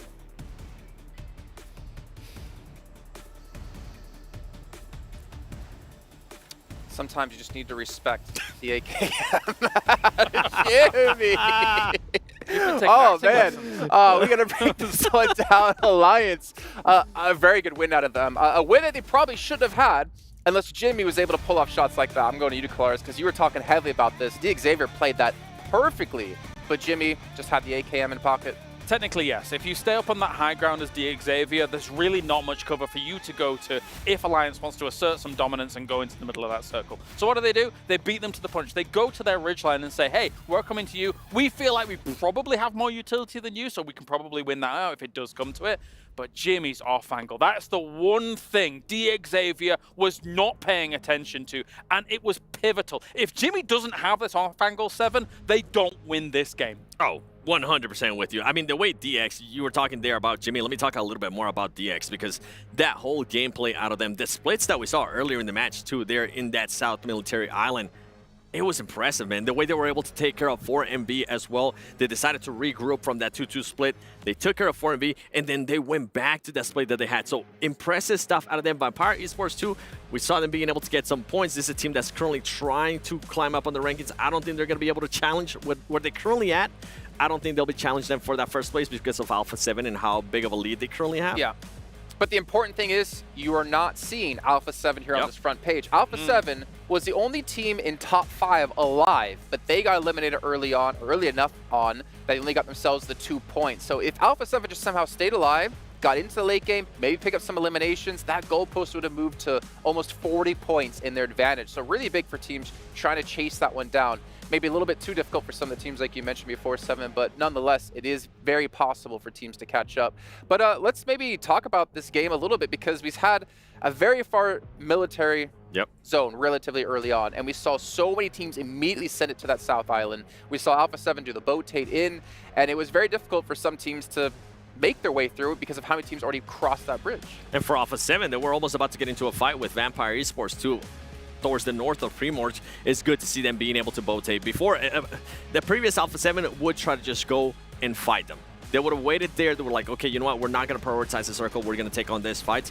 But I'm glad to see a little bit of a change for them. It didn't end up working out. I think at one point I heard you, James, say that you would have liked Alpha 7 to take the compound where DX was. I feel like that would have been the winning gameplay for Alpha 7. Yeah, I'm in two minds about it, right? Because as much as it probably would have been a bit of an easier approach to the circles. One thing with having to do a botation is that you don't have vehicles. So you're having to make that crash on foot. We're expecting many smokes to come out to try and block the lines of sights of DRX whilst you make that push. But I still do think maybe it would have been a better style. I understand what Alpha 7 was doing. If they win the fights on the south side, they take control of what that high ground would have been that Xavier was obviously playing from towards the late game. So I get it, but there was just too many teams up there. Too many teams. It's good to see them rotate early, though. That's a difference that I wanted to see out of yesterday whenever a circle didn't favor them. It's good to see them being able to do that rotate. Like I mentioned, though, it didn't end up working out for them. Well, I mean, 4MV taking out the most overrated team as well of Alpha 7. You saw Reddit them over. Here's a quick comparison of Alliance on their best day in the group stage, considering their performance yesterday. And we did see a big drop-off. I think it was a big surprise. I think that's fair to say that Alliance ended up winning the group stage. But then we had a major fall-off going into the main event, whether the break was a little bit too long for them and they weren't warmed up coming into this. But this is definitely a team who hasn't been as successful. And obviously, as we have mentioned before, the splits they were doing aren't really viable now with the way the lobbies are being played. That was the big factor. We were mentioning, too, about it. I don't think that we're going to be able to get away in the main tournament with what they were able to get during the group stage. And even towards the end of matches, whenever they were able to get those chicken dinners, they were getting away with some stuff that's they're currently not being able to get away with. Jamie, though, to kind of give him some props, this is now multiple times that we've seen him being able to get the off angle, being able to help his squad secure that win. But for that team, I mean, if they even want to be able to climb out the leaderboard some more, they need to go back into the drawing board. They need to be able to adjust, and they need to work on those splits a little bit better if anything's going to happen for them today. Yeah, as I say, they can't really take this much room. They did have a decent compound for a game like this and used it underneath the bridge to be able to get to where they were eventually, but yeah, it's a very different ball game here in the main tournament. Yeah, Xavier, I mean, if you imagine they got the extra 4 or maybe potentially 8 points, right, because of eliminations as well, got to put them up to 88 points, which is still, it's doable. If anything, to rank up, because we know the money difference between some of these slots are insane. First to second is $200,000 of a difference. As we look down to the second page here, Vampire obviously trying to catch up here. Team Liquid as well, as Max pointed out at the start of the day, for the club championship. They need to get themselves top 8 to get some points for their club overall to potentially earn some extra money in this one. In the meantime now, we're going to head down to the stage with Barney, who has an interview with Talon, who's still on that chase for first place. Welcome back to the STC Arena, where I'm joined by Misery from Talon Esports, currently sitting in 3rd place. Misery, couple of questions before I let you go. I just wanted to quickly ask you, you guys have been so consistent day in, day out for the whole duration of this competition, but you kind of need to do a little bit more. So tell me how you guys are feeling right now. Mana perasaan kalian buat di mulai hari ini? Karena kan konsisten tapi agak kurang, perlu push sedikit lagi. Ya buat hari ketiga ini we're feeling great, tapi ya emang lagi unlucky aja di 2 game awal. As you can understand, we're feeling great, but we just unlucky in the first 2 games. No, it's a fair point. I guess like luck is kind of thrown into the mix, isn't it, when the zone is pulling away from you. However, let's talk about adjusting, because like I said, you're extremely consistent, but day 1 and day 2, how have you changed things coming into day 3? What have you guys kind of communicated with each other that you want to change? Ya, bagaimana kalian masuk ke hari ketiga ini, perubahan apa yang kalian bikin? Kita nggak ada sih, kita main tetap kayak biasanya, cuman yang kayak gue mention awal-awal emang kita lagi ada momen-momen unlucky-nya lah di 2 game awal tadi. We don't change anything, we just play our games, but just like I said, we got some unlucky moments for today, so yeah. A lot of people are saying that. We just want to play our game. And you know what? I get it. So, Misery, you're actually the only one out of the team that has main stage experience. You were here at the mid-season championships in 2022. Have you been kind of giving some of that wisdom and helping out some of the other players who maybe don't have the experience of competing on a stage like this? Ya, kalian kan dari tim ini yang punya pengalaman sebelumnya di Riyadh itu cuman kamu. Kira-kira ada yang kalian terapin nggak dari pengalaman kamu ke tim biar mereka bisa adjust, bisa nyesuaiin diri di turnamen ini? Gue paling nge-brief anak-anak ya do and don't saja sih di sini, sama ya beberapa kayak mental talk gitu-gitu, paling ya gue bilangin lah kayak ini sama aja sama yang lainnya. Jadi ya nggak ada yang gimana-gimana sih, paling gue ngasih beberapa masukan aja yang pernah gue dapat di 2022. There's not much, but I just tell them about do's and don'ts, and then I also tell them about some mental pep talk so they can be really adjust and don't really get under pressure in this tournament, and I just try to give them everything that I learned from 2022. Nice, and very smooth in interviews. I love this. You're a smooth talker. It's great. Talon Esports currently in 3rd position during the final day. We've got 4 more maps to go. Best of luck. I'm going to give you a spud, and I'm going to give you a spud as well. Thank you. Best of luck so far. But for now, we're going to go back to you guys to continue day 3 of our main tournament. Thank you, Barney. So nice to hear from Misery there from Talon. And now we get strapped in for our final cast of the event. Blank. There's so many more games remaining, though, waiting in the wings after this, so do not go anywhere. Strap in, as today's champion will be crowned at the end of the day. Blank, it's been intense. What are we feeling for this one, homie? I don't know, bro. I just hope that Reject and Alpha 7 just don't go down in first for the next 4 games. Yeah, it would be a shame, wouldn't it? It would also be funny if Alpha 7 just wins by just doing nothing for the rest of the tournament, which would be great. However, it would be even better to see them just take their destiny in their own hands and grab that first place spot. Right now, they are far ahead. It is going to be hard for any team underneath them, including Talon, to catch up at this point in time. They have so many more points than a lot of the squads here. Reject, on the other hand, struggling. Feels like some of that lightning in the bottle escaped yesterday. They just cannot close the bottle back on it. That's why the sad music's on. Yeah, they would need a bolt from the heavens cast down from Zeus to reinvigorate the team and bring that electricity back. They need it, Blank. It was the communication that was flowing, that was never slowing. It was putting Reject in a position to dominate earlier in the event.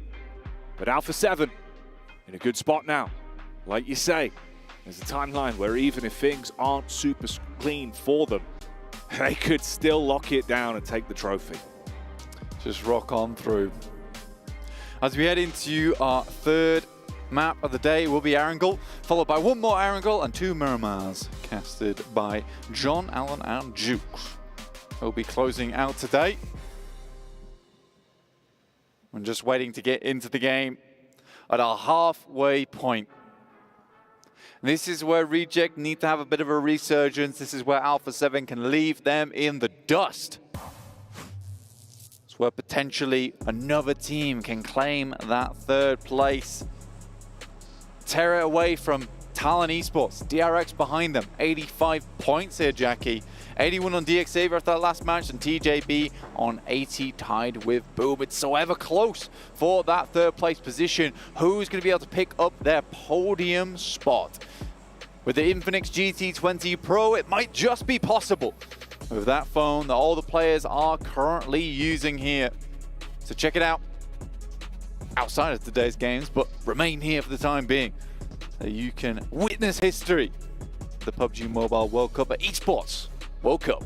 Oh yeah, that's right. The crowd has been getting rowdier and rowdier over the course of the days. They've been enjoying the plays that have been occurring on the grand stage. Just strap yourselves in, make some noise, feed the energy in the STC arena, and let's give it up for these squads going into our third game of the day. An opportunity could present itself to Alpha 7, a chance for Reject to climb up. And then, like you said, so closely grouped for the other squads in the mid portion of the pack. A lot of prize money on the line, the bragging rights. That title, for the first time, will be given to one of these squads at the end of Championship Sunday. And there has been so much to dissect and digest, so we'll set our focus in on Game 3. Circle down towards the southwest, not towards Sosnovka this time around. We're over towards the swamps, the ridge sides, the valleys, the fields. Who's going to be able to plant their feet in a position where they'll be able to grow some success, pick up some points, take them home. Twisted Minds are towards that northeast side, but directly in the center is DRX, fourth place, vying for that third. A good start for them. And Alpha 7 with a fairly easy rotate on that northern side of the map. Hello, Alliance. First shot across. Alliance off the back of taking themselves an opening win with the chicken dinner in Game 2. They get that shot over.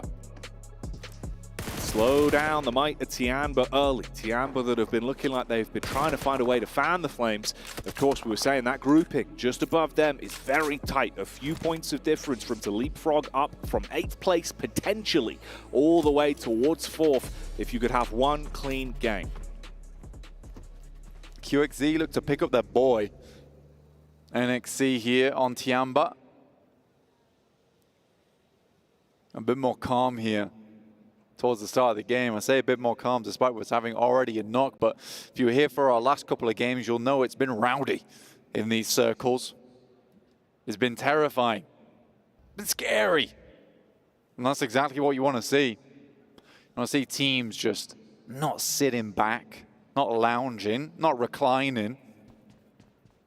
You want the full face forward here. You want the gamer leaning. Championship Sunday. It's all to play for. And plays are already being made as the shotgun is going to slay, blow them away in the close quarters action. Instant attack from Vampire, twisting the screw towards Twisted Minds and taking down one of the squad mates early. They really have had a curse on the opening drops over the course of playoffs, Blank. It's never looked comfortable. Yeah, Twisted Minds feels like they're phoning it in, honestly, during this last day, which is annoying considering that they are a good team. They have great players. And it just feels like some very silly mistakes at the start of the game, which I think could have been easily rectified. So, Twisted Minds, I hope that they take this tournament and they absorb some of the knowledge from it and can move forward and have some better results. Because the thing is, they're 62 points, right? They're one good game away from the top 5. Yeah. Why are we throwing away matches at the very beginning? Doesn't make any sense to me. It's a shame. Maybe the confidence has gone. They've lost their potential edge that they could have had. Really feels like those awkward encounters where it was them versus Reject yesterday, always neck and neck, but never really going the way of Twisted Minds other than one matchup, resulting in them barely limping away from the fight with 2 players. All ancient history now, though. It's all about the present. It's all about what's happening in the here and now. Reject, similar drop from last time, back over towards Rozok. Talon on the move. Power and Co. starting to head down towards the new zone as well. DRX on your screens here at a pretty good center location right now with some squads around them, of course. Vampire towards the coastline. Obscure and Twisted Minds, that trio off towards the left. D Xavier, IWNRX, and Tong Ji Abao. Also, over that way, for Miracle Vibes on your screen here, locked in at 12th place. 1 point of difference between them and IWNRX. IWNRX, great survival stage. You know what? Very, very well done. But it felt like a lot of the gas that was still in the tank was used up on that survival stage. Now they're running on fumes. And the pistons just not pumping as hard as before. Keep the engine groaning. And I think they delivered for the fans. We saw a lot of excitement towards the Istanbul Wildcats next Ruya with how they were playing. But those Wildcats, they've lost that ability to pounce, to lay low and strike like an animal in beast mode. But you talk about the beasts on the server, Alpha 7, they are synonymous with that word. They have been so absurd with how they've played. Looking damn good on every engagement. Smart rotates.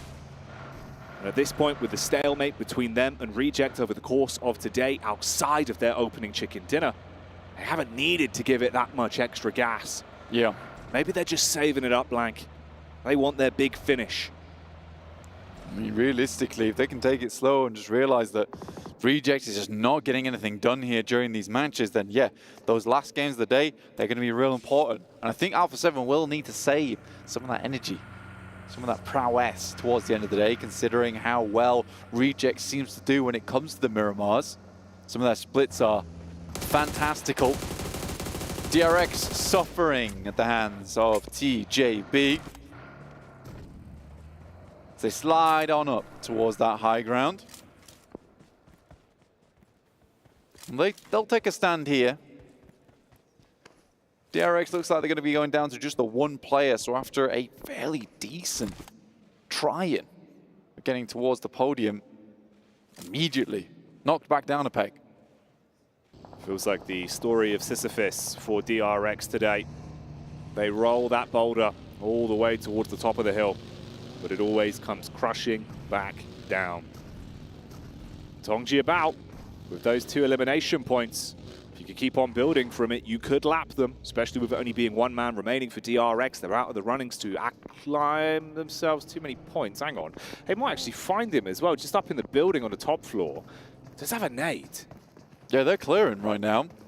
QXZ might be able to get the nade down the stairs, but the way they're pushing, I think they'll be more than likely up there. Should have heard the pin. The trade should come through. Should be very easy. Yeah. And that will be DRX out. And Tongji Abao, direct competitors at the moment. 5th place to that 4th. 80 points now with 3 points accrued. Very nicely done. Gets even better for them, really, then. That's a really strong spot they've got. But after that, it becomes less so. Nice rotate from Reject, though. They managed to get themselves underneath, right, and swing past on the old jungle vines here. Through Alpha 7, compounds on that western side of Everest. Up towards their north side is Alula IHC, but that's not a bad spot considering this circle. There's still a chance for people to be playing up towards Everest, but with its location in this circle, it's more creating this awkward scenario where you're cutting out playable space. We'll hone back in on that as the story develops, but as the saying goes, Team Liquid are down to a trio. It was the chief for the team, taking bullets from the back line. As for Miracle Vibes, found an opportunity to swipe onto them. They could take them down here. You've definitely got the edge. Ayala, oh, lays down, but gets hit by the bonnet. Run on over. Team Liquid really having a brutal day. Yeah, it's been tough. I think they came out swinging on that Sanhok, and then it's really not looked the same since then. Reject currently have a scout out in Duello. They're in the middle of the field, up towards that northern side. Alpha 7 seeing a little bit safer over towards Gatka. Again, feels like the safe route has been taken by Alpha 7 a lot today, reserving some of that aggression, some of that power towards the end of the games where they can just unleash it all at once with like a Alpha 7 beam, to be honest with you. That's the one fight you don't want to be thrown into for Reject here. Your direct competitors.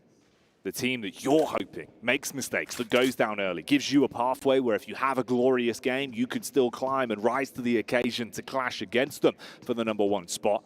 Focusing their attention instead on Tong Jiabao. Duello was the scout. Might be the linchpin for it, finding cheeky off-angle peaks to send out some shots across. Yeah, this is actually a really strong spot. It's a spot that really shines if the circle comes up towards that northwest side. And again, it's very similar towards that Miramar that we saw from day 1, I believe it was, the last match of the day, purely because this is a spot that can give you a huge amount of eliminations if the circle comes over to you. And I like this from Reject because they do keep gambling on these spots. And if the circle comes to them, then they just thrive in that moment. And I think they realize that they are far enough behind now where they need to start gambling for these big moment games. It's a good thing that Reject goes for time and time again, though they need their frontman Reiji to stop going down early. He has been really the guy that's been leading a lot of the charges for Reject. Put perfectly into place here by the graphic that's on your screen. Look at the highest damage that he's been dealing. Ocio can be an absolute monster. Zone starting to move in as well. New circle to play with Reject still in a good position. Of course, Alpha 7, the team that's up on top. We hone back in on their POV. And it's McGrellin warring up against Talon. They crash into the compound. Nade's going across. That one could be a bit of a problem, actually. That's on target towards McGrellin. Look at the move through the back. The DBS coming in to try and hit you with a little bit of a sneaky play. Alpha 7 going down early. Clean up crew required, but it's not going to be there. Uh-oh. The Talons have snuck their way in and snatch the lives of Alpha 7. They go out early. An opportunity is presented to Reject. 1v3 basically from Yoru in that situation. This lad just used to be on a community team with Yummy. And now here he is on Talon, battling versus the best in the biz right now. Kind of unreal, to be honest with you. But nice to see. But you're right. Circle moves in towards that location we were highlighting before, Jackie. High ground galore. Here's that replay. They just had nothing to do versus him. Saw the next coming through, and it's quick succession. And potentially, that succession is opened up now for Reject to take the #1 spot in the lobby, or at least get close to it. They're still 31 points behind. But this is the type of circle that potentially opens up the floodgates. That's also a game where Alpha 7's gone down early. Is that going to break the mental? Is that work that they've been doing behind the scenes, making sure they can keep on the straight and narrow during these matches, no matter what happens, no matter how bad things get? And it's a crazy sequence. I mean, Alpha 7 take those 3 elimination points. It's better than it could have been with an early exit on this game. you still have those to add to your tally. For Reject, you've got to have a big elimination game and be gunning for the chicken dinner to be able to contend against them. Talon, meanwhile, 4 eliminations is great. You're getting close towards breaking into that 100 mark barrier. But as we saw, as heroic as the 1v4 was, it does mean there is only one man left. So chance of him getting anything off of placement really comes down to being able to keep his nose clean and think about longevity more than anything. But yeah, potential storylines building on this one. This could be a great halfway point for the day. Next circle, dropping soon. Reject praying just for a friendly circle here. One that goes dead center. And as we go further into the game, there it is. Man, it feels like here at EWC, they want Reject to win. Reject are certainly going to want to. You're given an opportunity after some bumpy games. Game 1 and Game 2 were not kind to them whatsoever. But here's Game 3, the start of something new, a chapter where they can build back in and prove how much fighting power Japan has here at the PUBG Mobile World Cup live from the ESPORTS World Cup. Still room for the other teams beneath them, though, to duke it out amongst each other and lap one another. Yeah. We've been highlighting how close that is, man. This is still difficult because this is one of the hardest spots to defend, but one of the best spots in this circle. And the reason it's so difficult to defend, as we get a nice little nade there coming through from IWNRX, is the fact that there are so many third parties and people realize how strong this position is. So as soon as teams get close to you and you let them get close to you, another team's going to swoop in afterwards because everyone wants that spot. So you need to be so resilient to hold on to this one. It's going to be a mega test for Reject. It really will be. TJB, on the other hand, 5th place. Feels like they've been stuck here for a while. There is a chance for them. Like you said, Talon down to 1 player. Oh, have that. I mean, not bad, actually. Not bad. Like, fair play. He's got a good throwing arm on that. Go on, do another. He's thinking about it. I mean, he's got 7 of them in the backpack. Yeah. All right. Well, he's got all of Alpha 7's grenades. Oh, exactly 7. Lucky number 7 for him. I mean, he hit the jackpot on that one. For Miracle Vibes as well. Yeah, they lost Baron early. They can clean up at least versus the fragmented the Xavier as they'll find Shadow. Shots over on towards Paragin as well. A few bullets sent his way. Oh, mate, Paragin really getting bombarded onto now. And I think it's interesting as well, actually, that kind of like this really does play into the storyline of the way Reject like to play from distance, where the panic is when teams swoop on them, right? When they have to take close quarters combat. So, man, this is one of those. It's like a true test of everything we've seen. Not only that, but Reject tends to like to be playing out in the open. They don't like compounded gameplay a lot. No. They like these open spaces, and it's something that Reject does really well, is just playing in positions that require you to have great communication. And I think that's something that Reject absolutely has. You can see it just in the body language on the stage. They're all great friends. They've all played together with one another on separate teams all over the place before they came together and created this super team in Japan. So yeah, that synergy is there. Alliance picking themselves up and knock over towards Al-Haji. This is on the south side. Next circle, heading into stage 5. This is the dangerous one. This is the midpoint of the game. A team start to get crunched out. There's no longer any places to be playing in. You're being moved forward. If you don't want to, it doesn't matter. The zone will not argue. It will only usher you in, potentially moving you towards Reject's crosshairs. Attack down onto Alliance. The first bit of blood spilt from them. Looking for prime opportunities, nades being thrown out. He's got so many of them. I mean, he's down to 2 at this point, but if you can get one on target, could actually be a bit of a pain in the backside. He's going to grab some more. He's got the refills, I'm sure of it. Thing is, Power's scared about pushing a single dude. I mean, the way he's playing, it does feel like he's a full squad. Like, there's at least 18 grenades going out. There's got to be 4 dudes in there. Luckily, a little cheeky spray from Frozen through the smoke will blow away Talon. A remove there. clawed grip on this game for TJB to potentially chase here just a little bit. Reject reposition slightly because they need those elims. Right now they haven't picked up too many of them, but teams will be crunched in soon. When teams are on the move, distracted by potential fights, that's when Reject are going to want to strike.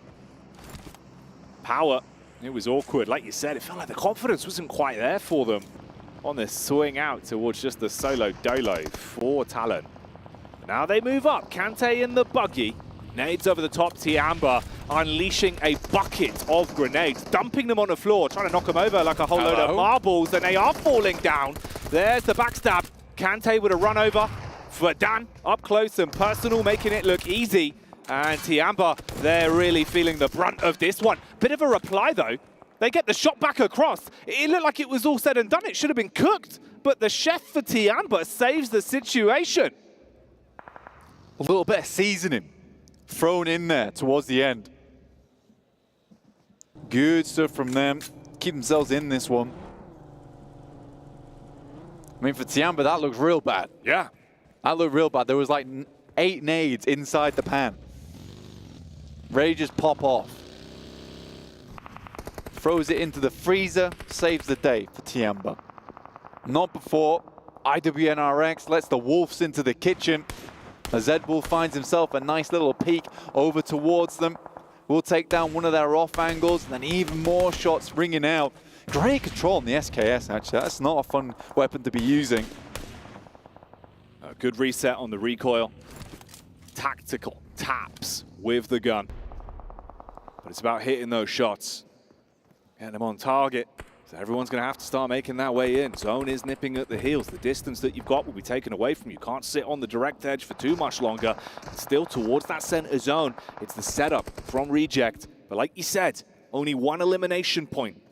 They need to find more opportunities, be gifted those fights, as there is the odd clash erupting around the lip of the zone now.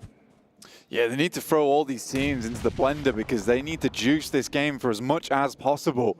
Alliance take a nasty nade over the top. Second one looks awesome. And Tiamba will clean out Alliance.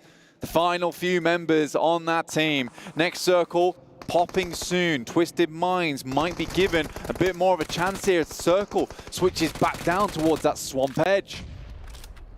This is the fight that you're thinking Reject are probably debating when they want to instigate a bit of a sideswipe onto, with Alula XIHC clashing versus Boom. Vampire late on the rotate down. You've had Paragin with his belly to the ground for so long. Godless throws the nade across, but there is a reply from Boom. Fighting, bobbing, weaving with the limited cover that's available. Barely any HP to play off of. That SMG has to be pristine on the peak. He's trying to play for the quick bandage, looks for the peak round the corner. Nade's going to be cooked to perfection. Ba-boom, as he's gone. Roll comes through the assassination. 2 blades in hand. Cuts down the players from Boom, all on his lonesome. Now has to sneak his way through the field. Pombit has his location locked in. Nade goes over the top, far and long, looks pretty decent, but not quite far enough. Reject, though, playing scared, playing safe potentially, but we all know here they have to pump a lot more points out of these games. We don't want to see Reject fall back into those bad habits that we saw from group stage, with more of that aggression. Not to worry, not to let Alpha 7 get in their heads. Fortune favors the brave. And with the chips being down, Alpha 7 being out in this game, it's the opportunity where they have to carve a path to victory themselves, be the human hatchets to cut an opportunity back towards that first place spot. OCO, scoped in, looking for chances. He's usually that man to instigate it. He's been a big piece of the puzzle for them. Paragin for so long has kept himself alive, trying to give DXavier some kind of point tally towards the end. Vampire swoop and finally find him. Sort of an interesting spot they're playing in right now because they moved away from the pylons as well. Slight shift over towards that western side. And I actually think they've gone so undetected that players don't even know they're here right now. They might be able to use that to their advantage, Jackie. I believe Boom is now taking shots over towards them. As smoke starts to balloon around the map, Pombit stepping up in the buggy. But Vampire look like pretty easy targets. They got to worry about this third party, though, from Boom, because they could explode on the scene as soon as they start this engagement between them and Vampire. They were only supposed to blow the doors off, but Boom want to bring down the whole lobby if they're given a chance. Up on that elevated angle. Vampire taking the vehicles out of commission, so there's no splash damage that could come back to haunt them. Still got points of rotation to contend with. Miracle Vibes down in the dirt with a duo set up from Apex and Refus, looking for an opportunity to strike from there. Good nade. Arc looked pretty clean. It's going to be a little bit shallow. Still does damage, but not enough to get the full knock across. But it does give you the information you wanted on towards the reject fight. Zone moving up, though. Going to force some issues here for the teams that are on the outer edge. IWNRX, Tongji about, Twisted Minds. All of them have to think about fighting their way through one another. Whereas Boom, they've got vehicles for the rotate. Are they feeling confident for a crash? This is honestly the best circle shift for Reject, because it both puts Boom Esports in an awkward situation where they're just being pushed out into sight lines. It also pushes Vampire in slightly as well. And now Reject has set up this defense, understanding the entirety of their backline now is free and clear. They just need to take shots downwards through this fielded region. They're already set up. They have vehicles to create a compound with. This is great news for them. And Boom Esports getting harassed by Tongji Abao now. Okay, here we go then. This is the room. This is the opportunity. How did they contend with the fights? You get the peek up from the back line. Reject looking to try and scrap. GK first, taking hits from all over the shot. Boom, take damage on a few players, so they back off the pace. You get an attack from the side from Tiamba that will get one shot off. Good nade play from Reject as well, blowing away the hopes and dreams of Tongji Abao. As those are on target, they're starting to finally find room to get elims in the game. Shan last left alive here for Tiamba. Shortly will fall down, but a good game from them. 8 eliminations. Not bad at all. Boom. They lost one player in the process. Reject now up to 3 eliminations. They start to pump that damage in, Jackie. We saw them take a heavy hit there from Boom. No one knock went through just yet. Twisted Minds keeping IWNRX at bay. The Wildcats zipping through the trees. Fast on their feet, but caught out of position as the shots are going to land. The claws need to come out for the Istanbul Wildcats, but it's the jump up from Obscure that hits that one on the fadeaway. The nade at least knocking him down and slowing down a rotate from Twisted Minds with a zone closing in on them. Reject, 1-for-1 trade. Osio on the nade back. Nice. It's Boom. There's the follow-up as well, as Reject are beginning to feast into this game. For Miracle Vibes are removed from the equation. We're whittling down our remaining squads and throwing us into the final fight. Vampire in the meantime slowly moving their way up. Tony K can smell the damage being done. And there's the first nade from him over towards Duello. Reject no, they can't let this game slip out of their hands. Reiji Yosio once again, 5 elims for the team. He's the one pumping in the numbers, but another massive nade from Tony K takes out so many members from Reject here. 2 go down, Reiji Yosio's out. It's left now up to the 2 players from Reject to keep this game going. That vampiric burst from Tony K, giving the energy back to Vampire, but this is only frustrated Reject. It's only frustrated Osio, and he wants to fight fire with fire, bringing the hurt back down onto Vampires, slaying one of them, knocking another, and putting himself into a position where maybe him and the duo can get it done. Down to just 2, but looking to keep this game going for Reject. Massive nade from Sara, heads over the top, and Regiosio goes for the peak. Calls back to Sara now, understanding must be quite low. Regiosio gets cleaned out by Obscure. Just Sara remaining, finishes up with a beautiful Molotov. That'll be Boom out. Top 3 now acquired for the boys on Reject. The solo of Sara, slowing down the pace. changing his scope on the game. They wanted a high elimination matchup, but now they're just focusing on the main point gain. If they can still take a chicken dinner, it's recoverable. It'll give them a good stead in this matchup with Alpha 7 going down so early into the flow of Game 3. Twisted Minds and Vampire are their opposition on this one. Twisted have played a backline the entire time. Vampire have been turning up the pressure when necessary. Scouting going on. Just trying to get a bit of a read on this from Guizhou. Final zone here, stage 9. This will close all the way in. Twisted Minds and Vampire set the clash first. Sarah, completely out of the equation right now. That might just work to his benefit. Drops the backpack. Remains unseen. The vehicles coming through, though, might be clearing the outer edges. And they realize it. Vampire looking to clean out that final player from Reject. In comes Schweppes. Flows on through, doesn't quite catch him, but is in now the sidelines of Twisted Minds. Nades towards the smoke. They understand Sarah's location and are gaining information off the back of the use from the nades. But in this opportunity, they're trying to see if they want to start the fight versus Twisted themselves, as Vampires are cleaning up for the pushdown. P90 spray onto Schweppes. Sarah still staying alive somehow. There's the strike from Obscure. Doubles down onto Schweppes. Is able to clean up on that one and give Twisted an edge in the fight. Sarah peeks up, looks for a strike from the side, putting bullets down towards the back line of Stoned. Looking to pick up some more eliminations here. Stoned has a good idea of where he is. Will finish him off. That's Vampires now up to second place. Looks more towards Twisted Minds. He's not able to find it. Twisted Minds start the game in a bad stead. We're able to bring it back from the swamp. The beast rises from the waters. But it's Reject that we're all talking about. A top 3 there puts them back in contention for that first place spot, Jackie, versus Alpha 7. A rough game for Alpha 7. 8 eliminations for Reject. And a good placement on the finish with only Sarah remaining alive. But Vampires were thinking about a chicken dinner. Twisted Minds put a bullet through where that fork gets processed. They don't even let it process. They take this one. A chicken dinner for them to give some confidence back to the squad. But a hell of a matchup here for the halfway point. Massive. Vampires consistently in that top 5 over and over again cannot be understated. It is a really big deal, and they've been climbing out from what was the 16th place. Sort of insane.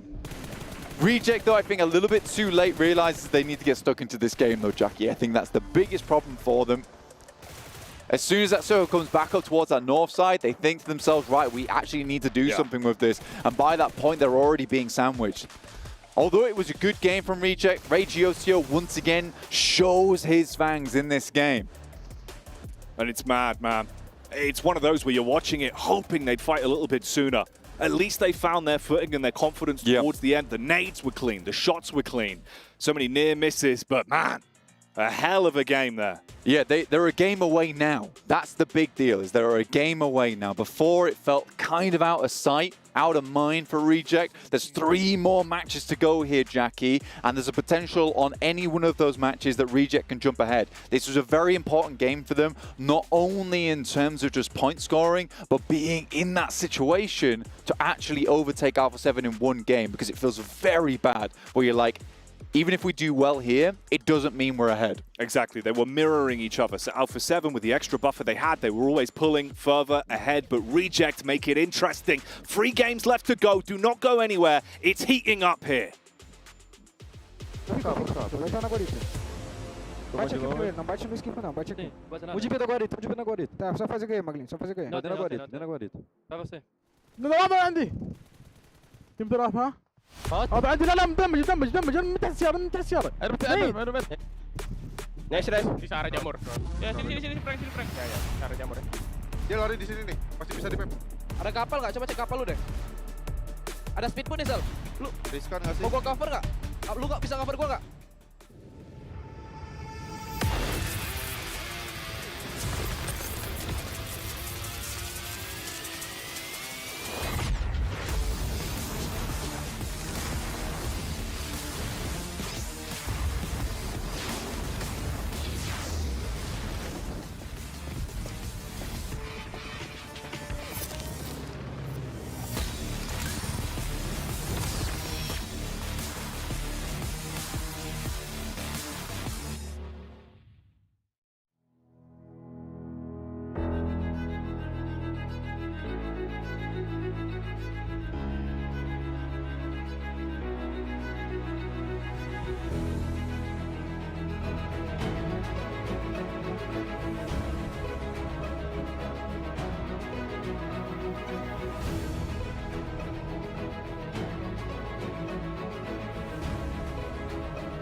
Well, Twisted Minds coming out with a big win that they desperately needed to potentially push themselves further up in the leaderboards and maybe get themselves in reach of our top 5 placings overall. Just Kaplan, Maxman, and Klaris here on the desk, the cube, whatever you want to call it. But what I'm going to call it is Twisted Minds. Good game. Yeah. Pretty good. Pretty cool. From the swamp with Ratto Boy. Ratto Boy! Yeah, it was a really good play, right? You're playing yourself in the swamp area, you eliminate 4MV, and the moment you have to even go over the side of that ridge, right? You just got a little bit of a slope towards the field, so it keeps you very, very safe from all of the stars still in the field. So that was a good play, and a really good use of the terrain and third-person perspective. Yeah, Reggioso's cool, but he's no Ratto Boy here. No, I mean, admittedly, Reggioso did really well in this Where's game. the sound? Huh? Where's the sound? Oh, there you go. Oh, yeah. Well, something's missing. Damage, but Reggioso, to be fair, Max, like he had basically all the limbs for his team. They're really coming out alive when they needed it. Yeah. And the nades you were talking about. He doesn't just need the Mini 14, just all of the nades, just chuck it to him and he's going to be okay. Because when you play on that mountain area in the middle of the field, man, if you have a ton of nades, it just dips all over the place. If you know where the players are, one nade is going to result in one knock pretty much 100% of the time. And playing that dip itself actually for Reject, it was very interesting. We had an interesting back and forth talking about Reject, not willing to play that high ground whatsoever, going into the dip and hoping to make it into the very late stage of this match. Yeah, towards the Siren location, Radio Tower, whatever you want to call it in that field, it's one of the best spots to play in that field, hands down. But the fact that they abandoned it, knowing that there was probably going to end up being pushes towards them, sometimes it is a bit nade baity. Yeah. So actually moving all the way to the west side into what was just a trench between fields was kind of smart, I suppose, from Reject. Normally you would just stay up there and wait for teams to come along and just take them out, but yeah, Reject thought otherwise. Well, I thought it was interesting actually with the position that Reject had in the dip, like you mentioned, plus we had Boom at the radio tower. TJB did this like, we're going to go in between Reject and Boom, and then we're going to have like 2 players on the other side of Boom, and we're just going to give you a big hug or something. But obviously it didn't work out in the end, and that's what started Reject getting these eliminations. But I was really confused to see TJB kind of crash that way. Look, if you want to crash one team, not 2 at the same time, okay? Yeah. It's not quite how things are going to be working in your favor for Boom Esports. So, sorry, not for Boom, for TJB. So it was a little bit of a struggle bus towards the end of that game. Though, actually, one team that's very interesting that you wanted to talk about also a little bit, Kalaris, was actually Tiamba, right? Playing that dip north of where Yoru was playing for Talon. They were able to make it very far in that game, despite a lot of teams having taken these strong positions super early in this game. Yeah, great clutch by Euro, by the way. But, I mean, Tiamba, the position that they had, as you say, technically in a circle like this, it gains heightened priority because it is one of the more defensible locations, considering that we're kind of near towards a field ending where everyone's kind of crawling around having a bit of a hard time. You've got to be careful, as we saw Tiamba eventually, despite 8 limbs, did get kind of dismantled. Shan, again, actually also another great performance. We had a lot of individual awesome performances in this one. I agree. I just want to say, by the way, watching with like the Indo and Arabic talent and seeing Yoru go down to that nade at the very end, you could hear just everyone, one side screaming, yeah! And you could probably guess who that was because it was Power's nade. And one side screaming, no! And you could probably guess who that was because their team died. But yeah, no, obviously Yoru, I think for him, he's the MVP of Reject, to be fair, because he ends up getting the basically 1v4 against Alpha 7, allowing Reject to close the distance when it comes to these numbers. But we can see Tiamba here in this last match, only 800 damage done, but 8 eliminations, so they were pretty clean and concise with all of those. They are trying to challenge for some of the top spots now. I'm going to be honest, from group stage into this, I'm surprised Lingyu is not actually playing for them as a starter. Yeah. But hey, whatever works, right? If they can get up towards top 5 and try and claim some more here, fair play. They started off in 7th position, right? What was that? No, finish your thought. Okay. No, they started off in 7th position at the start of the day, and now they went up in 4th position, and that's a good improvement, especially because they took Sanhok seriously. So, feel like they are trying to have a more serious playstyle and approach for these rotations. Why? This is like an Enderman. Yeah. Why is he so close? When he's jump scaring Max. Rogue was playing again instead of Alex for true. We're talking about like all these roster swaps, and we notice had that happen. We wondered why was Rogue not playing during the finals because he played in the group stage, and now he's back in on the final day. Why? Why? I don't understand. You could have just said that instead of, oh my god. what are these jump scares happening? Oh, it's crazy. Whoa, wow, it's spooky time here. Okay. All the lights shut off in the studio and we just circle around And you. 7 just appears behind him. Like, oh. No, but Rogue was very impactful in his fight versus Boom, right? Like, he was playing around those dips, playing around with some utility in particular, so he was able to clear all of that northern eastern chunk of the circle. So I really like what he was able to do. But this was a very interesting game, I feel like, for a lot of teams. But at the end of the day, I feel like Vampire were given a great opportunity to survive late in this game because Reject went in the dip, which denies you all of the information and angles you could have a Vampire, which allows them to maintain their cars in working condition and to just zoom about and get very easy information. We've not actually talked too much, though, about our winning team, Twisted Minds, and how that was able to kind of facilitate that victory, right? Being in the swamp and really not many teams wanting to challenge their position, and even like holding off a little bit here and there, moving across the road, having those kind of little dips to be able to work with when everybody's so keen to be prone, not kind of give enough information away and things like that. I mean, you were even talking about kind of the fake smokes to a degree, try and throw off things. You need to have a lot of tricks up your sleeve to try and throw other teams off when you're going to kind of make these transitions. I mean, because they were in the swamp too, they had one car that was still in working condition, so they just zoomed about because of third-person perspective, you're getting information pretty much for free, and you can just maybe have some more precise nades to throw onto Vampire Esports to make sure you confirm that win. So a lot of utility, a lot of like small plays that allow them to get the win at the end. I'm going to jump in really quick because we're starting to run out of time here on the desk, and I want to see overalls and how things might have changed, or more importantly, what's this gap looking like towards the top of the table? Because it was about 30 points going into this game. It has been brought down to 19 points, so Reject is in reach. We also see here Vampire, 4th place, 88 points for a team who was 16th place. Huge jump. Massive. It really is. But has 7 celebrated too early? I think so. It's a Get rough the memes out there. We've seen some of them, and they're flawless. You can see Talon, though, 3rd place. Vampire, like you said, 4th place. D Xavier, they've fallen off the front page yet again, unfortunately, down to 81. Twisted Minds have gone up to 10th place here with 81 points. There's still a lot of room for movement. Maybe not necessarily at the top, but towards the middle and towards the upper end. You guys at home who are watching, by the way, make sure you guys are voting for PUBG Mobile's mobile esports game of the year. You can scan the QR code, and while you're doing that, make sure you vote for our analyst of the year as well, with Seven Worlds Gaming, which, funny enough, is here with Alpha 7 for an interview. Welcome back to the PUBG Mobile World Cup at the ESPORTS World Cup, the final day of the main tournament. My name is the 7WG, and I'm joined by Hevo from Alpha 7. You guys started off the day hot, but in the last 2 matches, you guys have slowed down. What's been going on? Acho que acontece, nem sempre as partidas vão bem, mas é manter a fé em Deus e vamos embora para cima. Well, it happens. Not always the matches are good, but we're going to keep our faith in God, and we're going to do our best. Around this time, people usually start questioning you guys, saying that you guys are going to end up choking. What is the team's current mental state of what's going to happen in the next 3 matches? Acho que sobre a mentalidade a gente está tranquilo e o que vai acontecer nas 3 partidas só Deus sabe, então vamos embora para cima, a gente está confiante, a gente sabe do nosso potencial e é isso. Regarding our mental state, we're okay, we're calm.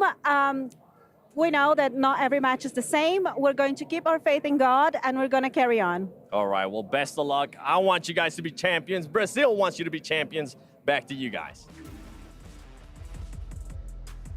Welcome to the halftime breakdown with Barnstorm. A tentative start to today for many of our teams, but also some of them in the lower part of that leaderboard are playing like they got nothing to lose, which is understandable. Sandstorm, who has claimed those first 3 chicken dinners of the day?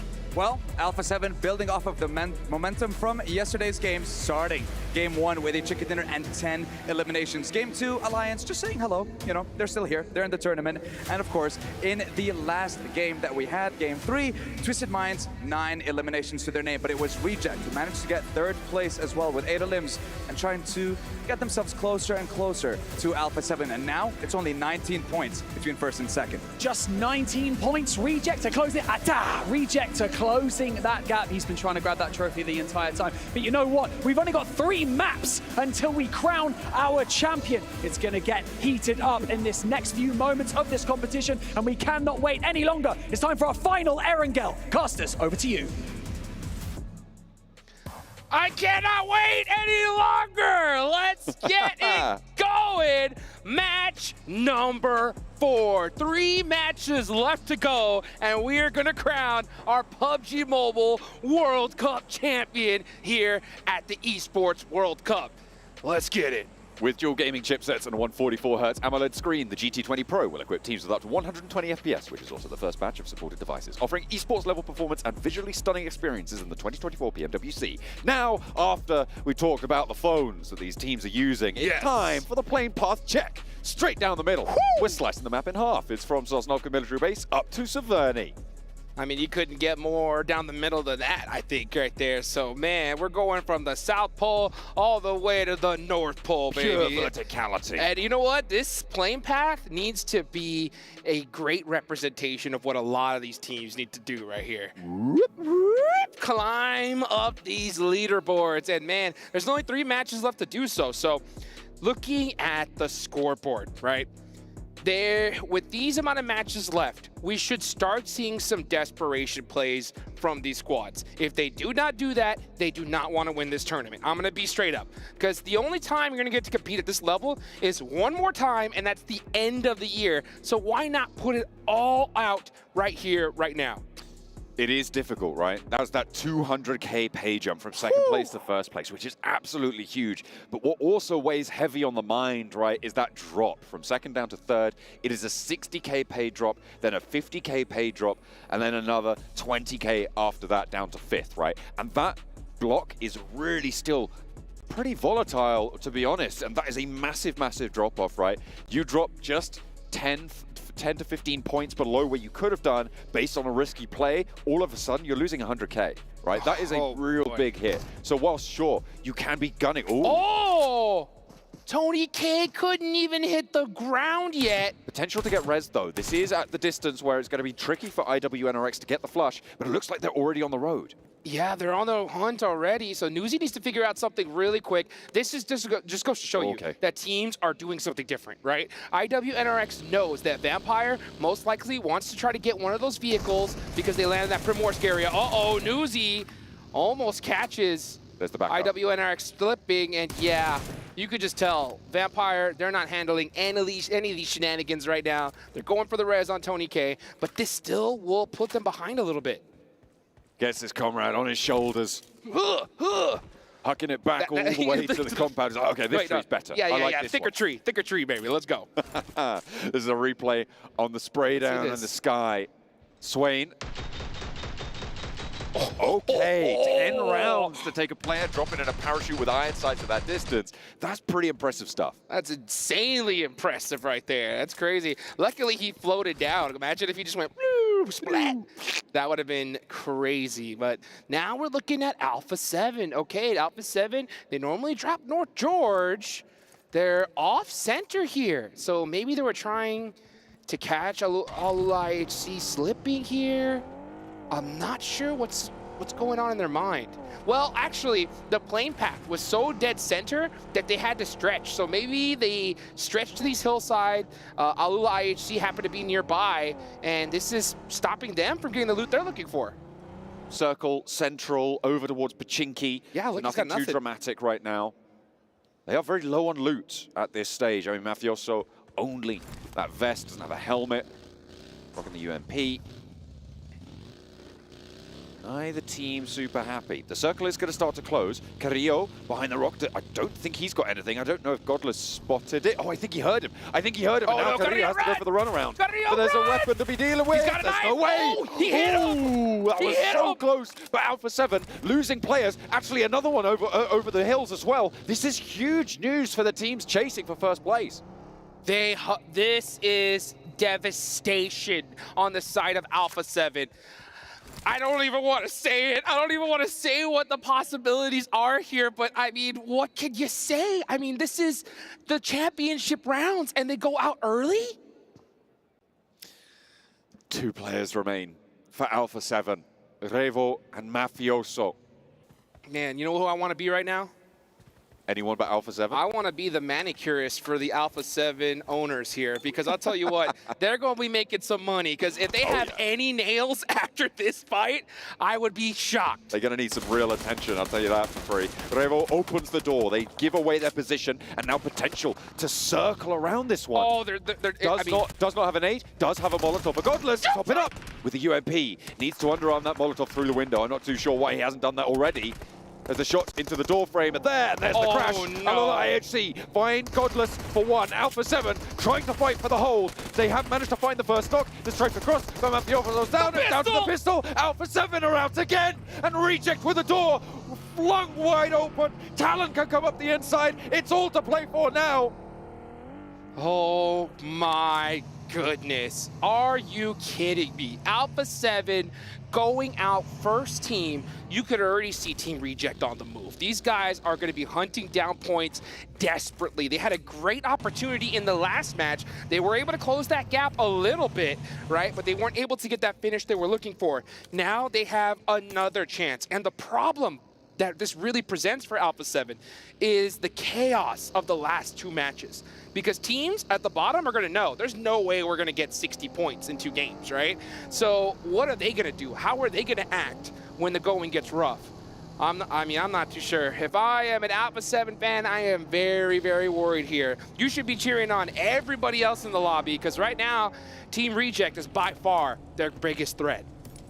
Oh, it's not even close, right? These guys are right hot on their heels, able to put a dent in it last match, and now 19 points to go before they can draw level. The thing that Alpha 7, of course, does have going for them is those 5 chicken dinners. I believe at this stage, it's guaranteed that no one's going to be able to surpass them. Oh, no, hang on. Reject do have 2 chicken dinners currently on record, which means that if they're able to get 3 more, they would draw level on chicken dinners, right? But if they get 3 chicken dinners, it's not going to matter because it's likely not going to be a tiebreaker. So Alpha 7 primed to win a tiebreak situation. Yeah, I mean, they've gotten so many chicken dinners, they're going to be set up well, at least when it comes to the tiebreak. But I'll tell you what, a team like Team Reject, their ceiling is so high. That's the problem, is because when they win a game, they win it with like 14 eliminations. So they rocket launch themselves up the leaderboards. The thing is, everybody else in this lobby, I'm looking at Talon, boom, right here. They know that Team Reject likes to drop Rozhawk.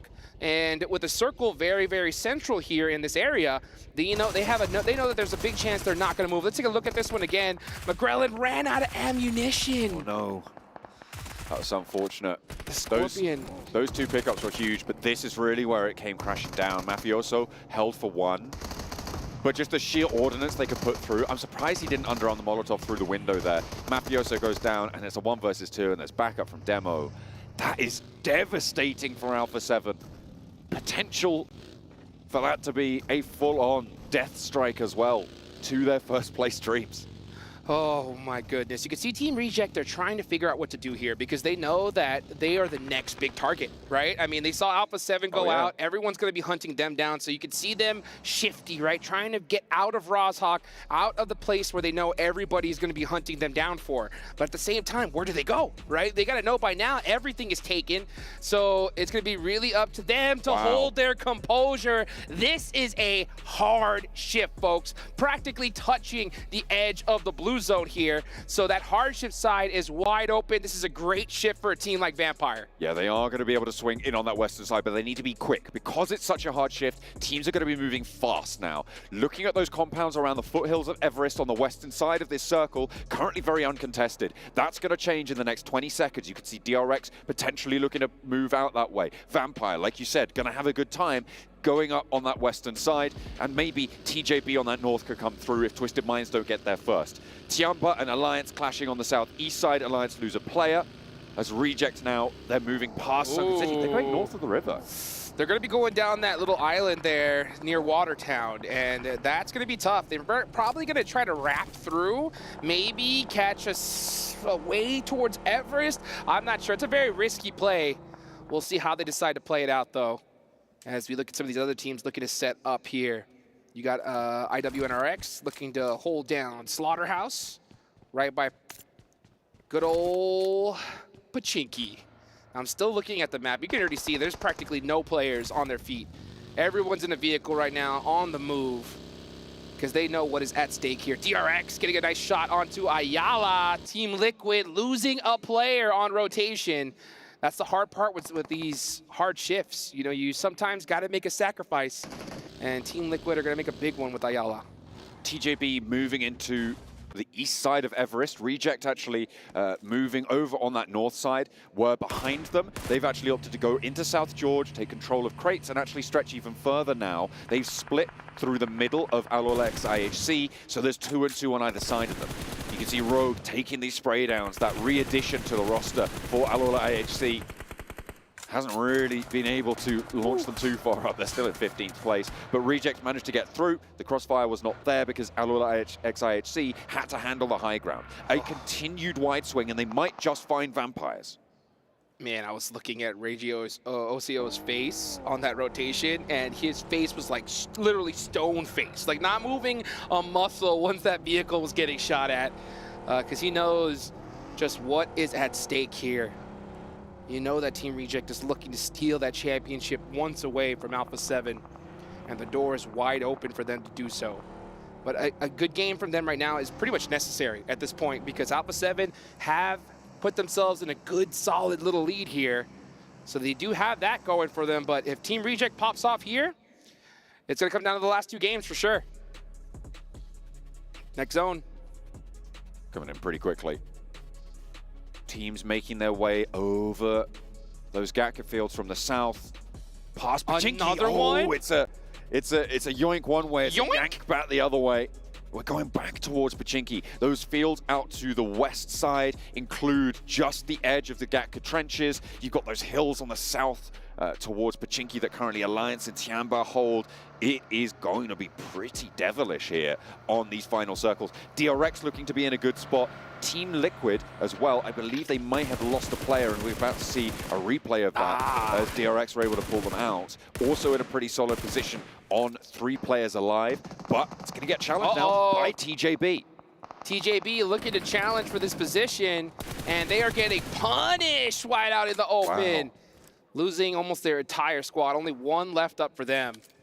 That's a rough rotation right there. They had to know that that was taken, and they just got caught right in the middle of that spot.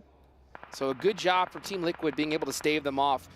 Team Reject on the hunt for a spot, and unfortunately almost every single one is taken. They do find a position on the south side. So, man, this is a hard decision, right? Do you try to go for the win, or do you just hold this edge and hope for the best? And sometimes when you know that you gotta survive, you just play safe. And this may not be too safe, because Vampire's on their way. Yeah, Vampire just lost a player. They are going to be turning around and trying to rotate down south, following the path that Reject are taking, looking for their way in Hot Jukes. They want to try and push through, and Vampire are going to have to do that because of the fact that they're outside of this circle. It is closing, and they're going to be pushing past either Reject or 4MV. I know which fight I'd rather take, but do Vampire want to slow Reject down? And yeah, they definitely do, that's for sure. But Team Reject want to avoid this fight almost at all costs here, because if this fight happens, they know that they might take some casualties or even get third-partied. But sometimes that's just the way it goes. You have no choice but to take these fights. They're very spread out right now. So just trying to make some noise. You got Regio OCO on that off angle just in case it does pop off. Newsy is looking that direction. He's going to be very careful not to get knocked in that position. Newsy popping a shot or 2. Position known now on that southwestern edge. I'm looking over on the north side, Alolex IHC Talon. Talon, remember, a team that is going to chase close to one another. Going to have to push south from Ruins across some very open ground against Twisted Minds as well. But the standoff continues on the south edge. Newsy still with the pressure of the blue. This is the advantage that Reject have. They're on the low ground, but Vampire going to have to move first. However, that's not going to slow them down. Making his way across, the spray doesn't quite fully connect. 4 players to Reject, still alive. You could cut the tension in the air with a Band-Aid right now. It is so insane. The next zone is about to pop. Will we see another hard shift again? It is just edge zone after edge zone. This is an excellent shift for Team Reject. They're gonna have a very, very short way to go, but unfortunately there's a lot of open fields here. It looks like we might have a good old chopsticks finish. Vampires just took such a great opportunity there. Immediately, as soon as that circle popped, they sent straight up the middle, straight through that hold that Reject, 4MV, DX Xavier all were looking for. They've managed to get into a position, I believe, in one of the Gaka trenches, but that is going to be dangerous because Alola XIHC are going to push in from that northern edge. Reject now making their approach. You can see the crowd right now. I can see you IWNRX folks pretending that you can't hear me. I like to see that. They are right there. They're just staring at the screens because this is so close. DRX right there in 4th place. IWNRX in 13th. Gonna have to start making some moves. You can see Team Reject popping some shots here. And they're on that slow foot. I mean, Vampire made a huge risk by sending it all the way in the middle to get into one of those chopsticks. But it paid off big time for them. Team Reject are gonna have to find their way in. The reason that Vampire were able to do that is because of the way this circle has gone hard shift, right? That means that that western side going to be a little bit more devoid of players. Teams started to catapult out to the east based on that hard shift. That's right. And there's a little bit of a vacuum. The read on that from the IGLing coming in from Vampire is excellent. That's exactly what you need. Stoned has pulled out a blinder there. And exactly what you need when you're down a player and you're in 5th place, right? You need a bold play to make it happen. Team Reject, I mean, if I'm in their shoes, I don't think I can make that call. I mean, it's just a huge risk to go center zone in a spot like that. And you could, and I don't blame them for not doing it. But we're looking over here at Power Esports on the push, the hometown squad. Currently in 16th place, looking to climb their way up. They only have 3 more matches left to do so. And let's see if they can start making some moves here. You can see some nades starting to head towards Ratto Boy from Twisted Minds. Twisted Minds in 10th. I mean, the leaderboards are so close from 4th all the way down to 10th place. That is some pretty huge jumps, potentially very close by. Tony K now starts to feel a little bit of pressure. The difficulty of being in those chopsticks, though, even if you are in central position, is that everybody can just chuck nades your way. They're all going to know that you're in that position really, really quickly. And it's very difficult to maneuver super strongly around it. So we'll see if they can get that res. Talon suffering. Twisted Minds taking shots. 4MV chucking nades in. Doc, the nade surgeon himself. He's gonna pull out the M4. There go Talon. 3rd place team down and out now. And that gives Reject just that little bit more leg room, but they're still crunched up on that south edge. Power go out. The zone is starting to close. All these teams on this edge need to get moving. I'm looking at you, IWNRX. They get a great nade on a Twisted Minds. Do they take that fight, though? Looks like they opt not to. Guizao's going to be able to get his teammate into the vehicle and into this next zone. They should be able to just edge their way on in. Oh, they actually go in this direction. That's a very bold decision. Okay. Because there's not any cover there. Shan for a Tiamba, trying to go toe-to-toe with Frozen, goes down for it, but ices his opponent back in response. They are just trying to get away from this fight, because the shift out to the east isn't going to go through again. And it's the circle just playing havoc with the minds of these IGLs. IWNRX are going to fall. Twisted Minds have been wreaking havoc, but they're falling as well. Tiamba picking up a lot of points as well. 3 eliminations now, and they want more over towards Boom. Tiamba need more. They're currently sitting in 6th place. If they went out now, that's $80,000 in the bank. If they're able to move up just a few more positions, Reject. We're talking a big jump. And now here comes Team Reject, looking to clean this up. They heard this action here. That's the door open. They're looking at third party this. They're heading straight towards Tiamba. Alliance don't do a thing about it. They're going straight up the hill. Tiamba trying to sideswipe, try and push off. And there they go, up and into the punch with the challenge. XC trying to cut straight through them. DBS good for 1, for 2. Alliance are chiming in now. Bond goes down in the meantime, but Reject now with 2 players active. The crash comes in. Down the hill is Divine and Duello, but only Divine remains standing, and Reject are down. Alpha 7 breathe a sigh of relief. Whoo! That was a close one. Team Reject taking that big risk. They wanted that third party, and if they did get that position, they would have dominated, but it just didn't work out for them. Just a little slight mistiming, and Tiamba was able to shut them down. So now we look at the leaderboards. 5th place, 6th place, 7th place, even all the way down. We could see some major jumps here. The eliminations not stacking up super high on any team just yet, though. 4MV on 5, Team Liquid on 5. Those are the two leaders when it comes to elimination. Sorry, DRX as well on 5 on that northern edge. Vampire's play has still been such a great investment for them, and I will bring this up again. Stoned played a blinder. This is so close, folks. Let's be real here. Even a team all the way down.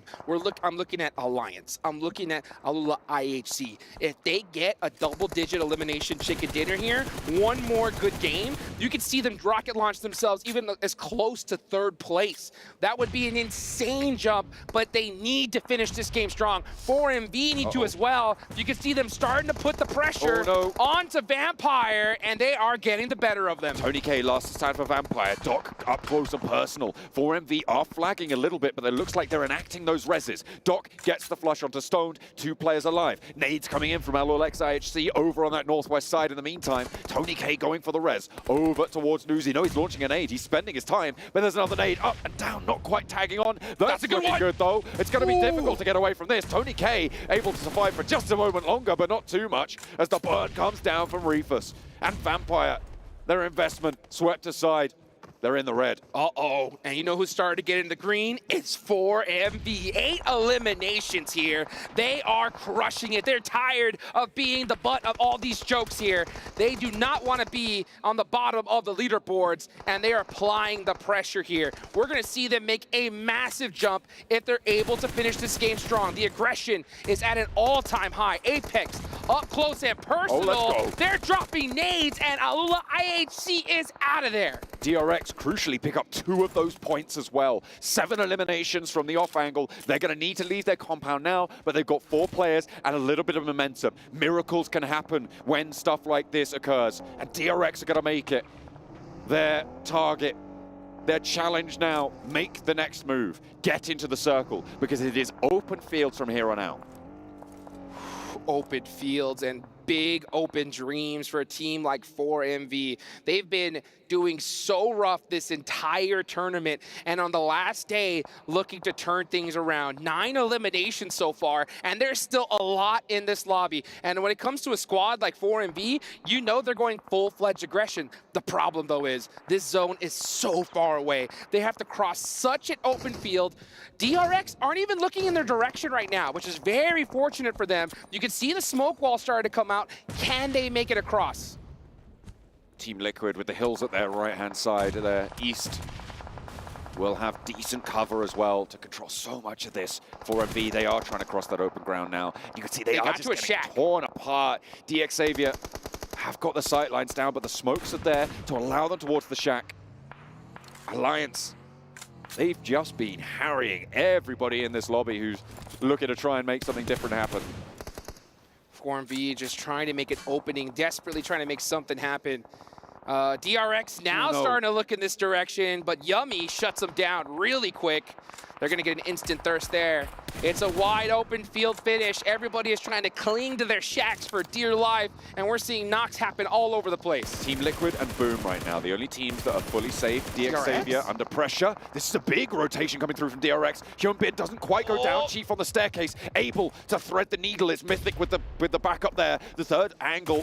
Cardozen swings out wide, goes low, and goes down. Does get re-knocked, but that is devastating to DRX's push. Only the one player now left. That was a bold play from Cardozen, and it works out well because his teammate's going to be able to pick him up here. They know there's not anybody close. As long as he doesn't go into an open field, he'll be fine. Now you see Yummy with that mini 14 punishing 4MV as they cross into the open, but they actually made it that far. That is insane. With 9 eliminations as well, 4MV have done bits so far.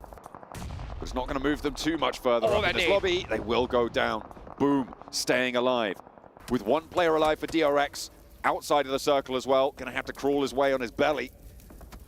Ooh, that is good news for Boom. Won't even get any too much further. That's great, actually, because Boom pick up the point. They take down the team that's ahead of them. The placement points are going to start to add up, and Boom could have a real shot into the top 3 here. they could do it right here. They can break into that top 3 right here, right now. They are dead center. You can see them blowing up that buggy right there for cover, just in case. They know that they have a huge chance of winning this one. They just got to shoot at everything that moves completely 360 around them. They started the match on 88 points with, I think they're on 5 eliminations now. They're up to 93. Obviously chasing Reject on 123 at this stage. With the 1 elimination they were able to get, would be huge if they can reach that tally, but I don't think that's going to be possible for them. Not this time around. They have to wait just a little bit longer. But these final 2 matches, Hot Jukes, are going to be incredible no matter what happens here. Absolutely. Boom, prior to this game, we're in 5th place, okay? That is a $90,000 prize if it ends up them being in 5th place. But that jump from 5th to 3rd is a difference of 50 grand. So you want to see them be able to do that. They're looking for any movement that can get up the leaderboards, because there's still 2 more matches left to go after this. If they're able to make that jump here and now, it'll be huge. And you can see they have perfect sight lines onto Xavier, and there's nothing they could do. They got to just hope for the best at this point. If they have smokes, throw them out and start moving. You just got to go for a fast roll here. Cardozin could potentially steal some points away, as Alliance are going to give them a little bit of trouble on the back lines. Jimmy able to find Mythic as Alliance are pushing in from that south edge. They're trying to backfill onto Team Liquid with Mythic down. Chief needs to hold his nerve. Launching a nade forwards to slow the approach now. Not going to invest the time for the res, and the nade is answered. Cardozin cannot help on this fight, but there's a nade over onto Cluck. Another shot onto the forward player, but Jimmy takes down the high ground for Team Liquid. Alliance are low, and it's Xavier rolling forwards in the meantime. Xavier use all this commotion to be able to start inching their way towards Boom. I don't know how those smokes got on Boom. I'm hoping it was Xavier that threw them, because if Boom smoked themselves out right here, that was a huge mistake. Nades now being primed, launched over towards Xavier's approach. Alliance are low, they're going to try and get those reses on, but the nades over to Xavier, landing good. Oh, it's going to hit Paragin. Doesn't quite find the second as well. And that is going to be an excellent pickup there. 6 eliminations now as they add Paragin to the tally. Nades going to try and answer, but it's not really going to find anything. Res is possible for Boom. They have the cover. Yeah, you could see Boom had to start inching their way outside of those smokes to get any vision towards Xavier. That's why I was so critical on those smokes. Xavier are stuck at that rock, and they know for a fact they're not going to be able to move an inch past it. So at this point, it's hope for the best. Try to get some knocks and steal some points on your way in. Jimmy gets the res. Cluck. A bit out of the way. He's next up on the menu. It's all up to Nate. That angle right there, he hasn't been spotted. If he's able to get away with it, it'll be huge. The question is, does he have any nades himself? Shadows goes down to Xavier with the pressure on the backlines. Oh, there's the shot from Cluck. These points not going to Boom is actually pretty important, though. That nade over to the backlines nearly finds another. They're putting more down range, and this is the time where you want to invest that utility. Spray from Lamborghini finds one onto Razy. And they will get a flush. There is Pompit, who's gone down already, and they are now actually putting a lot of pressure onto this position. Shadows taking swings up the hill as well. Alliance feeling the brunt of it. Alliance should win this game in their position right here. Now we're going to start see Leon pushing on down. The only reason why they aren't able to fully send it on to Boom here is because of Xavier, but here comes Papa Blue, and there's not much they're going to be able to do from there. Now Alliance are on the move. They have a chance. Shadows might just go down to the blue here. I think he will. That point, again, goes over to Boom. Now a full 3 versus 3. Descent has occurred for Alliance. They're up to the trees. They're up to the rocks. Boom, kind of tucked in. This is where they need those smokes. They need to start, they need to get some kind of angles going here. Does Alliance have any utility left? If they do, they should be throwing all those smokes onto Boom so they can push out into the open, throw some easy utility in. He has 5 nades and a smoke. Or actually, no smokes left. It's a stun. But you know, he's wanting to get in that nade range. But 12 seconds left on the clock, folks. This is the last circle. This zone's about to go all the way into the center. Leon is just a touch closer to the middle. And with Boom all in the same building, his sightline's fully under control. I think they're waiting to use those smokes for the circle to close. I don't actually know if they have too many left. Nade starts to come on through. No one's at that tree. Razy down. Huge shot. Jimmy throwing the long nade. It's going to be short, though. That bounce looks good, though. That's a high bounce. Yummy is down. 1 player left up for Boom. in the building. They get the res. Razy is able to be risen, and now breaking out wide. Alliance make the approach, trying to slow Boom down. The nade is in. Now again, it's just the one player remaining. It's all up to him, and he's got one, he's got two. And Frenzy trying to hold on for Boom to push up towards those top 3 spots. Jimmy at the back lines, he can't get these reses. There's no time. And there is Razy getting picked back up. He's bringing 2v1 to the table. Jimmy needs to be throwing every single bit of utility he has. Big. I mean, if he does not dump everything, yeah, he already did. He threw everything he had, and now he's gonna have to be able to do it with that gun. Frenzy, almost got onto the roof there, but he's trying to finish this game strong with that BPB zone. Nades back and forth, still there. Frenzy up to the tree. Closer now, closer to Cluck. They're going to know exactly where he is. Does Jimmy have anything to do about it? Does he have a chance here? Back to the blue. A vehicle as cover. 2 players his challenge to ruin Boom's ascension towards the top. Dropping the nades towards the back. The stunner behind him. And Jimmy breaks out, goes left, puts the bullets down range, but it's not there. And Boom, take it down in a bombastic fashion from the center in the shack. They hold that cliff, they hold the Xavier, and they hold their nerve when it matters most. Oh, baby, Boom Esports are gonna move up the leaderboards right when they need to. You can see them excited. They know what's at stake here. 2 more big games from them, anything can happen. Do they know what they've just done? All right. That is so important for them. It is not only a chance for them, it's a threat to reject. And a threat to Alpha 7 if you want to go that far, but there's only 2 matches that remain. It is going to be a tall order. This is where nerves start to set in. We're done with Erangel for the PMWC. It is not going to be seen anymore. It's time for the heat. It's time for Miramar. The sand dunes beckon.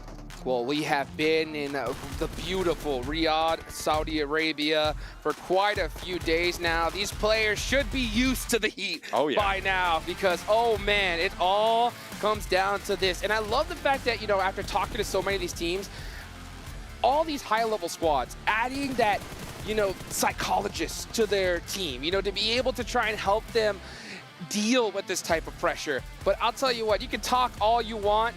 You don't know what it's like until you're feeling it. They are feeling it right now, that's for sure. I'm feeling it too. Me too. It is getting real tense in here, and Alpha 7 going down early, Reject following suit. All of this is so important, right? That is going to be such a great run to watch, but we're going to have to get there first. A short break, but don't go anywhere, because only 2 matches remain.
You ever wondered how a Hollywood movie is shot?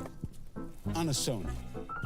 You review it on a Sony. And how do you make that sound epic?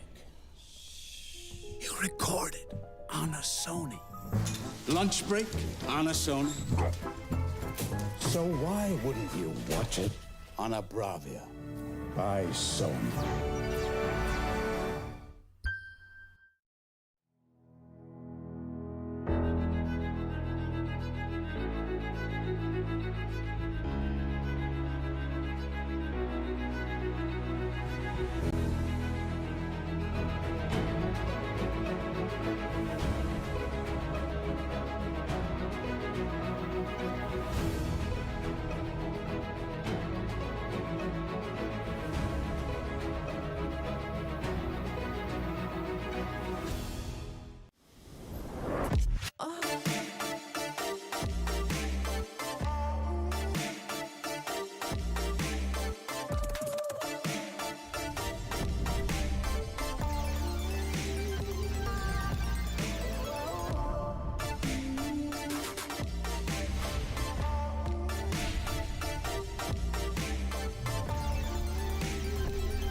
Well, I've heard, ladies and gentlemen, similar to Beetlejuice, if I say this team name 3 times, magically Indo talent appear on our show. So let's see here. We got Boom!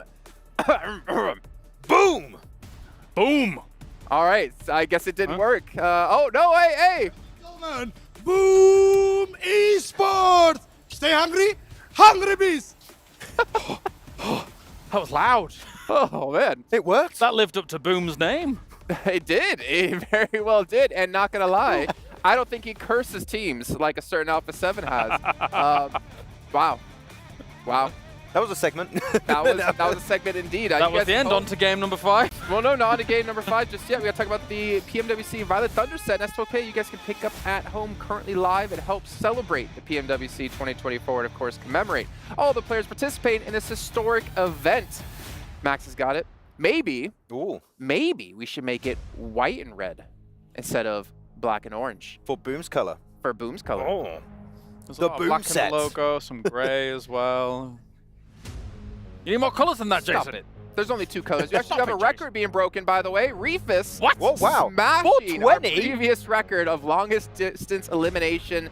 420 nice meters and 10K for himself. He's blazing it right now. He's having a great time. I'm going to guess who shot someone in a vehicle. I think he shot a car, it exploded, and he got the point. Nice. Yes. Like that. I think that's the longest we've ever seen, by the way. That's very far. Yes. Very far. Yeah. Another It's great like a segment. distance from the top of my head down to 7's head. Yeah. Yeah, anyways, move on. Boom. Take the victory here, and honestly, 20 points in themselves. Not quite the 30 points, but I think this almost puts them top 3, if I'm not mistaken, because it is still extremely close between, what, 3rd place? I want to say down to like 10th or 11th place. It is possible to just jump up 5, 6, 7 plus placings. Alliance getting themselves 13 points, Liquid getting themselves 11. But one thing we do have to mention here is Alliance, those points could have gone to Reject. The mid-pack's unbelievably close. So as you were saying, with these kinds of potential jumps that are going on there, there's a lot of money to be won. There's points to be earned as well here as time goes on. And for Boom, I mean, how long were they in this shack for? Like, I think by the end of that game, 10 minutes, maybe 15 if you're really pushing it, but they were there super early. And actually that shed, compared to most of the sheds, is really good because, I mean, you talked about the hay bales that actually give you a little bit of extra cover. I really like the fact that the door of that shed has got little corners you can hide into that even teams like 4MV or DX are pushing from the western side, you have some coverage to work with to take the shots and actually eliminate those teams. And you see the moment they eliminate those 2 teams, they fan out a little bit, get multiple angles to then make sure they get the win at the end. Did you see Alpha 7 getting caught by IHC early on the split? 0 points for them, allowing teams like Reject to catch up. But unfortunately, it didn't happen in the end, as you guys were mentioning. Reject pushing onto Tiamba, if I remember correctly, getting a little bit overwhelmed. What do you think about that, Max? I didn't like it.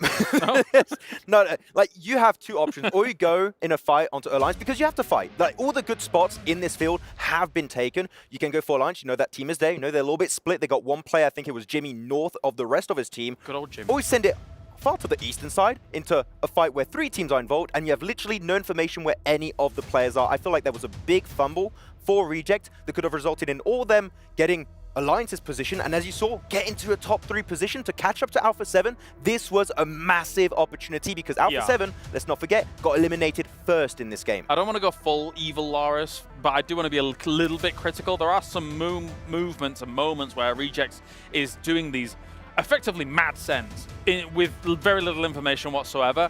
And the thing is that in PUBG Mobile, 30% of the time it looks genius, 70% of the time it falls on its face and it doesn't look any good at all. Like now. But oftentimes, if that 30% works, it offsets the 70% if you're able to get enough points off of the 30%. So, I mean, we saw it yesterday. Seven brought it up whilst we were watching the game. Yesterday, we saw it on that South Pachinki hill. Matt sent to the top of the hill because they didn't really have anywhere else to go. Falls flat on its face. If they just kind of maybe hit Soez where DRX was, maybe it could have worked. But those minute details are the difference between making it look genius and making it flat on its face. Well, sometimes minute details, all it takes to become either a champion or unfortunately get another second place. You are seeing Alpha 7 a little bit of sadness after that last game, but you know what? I do wonder about their mental, because we talked about them at the start of the day, right? A big win at the start of the day had to be such a boost for them, considering they seem to always, not always, but in recent times, choke in that final day. Now 2 back-to-back games with 0 points or less. Yeah. Can't have less than 0 points, but Honestly, it almost probably felt like relief to them. To start off the day with a win, all things considered, thinking to themselves, that's it, we've broken it. This is our path, our pathway to glory. However, now it's anything but. Now the cards are on the table and they don't know how they're going to be approaching. 2 more matches left and there is all the chance in the world they could be encroached on again. This is down to the wire. It's really bad, especially to get eliminated in the first few minutes of a game. Yes. You get in your own head. You get in your own head at the end of these matches. You're just like, what are we going to do? And we just see Reject. They'll get further and further ahead in these matches. Your competition is catching up to you. Like, the amount of stress that they must be feeling right now must be so freaking high. He had no weapon. He had to potentially try and punch him out on the rock. It almost worked out, yeah. It was really close. Well, as you say, it gets in your head a little bit. Going on to Miramar, they need to move away. They need to play so steady here if they want to hold on to number 1. They're a good team on Miramar normally, so yeah. They are, Speaking of holding on to number 1, let's see where they're currently at and how many points ahead. All right, so 18 points. It was 19 before this game. They still have been able to hold on to the lead, but honestly, that last game, as we mentioned, could have been even worse for them. So they get a little bit lucky that Reject does go out early, but Boom, they moved up to 3rd place, and technically, it is kind of possible for Boom to catch up. It is. I mean, for Alpha 7 right now, with the 141 points, I will say one really good game. It's done. Like, for me, if they potentially win this next game, I don't see Reject, I don't see Boom catching up. It's going to be a fight for 2nd place. One good game out of these 2 Miramars is all Alpha 7 needs to get. But again, with the amount of pressure they're feeling on their shoulders, can they weather the storm and actually result in a podium finish or even that win that we need to see from Alpha 7? The problem for these teams going into Miramar, 2 last games here for PMWC, is what loadout do you take into the later game circles? Do you take those mini 14s in, assuming that you're going to have big open swaths of land, hill-to-hill fights and things like that, or do you suddenly find yourself in the industrial area that we find ourselves in, where you need DBS, you need S12K. So Miramar presents these extreme challenges for teams that if you do not have the right loadout available to you in pivotal moments, you could easily fall out of championship spot. It is difficult to attribute to. You've got to read the first circles, figure things out, maybe change your loadout upon actually rotating and seeing how it goes. Yeah, maybe the first time you clear, you just change your loadout based on where the circle is going to go. Like, phase 1 typically is not very telling. Phase 2, phase 3, you know what kind of finishing scenario you're going to have to play with, so you need to adapt your loadout based on what's going to be happening at the end of these matches. Just to quickly bring it back to overalls, just seeing how close it still is in the middle of the pack that you could shoot up, you know, potentially $50,000 just from one good game alone is kind of intense here and very doable. I mean, you can see 89 points for Vampire, who, you know, was top 4 at one point today, but they have fallen, unfortunately. But separation of being, what, 7 points between 4th and 8th place, like that's actually insane. That's this, as you said before, Max, I believe this is the closest global event I think we've ever had. For sure. Like, it is so close between so many of these teams. Vampire, to be honest, Vampire Esport, what a massive catch-up. Like, they were at the bottom at the start of the main tournament. They're like, we're getting back up there. Is it going to result in, like, a ton of Rolexes coming Sertani's way? I don't think so, but it is still an insane comeback they did 2 years ago in PMGC. They are so good at performing on that final day that they might be able to make their way into top 5. And who knows, if they have a great finish, maybe top 3. Really happy to see it, considering that our previous mid-season results from them, obviously, amazing stuff. However, they're very different to this one. So here, the competition is fierce. Well, we're seeing Alpha 7 get back on stage, but I am hearing we do have Sandstorm to talk about the team in contention for that trophy. Let's head down to him with Reject. Just a few matches remain, and we are back in the SCC arena with Sarah from Reject, as there's just a few points remaining between them and Alpha 7 and the fight for 1st place. Sarah, there's 18 points between you and Alpha 7 and the fight for the title of champions of PMWC. The last 2 maps that we are going to have coming up are going to be Miramar. So what's the plan going to be for you and the team going into those games? I think we still have a chance to be a champion so far. So we actually playing good at playing on Miramar these days. So just do as usual. All right, sticking to the plan, and that is going to be their goal for the next few games. And I want to ask you regarding the push that you guys had in the previous game. The full squad push with a couple of buggies on the hill side, on the eastern side when it comes to Zone 4. Can you talk us through the decision-making behind that?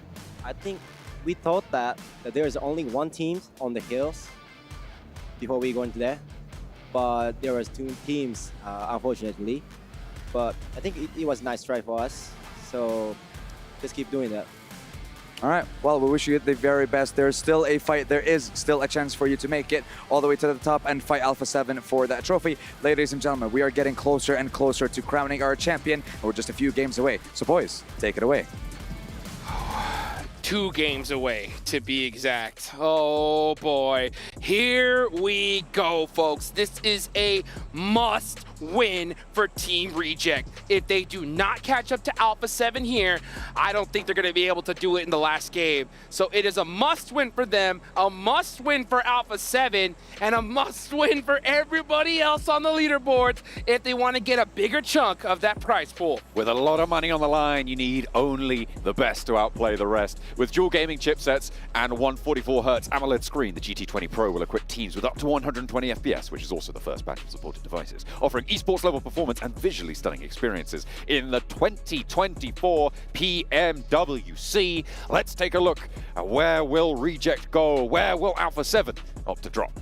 Okay, so Alpha 7, drop El Pozo. That's the place they love to be. This is a perfect line for them, but it's also a typical one, right? They know that there's going to be teams hunting them down. Do they go to their main drop spot? Power Grid is where Team Reject go, and you can see them already out of the plane headed in that direction. There are a lot of teams, though, that could look to possibly get close. Now, Boom Esports, they land usually all the way north up there near Torres, so let's see what they decide to do. Alpha 7 are out, headed towards El Pozo, so then they are not changing their drops at all, and it doesn't look like anybody is looking to chase them down. The circle out to the east side, taking us away from the plane path, doesn't cover a single bit of it. El Pozo will be where Alpha 7 are. Twisted Minds currently on that Los Higos split, down on the South Islands, where we saw pretty crazy turn of events yesterday, but we're definitely not going there. That's guaranteed. There's still an option, though. There's still a potential for an island finish. For sure. Well, this is actually, you see Boom going to their secondary drop spot. They're going to be going all the way towards Impala. So they're going to be able to try to hunt down some vehicles and get on the move. Yeah, if Boom Esports does win this game, they could be definitely in contention for at least second place. I think first is a little too far away at this point, but right now, it is really just up to Alpha 7. The pressure is on them. If they get some good points here, it could be all over. All eyes sent their way. It is so much pressure. And it's something they've crumbled under before as well. It's not like this is their first chance at this. Every single time, Alpha 7 have fallen prey to it. Have they finally conquered their demons? Oh, that's the question. Because, I mean, I talked to their coach, I talked to Kurojax, and he told me specifically the only thing that could stop us is us. That's it. And to be honest with you, that has been the problem with them so many times. They start off so strong. And, you know, for the past, what is it, like 5 events, when they start off the day in first place, they end up coming just short, right? Well, this, it looks like 6 times the charm because they are poised to do it here, but it is on them. They cannot afford a 0-point game here. You take Alpha 7, you sprinkle in a little bit of Magrelin magic, right? Ooh. And maybe the souffle rises, right? That's potential for them in these last 2 matches. With an 18-point lead, it is still a substantial difference, right? They still do have quite a bit of buffer.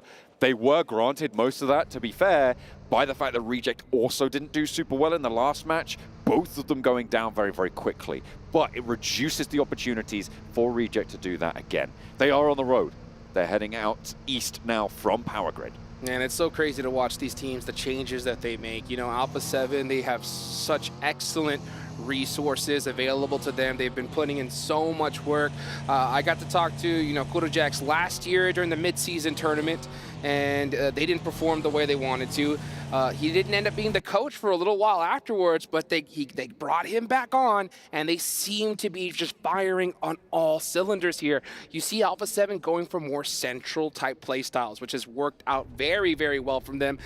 Not being overly aggressive, because we see sometimes a lot of teams, when the going gets tough, they revert to their comfort, right? And for some teams, it's aggression. For some teams, it's just pure passiveness and turtling it up. Alpha 7's one of those that's just been aggression, right? They're just like, let's just push everybody. But you see them now a lot more calculated with their pushes. I hope they don't just go too far the other way here because they need to put some points on the board now.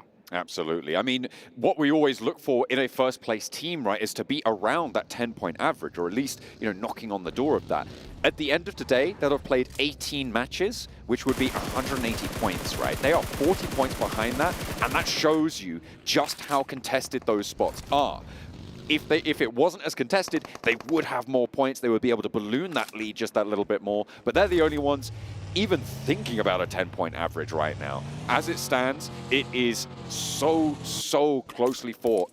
It's tooth and nail, and it's once you get to that 18th match where you really do get a sense of a fully discrete table, right? Where teams start to really lock in their position relative to everyone else in terms of strength. And that is what we're closing in on with these last two matches. Well, you know, speaking of closing in on, you know, that's the big battle, right? Because we want to see who's going to be the first PUBG Mobile World Cup champions here at the ESPORTS World Cup, right? So that's the big storyline. The second, though, is there is a massive prize pool in this tournament. Let's go down all the way to 12th place. Okay. That's Team Liquid with 82 points, right? Yeah. That's only a 14-point difference from 4th place. Ooh. How crazy is that? So, 12th place, what's the prize pool? It's 45K in 12th place for the main tournament, and 4th place would be 110K, which would mean that it would be a 65K pay jump. Oh my goodness. So, I mean, we're in the last two matches here. Every single one of these teams need these points desperately. I mean, 12th place can easily make that jump to 4th. You know, for 14th place, it's still possible. They would need to do well both these next games, right? But, I mean, anybody can easily steal that 4th, maybe even that 3rd place spot away from Boom. Hey, you know what I want? What's that? I want Power not to finish last. I think they've got it in. Let's go, Power! I've been a big fan of this team. I think that they are definitely a surprise to be here. They qualified through on the EMEA, and they were able to jump up as I think the host nation representation. The host country invited the best performing team of Saudi Arabia in the EMEA tournaments. They did have quite a lot of strength in those tournaments. I mean, Blank is Al-Haji's biggest fan, and I can see why. The guy is really strong in these tournaments. He's able to get a lot done. It has been unfortunate that they haven't quite had the same amount of luck. They finished 9th in the group stages, right? This is a team that definitely has got the chops to push further up those tables. But right now, it's not quite there. They're 10 points behind Alolex IHC. I think they can do it in these last two. They definitely can. We just saw a nice little finish there from Stoned on Vampire Esports. We're looking at the crowd. You can see them chuckling a little bit here because they could definitely make that big jump towards the money. You know, we talked to Sertani. He was looking for a top 8 finish. A 3rd place finish would be definitely nice, and it is within reach. So they're starting it off strong with a nice elimination off the rip. And you can see teams on that move. I wish we could look at the map feed right now because Alpha 7 is making the most safe rotation I have ever seen them make. This is crazy right now. They started in El Pozo. Look at it. Look at them. And they're currently near Torrejomara. There is nobody within 3 kilometers of this. They went all the way around, and that's smart. Oh! Are you kidding me? What a shift. It would not be a championship round if we didn't get some circle toxicity, baby. Oh, let's hit the water. Bring your swimming trunks, Jukes. We're going to the coastline. It's Impala. And it is Tianba in there already. They have got a lot of control there. DXavier going to look to push on in, and this is going to get spicy. The northern rotation in, still a little bit more open. Opportunity for Vampire to sneak in on that northern edge, as we're seeing on our screens now. They could potentially find the north point of Impala. Down from the south coast as well, you've got Twisted Minds and IWNRX, both going to be competing for that coastal road. Boom are already in Impala. Vampire are making their way in. DXavier want to be neighbors, and look who's also trying to purchase real estate there. It's Team Liquid. Everybody's looking for the high ground right now. They're trying to hunt down the highest point in the map. You can see the crowds on their feet. Sertani is staring at the screen, excited here to see his team make something happen. Oh, dear. Oh, but Pondbit shuts him down with a nice knock, but the rest of the team is right there to support him. Yummy is already gone as well for Boom. They're playing as 3. Ponbit survives for the time being, but there's the off angle. There's that third party from the high ground. You can see Newsy there on the top left of your screen. Tony K ascending the stairs now, wanting that flush. Frenzy and Razy. They were able to do something as a duo in the end of that final match, but against the Vampires, with the Xavier around the corner, with everybody else crunching their way into Impala, it's getting a little bit scary for Boom. Oh, Tony K getting the finish on the Ponbit. That's 2 players down for Boom. And honestly, if you are Vampire, that's the main squad you want to be able to knock out. And Tiamba, though, from all the way across the map, you're going to see Schweppes throw a smoke out. Oh, almost got the finish there. That was too close for comfort. That door frame just about saving his life. And Vampire can continue as 4. They have buildings, which is really important. Reject have gotten a little bit closer to this circle. They're still on the edge on the northwestern side. They're not getting embroiled in this Impala nonsense. They know they need to bide their time, but Alpha 7, same story. They're now starting to push their way in from that northern edge. Nade's going to be traded between these buildings. I'm assuming that a lot of these teams who are inside Impala now are going to have to figure something out in these next few circles. It's pretty likely that it does finish over towards Impala. I don't think that it's possible to end out on those islands out to the east, which means it's almost certainly a mainland finish. Oh, that would be sick. It would be. But I will tell you what right now, this is the worst case scenario for Boom Esports. They're down 2 players already. They're surrounded by 3 teams that want to take them out more than anything. You got Tianba up on top, who are in 6th place. You got Vampire in 7th right next to them. They're the ones that got those 2 eliminations. And D Xavier in 8th right next to them. So these are all 3 squads looking to hunt them down. Power getting a knock on to D Xavier. Let's go. Trying to climb their way from the bottom. I think I would like to see it. I want it to happen. Not last place. Not last place. That's a bit mean. That's a bit mean, but I like it. I like it a lot. Vampire still, though, going to be holding on. Things have started to settle down for the teams already in. They've figured out which buildings are theirs, which buildings are not. They've established their zones of control. It's on the teams on the outside to make things happen now. You've got DRX on the west trying to push on in behind Power, actually.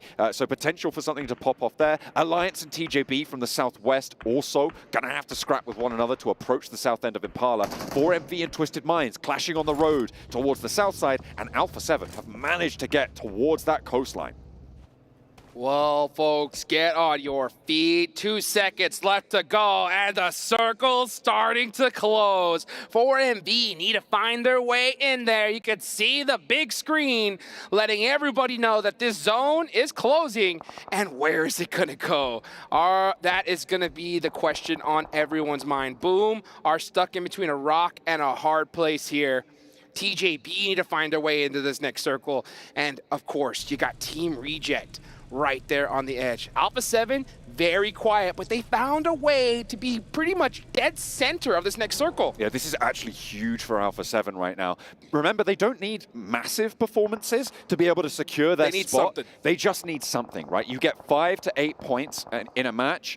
That is so impactful towards the top of those tables, because it just means that Reject need huge ultra banger games, right? Right. That's what they're looking for, and it just is so difficult to make that happen in this sort of a lobby. And with the safety that they've been afforded by this, teams are really not going to be able to push them from the western side. It's Alula XIHC, again, who might ruin their day from the northern flank. Yeah, let's see what happens, because, I mean, right now, every single one of these teams desperately need points. They want to be able to get that huge chunk of that prize pool, especially considering Boom is almost down and out here. They're in a really tough spot. If this zone goes anywhere away from Impala, they're not making that alive. So let's see. You can see Frenzy's got that pan locked and loaded. You say, oh, what's that over there? Just in case. DRX making some shots onto Power. And Peregrine, it's up to him to kind of lead the way and find a way out for his teammate. Twisted Minds. Look at where they've gone. They're all the way out on that east island. Look at that. The circle's just about to pop. This is a real hedging of bets from Twisted Minds, right? If it goes to that island, they win the game. right? It's so unlikely to happen. I don't think it's even possible with how the circle's going to work. I think it's going to pop back towards that mainland, but it might still go to the coast and keep 50% in. It's a little bit over there, so we are not going to have something wild. But this is interesting. Are Alpha 7 going to be thinking about Twisted Minds? Are they going to have seen this rotation, and are they going to be caught by surprise by it? Well, let's see what happens. Twisted Minds are going to have to make their way across the water. Alpha 7 getting knocked by Tiamba. Are they going to be able to get that res? That's the question. 4MV could make a miracle run up these leaderboards here. They cannot afford to go out now. The miracle run on the cards, right? But still, with as tightly packed as this circle is, I think their way in is shut. I do not think that they've got a chance of getting through this. You've got Talent to get through, you've got IWNRX to get through, you've got Alliance to get through. There's no way you can go around the edge, but you can't go through the water. I mean, maybe you go for a swim. Just gonna get taken down. Tiamba have had this high ground for a long, long time, but they are starting to get challenged on it. They're pushing out to actually deal with Team Liquid, and I kind of like this. I like that they are continuing to keep that presence on the sidelines. Yeah, they're putting that pressure, they're putting the cranks on Team Liquid right now with these nades. Oh, that bounce looked really good. TJB, we're out of it, so 4MV do win that fight. And yeah, Team Liquid looking very hurt right now. Tiamba, they understand the position they're in. They are in 6th place and gonna absorb every elimination they can get their hands on. The thing I'm still looking at is Alpha 7. Right. Twisted Minds are swimming across an Alola XIHC, who, remember, who took them down in last match, are looking to potentially do so again. Twisted Minds are still making that swim, so still a potential for a weird backstab coming through from Twisted Minds on the eastern edge. But it's gonna be pretty tricky. And remember, Twisted Minds, another Brazilian team. Could they ruin their countrymen's chance? Well, I would not put it past them right there. Twisted Minds have been looking to make a name for themselves in this one, and they could easily jump up to 3rd place here. Will they make things that much more difficult for Alpha 7?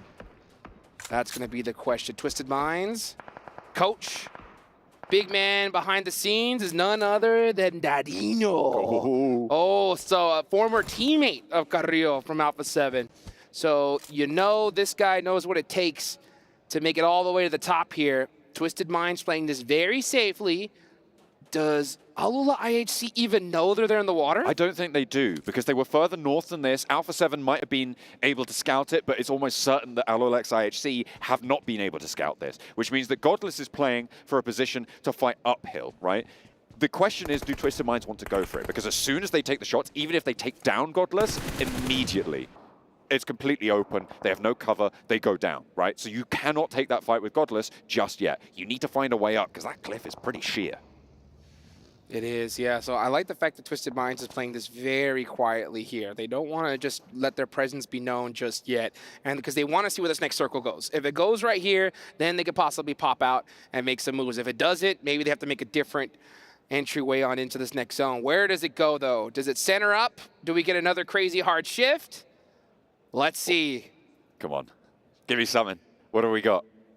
Okay, Alpha 7 in the middle. That hilltop that Tiamba hold, also a major feature of this one. Vampire's position held, but Reject not. Team Reject on the north side here. They're going to have to push through Vampire. And this fight, Boom is just looking to hold on. They've been very fortunate to be in this now. Oh, next circle, but one more player from Boom gets down. It is not looking good for them. It's looking good for everybody else right below them, though. Satani on the cams. There he is. There he is. Here's a look. Hey, give us a wave. What a smile. Give us a what wave. a guy. We love to see you. Thanks for turning up. Watching your team support. Of course he's watching. What am I saying? Of course he's out there. Repping the Vampire brand. You're up in the top 8, Satani. Do you think you're going to be able to go further? I think so. That's what that point was right there. It's like, hey, top 8. I told you. I told you. Right, let's see if they could get even further up, though. That's going to be the question. Uh-oh, Twisted Minds are now spotted. Alola IHC going to start going fishing here, as it looks like Ratto Boy on the other side. Go on then, Ratto Boy. Get something done for your team. Alola IHC know you're there now. Might as well. Obscure stuck in a really tough spot here. Do they know he's there? Could potentially Get a little bit further around. Zell's looking the wrong way. Oh, this could be dangerous. If Obscure can actually get out here. Oh, he found him. Found him. So that... It's all up to Ratto Boy now. It's all up to him to be able to try to make something happen. Wait, can he get up the hill? I hope he can. If not, that's disastrous for Demo. Look how safe these teams are playing it, though. Alpha 7 are very happy to just stay in the compound. All they know is they just got to put in some points. Team Reject got to get moving, though. If you want to become the next champions, you're not going to be able to do it with just placement alone. You need those eliminations. It's Twisted Minds out of there. Ratto Boy found. Okay. No more fun for him.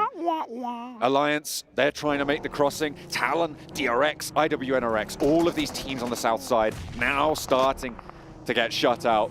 Tianba with that high ground have great sightlines to do so. They're looking to pick up a whole hefty chunk of points there, but so is Fadan with a 1 versus 2, with a spray down. So it's can't quite give him that quarter though. And Power do fall again. They got 3 limbs, but they'll be drawn short here. Take a look now. Will Alpha 7 start to get busy with it? That's going to be the big question there. You can see Team Reject stalking the rest of this lobby. And look who they got their eyes on. None other than the team that they're hunting down. Oh yeah, Ray Giocio now has the sightline over towards a little slice of Alpha 7. But it is far from heavenly for them right now. They are in a fairly central position. Tianba have got quite a lot to say about this position as well. The high ground can potentially come in to be quite important at stopping Reject from moving further and closer towards Alpha 7. This is going to be a close one here. This is going to be a close one. The zone is starting to close. Where is it going to go? Will it head towards that central position? Will Alpha 7 get blessed once again here in the end game? We're about to find out, and the zone does center up once again. It keeps Reject in as well on the north, which is crucial. Both of these two teams locked in this eternal struggle will still have a slice of it. The teams from Impala are going to have to leave. Vampire, they are in a difficult position now. I think it's going to be a fight between Vampire and Reject that could change the course of this tournament.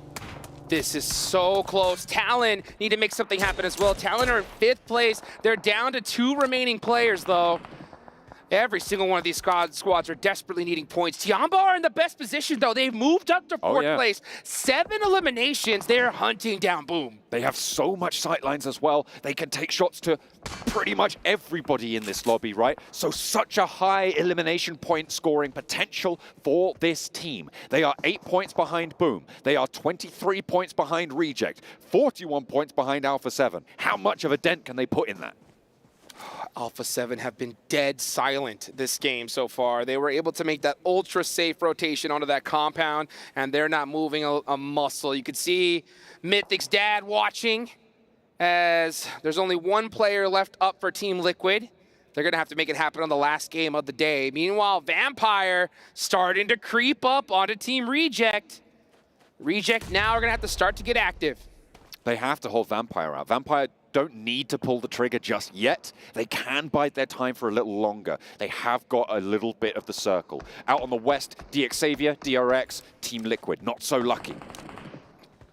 Tianba with that high ground. Man, they are utilizing it perfectly here. 8 eliminations. They are playing their game. They are not changing it up here towards the end, and that's exactly what they needed to do. The thing I'm worried about for Tianba, ammo. Ammo is going to be an issue for them. No teams have been able to push up towards them. They've kept them at arm's distance. How much ammo have they had to expend to do so? You know who hasn't spent any ammo, though? It's Team Reject, right? They have been very, very quiet here. They're ready for this end game battle. DXavier are starting to get mighty close to Tianba. What could Sean do?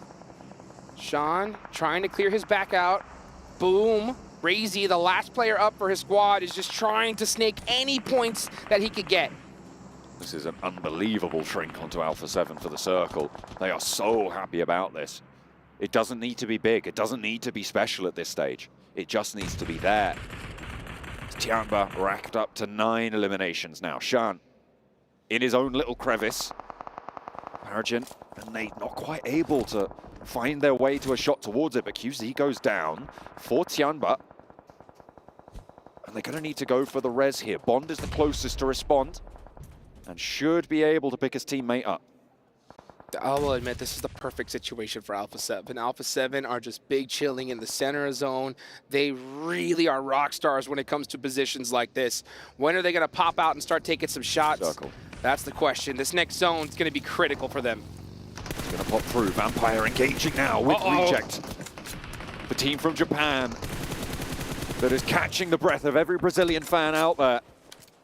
Have a challenge now from Vampires because the circle goes away from them and slap bang onto Alpha 7. Worst case scenario for Team Reject. They got to start making it happen. They have to push everybody. Which way are they going to go? It looks like they're starting to head away from Vampire and looking to find a way into this next zone. And the easiest path is going to be through Alula IHC, but Vampire are right on their heels. This is dastardly. Vampire are going to need to take the same rotation. There's no way that Reject can avoid this fight. I think they pitch up now, they go for it. This is their time to show what a championship team is made of. Let's see if they could do it. This is actually a perfect scenario for them, to be honest with you. They're playing Edge. They are the best gunners in here. They got to be able to soak up elimination points, even if they want to have a chance at beating Alpha 7. And you're going to have to do it here and now the hard way. Alpha 7 haven't had a single elimination. If you're able to take out Vampire now and push them, it'll work out. But we can see Vampire looking to finish out Boom. They are done for a 0-point game. No. And now Team Reject are getting knocked by Alpha 7. They're shot from across the way. Reject are trying to go through. The attention of Vampire was split for just a moment, but Boom are away now. The res needs to come through. Duello enacting that very quickly onto Sara. The nade over on there. That Molotov is brutal. Sara's still down. Regi's half HP. Divine is there, and it's being lit up by Alpha 7. The ridgeline is being crested, and Reject denies. The door is closed, and Alpha 7 pick it up. Elation for the Brazilian fans. Is it now? Is this the hour? You can see the Alpha 7 folks in the crowd getting so excited. This is that time. We could just crown a champion right here and now, especially if Alpha 7 finish this game strong. They're in the perfect position. They have got so much to play for here. With their history at their heels, they run from time itself and will try and immortalize themselves now. With 2 matches left to play, they've taken away their closest competition. Reject and Boom have both fallen. Tiamba on the high ground have to descend, and they are not looking in good shape. It is such a chance for Alpha 7 to turn their history around. Alpha 7 looking to finally break that curse that has been looming over them in half and become our first PUBG Mobile World Cup champions here at the ESPORTS World Cup, live in Riyadh, Saudi Arabia. The only team right now that could definitely be a big problem for them, it's gotta be our last mid-season champion, Vampire Esports. And they are sweeping through on that western side. They're looking pretty good here. Alpha 7 don't need to get a chicken dinner. If they do, it's excellent. It's basically done and dusted. But even with the performance they have now, they're into a top 4. They've got some elimination points. That gap is looking unclosable. But with Vampire putting up numbers, that second place for Reject is in danger. You saw Sertani point at the camera. He's liking what he's seeing right now. Have I spoken too soon? Zol with a nade onto Schweppes. That can make things difficult. Smokes are starting to ring out. Will Alpha 7 leave the comfort of that building and start taking action here? This could be a big opportunity for them. Godless gets across, now playing 2-on-2. Ziol with the contact, wants to sweep wide. Demo blasted back down the hill. Hits the reverse stick quickly, but Nuzi goes down. His helmet taken off as well. Ziol wants to capitalize, and Vampire are being slowed down by Alolex IHC. Trying to contest over the top of this ridgeline, and the P-cups are hard because Alpha 7 will have the off angle. Spray down, coming on through, and the nade over to push him back. And here comes Alpha 7. They hear these shots. They know they want to third party this and take this championship here and now. This could be a perfect opportunity. They're going up the top side. Vampire are going to be in a 4v2 situation. This is definitely Alpha 7's game to win. Tony K now with the hold off against Alpha 7. Godless goes down. They're holding their back. There's a flush as well. Schwepp gets knocked in the meantime, and Tony K can't hold. Stones is out. And now just one player for the Vampires remaining. Can he hold his nerve? Tony K to stop the Alpha 7 in their tracks. but they are still putting so much damage into this lobby. As Vampire go down, third place, Alpha 7, 4 players. Can they get the res on Revo and claim this top spot? The nerves have to be at an all-time high. This is where Alpha 7 struggles the most in history. When it comes to the last game, the last moments, it is so difficult for them. But it looks like they may have just finally crossed that hurdle. And you know what Carrillo said? Revo, take a break, buddy. We're going to win this for you. Let's see if they can do it, though. Uh-oh, Mafioso in the wide open gets knocked. McGrellan with the challenge, but Yo with the off angle. This is perfect play from LOLX IHC against Alpha 7 at such a crucial time. It's up to Carrillo now. Can Yo hold his nerve? A 1 versus 1 for Carrillo to take the chicken dinner and potentially secure the title. No! LOLX IHC deny them that opportunity. 5 chicken dinners is where Alpha 7 will stay, but they've got points on points on points, and Reject get nothing. Oh boy, Alpha 7, I think they could have done it just right then and there, but we got one more game left to go. And we saw down the leaderboards, a lot of points being able to be soaked up from these mid-pack teams. So I'm not gonna be shocked to see these leaderboards shaken up once again. With LOLX IHC getting a huge chicken dinner, by the way. I think they were in the mid-teens of eliminations. To be able to put those points on board, that is going to accelerate them up into that central peloton of teams and into the final match. There's a lot of money that's going to be wobbling about up and down, team to team, but eyes are locked on this squad. These 4 taking on the world, taking on their own legacy. Always the bridesmaid, never the bride. But this time around, I'm hearing wedding bells. Ooh, I'm hearing wedding bells as well. You can see them acting like they've been here before. These guys are so excited because they know they have such a massive lead going into the final match. I'm gonna say it right here now. The only way Team Reject stand a chance is you have to hot drop Alpha 7. You have no choice. You have to take them out and then get a record-breaking game to stand a chance of taking that cup away from them. I don't know, man. I don't think that's going to be wise with the number of teams biting it they have no at choice. Their heels for reach. Sure, if they want to take that title, right? Yeah. Another interesting point about that final match just there. Well, not the final match. There's still one more to go, guys. That's right. Don't worry. One more. But about that match is that it was LOLX IHC who beat them back in Istanbul at the end of last year. So again, they've been put in second place by their nemesis that exists. Fortunately for them, they're not going to be competition on the tables into that final match. But Alpha 7, man, they have been so powerful over the course of these finals. Coming into this tournament, I think this was one of the favorite teams. If we're being realistic, it was one of the main predictions coming through, and I am so excited for them to get their crack. Finally, potentially able to find that first place spot. Do not go anywhere, because this is history in the making. That's right.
Fortune favors the brave, and right now Fortune is smiling on Alpha 7 as they are one match away from finally getting themselves an international trophy and being able to call themselves the best in the world. Yes, they're number 1 in the power rankings, but does that matter when you don't have a trophy to hold?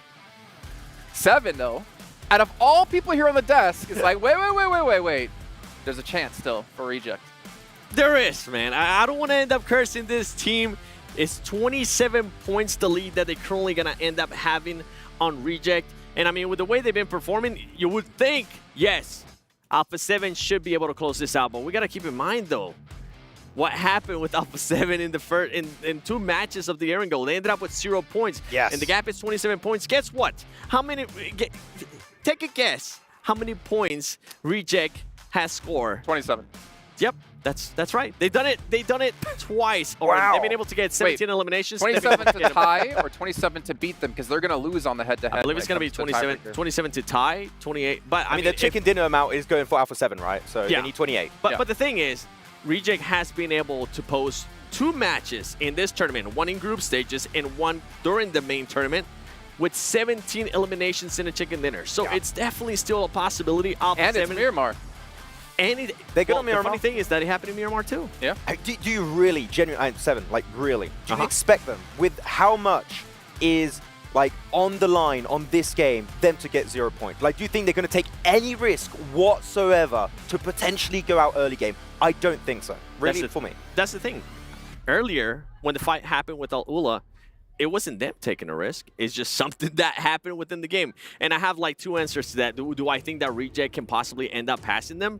There's like 2 answers to that. My inner Alpha 7 fanboy is like, no, Alpha 7's got this. But then it's also like, okay, but I've been heartbroken before. By Your heart is screaming, do Brazil! Yeah, but your but brain not is yet. screaming like, oh, hold on. Yep. It's not over just yet. Obviously, we're kind of brushing over the fact that IHC did win this match, but they were very low on the leaderboards. And obviously, going into our last match, it's very important to keep an eye on Alpha 7 and Reject. And unfortunately for Reject, the team that eliminated them was Alpha 7. But Max, you were frustrated in that situation because Reject kind of just threw the position they had. I really believe Reject had an amazing entry point to this circle. Northern side, all of the teams are trying to scramble about in Impala, or the northern side of Impala, trying to get some decent positions in the circle. Northern rotations, there was wait, whoa, what's happening? Remix! IHC had a good entry point, same for Alpha 7, right? And I was expecting them to have so much space to work with that they would easily make into a top 5, top 3 scenario and maybe get a few eliminations here and there. But they just give so much space to Vampire Esport that are leaving Impala, and then they get backstabbed by them, get pushed out into the blue zone, and then Alpha 7 have a perfect angle. I feel like if they really wanted to try and make it to the late game scenario, you go for the final to Vampire, you don't give them that much space, and then, as you saw Vampire do this game, you make into top 3. That was a great opportunity for them, but unfortunately, maybe the pressure got to them. So there's also a window where potentially Alpha 7 would have never made it this far into the game, because Alpha 7 going through the clockwise rotation on the very north side here, IHC was right behind them. And if they went any slower, I feel like IHC potentially could have crashed into them, and then Alpha 7 could have been knocked out very early on. I mean, it was IHC at one point. At one point, we kind of looked at each other, was like, wait, are we about to get Alpha 7 versus Reject happening? If one of the teams is slow enough, it could have happened. It didn't end up happening. I am surprised, though, Alpha 7 decided to just coexist for so long with Al-Ula IHC. Usually, they will be willing to take more fights. Obviously, Al-Ula IHC had the upper hand in that fight because Alpha 7 couldn't even see them, right? But I'm surprised that Alpha 7 wasn't even trying to fight them. They were saving, they were waiting. And this is something that you actually called out during the game. A little bit of props there for you, Max, is that Alpha 7 was playing the perfect game right there. All they had to do was just wait. Just like that Erangel game on the southern side of Pachinki, right? Like, we could go for these big elimination games, potentially get one of the top chicken dinners of this entire tournament. But if we play it safe, we're going to get, double-digit points in terms of placement points, and we're going to be able to create a big enough gap between us and Reject to hopefully get an easy win off PMWC. You know what they say, though? Hashtag mature team. 151 points for Alpha 7 at the moment. Reject at 124 and Tiamba at 110. I mean, we're talking a lot about the top, but the middle pack here is still insanely close. We see Vampire currently in 5th. Tiamba with that last game able to move up into 3rd place here. We could still have a lot of shifts in our 3rd through 8th place positions. It might look completely different this first page at the end of this next match. Can we talk about the fact that Tiamba, by the way, are in 3rd position with 21 placement points, 0 wins? That consistency in terms of elimination is insane right now. What's happening? And I do wish, Seven, that we've seen Tiamba play the same playstyle of today, which is central playstyle, in day 1 and day 2. I genuinely believe if they did that, sure, maybe they don't get wins, but they could be maybe competing for 1st place position. Unfortunately, that transition of gameplay from sweeping edge to central took a little bit too long, and now they're not quite in the race. Well, they're not in the race anymore for that 1st place position. I mean, it was one of the reasons why Kalaris had him in the top picks, right? Why he wanted to kind of shift from, well, after Falcons got eliminated, to pick Tiamba, because they were a very consistent team in regards to eliminations. But the big question mark was always, can they possibly get a chicken dinner? It continues to not be the case. And one that we have to kind of point out, Vampire Esports, somehow fighting all the way from last place after day 1 to now being in a fight for possibly top 3. That's impressive to me. Yeah, one of the biggest comebacks, and they keep doing it on these global stages time and time again. We talked about the PMGC finals in Jakarta 2 years ago. Last day just pops off. They got the infamous Sir Tanny pep talk, okay, in the back rooms, and they just keep performing really well. And look at their stats of today, man. They have been looking so clean. Like, average placements of 4th over today. That is really good consistency when it comes to reaching that late game. So top 3 for Vampire, maybe it's happening after this game. I want to see it. I want to draw you guys back really quickly to Alpha 7. Just this simple question. Do Alpha 7 drop their normal location, or do they go for a backup drop here, potentially expecting someone to hot drop them to take them out of the equation early? I mean, El Pozo, you can split it between 2 teams. Yeah. I think you just go to your normal drop. You play your own game. Normal drop. 7 quickly? Yeah. Do your normal thing. Normal thing. All right. Well, you guys at home, do your normal thing. Check out the Esports Center inside PUBG Mobile and go to PMWC and subscribe to this so you're notified about everything PMWC related. Also, while you're there, maybe after this game, maybe during the very early stages, go over and follow PUBG Mobile Esports over on TikTok and create a victory dance, whether it's in-game or out-of-game, of your favorite dance with the hashtag PMWC Victory Dance, and you are entered to win potentially $3,000 in virtual gift cards. But it is time to head into our final match of the PUBG Mobile World Cup. John Allen and Hot Jukes, take it away. The final match of this tournament, the one that will decide who will be our PUBG Mobile World Cup champion, is about to get started. So many questions here, John, and we're about to find out the answers. There is only one way to find those answers as well, and it is through battle. 16 teams are going to drop in, and only one will emerge victorious, either in this match or in the tournament as a whole.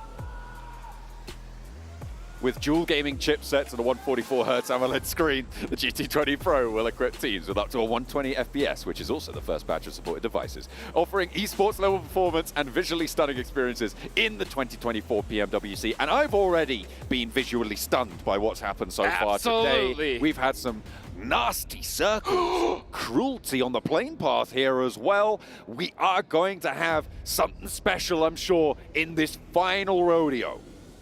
Let's see what these players are made of. Who will etch their name in stone of PUBG Mobile history? We know that Alpha 7 loves to go to El Pozo. You can already see them stretching on out, hunting down those vehicles and heading towards that big loot area. Where will the zone go? Will it decide to stay near the plane path or go in the opposite direction?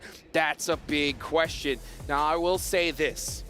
If Team Reject do not get looted up at Power Grid quickly and try to find a way to hunt down Alpha 7, they don't want this.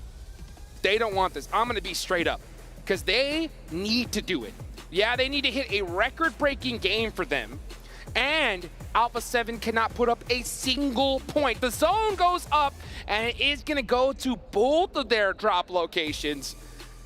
Oh, let's see what they decide to do. No one out of favor right now with the circle. I say no, neither of the two teams battling for that top spot out of favor with the circle. Potential for a little bit of danger among these hot drops around the vehicles currently, but it looks like teams are extricating themselves from one another nice and sensibly. Boom currently a little bit split over on the eastern side. Take a look at that near Tianba, near Twisted Minds. You've got one of the players from Boom a little bit further away from the others. And I think, yeah, that is going to be just quite nice and safe for now. Closer to Vampire now than actually Twisted Minds, but the rest of Boom might have trouble as well as they are over in Impala. Going to see Tianba going up the East Road and getting away from this one. Other teams close by to one another. I'm not really seeing too much. I think we're going to have some quiet for just a moment. Oh, I can't believe it. I can't believe it. Tianba are going to be heading towards that drop spot near Impala, near where Boom likes to drop. It looks like they found some vehicles. They're heading up north. We can see teams all going to their normal drop location. So nobody looking to get a little too spicy here. The big question is, right, the hunt for second place is still there. There is a 14-point difference from Tianba. So Team Reject, they have a tough decision here, right? Do we hunt down Alpha 7? Uh-oh, no. Twisted Minds getting a knock onto Vampire, and they're going to get that thirst 100%. There's nothing that really can stop them. There are 4 players in this vehicle, though, so if someone pops up, sprays down the vehicle, it goes boom. Twisted Minds goes boom with it too. 2 knives in the back. That's going to take anyone down there. Stoned goes out. Duello for Reject, close by to 3 players posted up for TJB. Is he going to be able to get through this? There's open ground. He cannot tumble this car. Needs to stay safe. And GK first? They're not going for it. They're not going for the spray. They haven't managed to tag on. Wow. Duello is out of there. They had everybody posted up and they didn't go for it. All right, TJB letting Team Reject go to their loot area. Duello able to make it away from this. He is going to pick up his teammate Sara, and they're going to try to head towards Power Grid here. So Team Reject, like I said, they have a decision to make. They hunt down Alpha 7, take them out, and go and try to become the World Cup champions here, right? If they don't do that, then that means that they are scared of Tianba, Boom, and a couple teams below them, and are just trying to hold on to second. That is my opinion. I'd be pretty scared. I would be pretty scared of this. There's a big prize pool drop, I will say, right, from second to third on down. That's for sure. Second place is $200,000. That's good money. Third place at $140,000. It's not a small amount, but neither is 60K, and that is the difference between third and second place. So you drop down 1 place, that's pretty rubbish, right? That's got to be a pretty rubbish feeling coming on in. But I'll tell you what's even worse is if you drop down to 4th place, that's a 90K pay drop to 110K. That is a devastating fall. So if Reject allow 2 teams to surpass them, that would be their fate. And I don't think that risk, for my money, is worth taking. I'm generally, when it comes to money, I'm fairly low risk, right? So maybe that's just that talking, and that's why I'm not up here amongst these players as some of the best in the world, as the best in the world. They can take those risks and those payouts. Ooh. You know what the saying, John, is? What's the saying? Fortune favors the bold. That's right.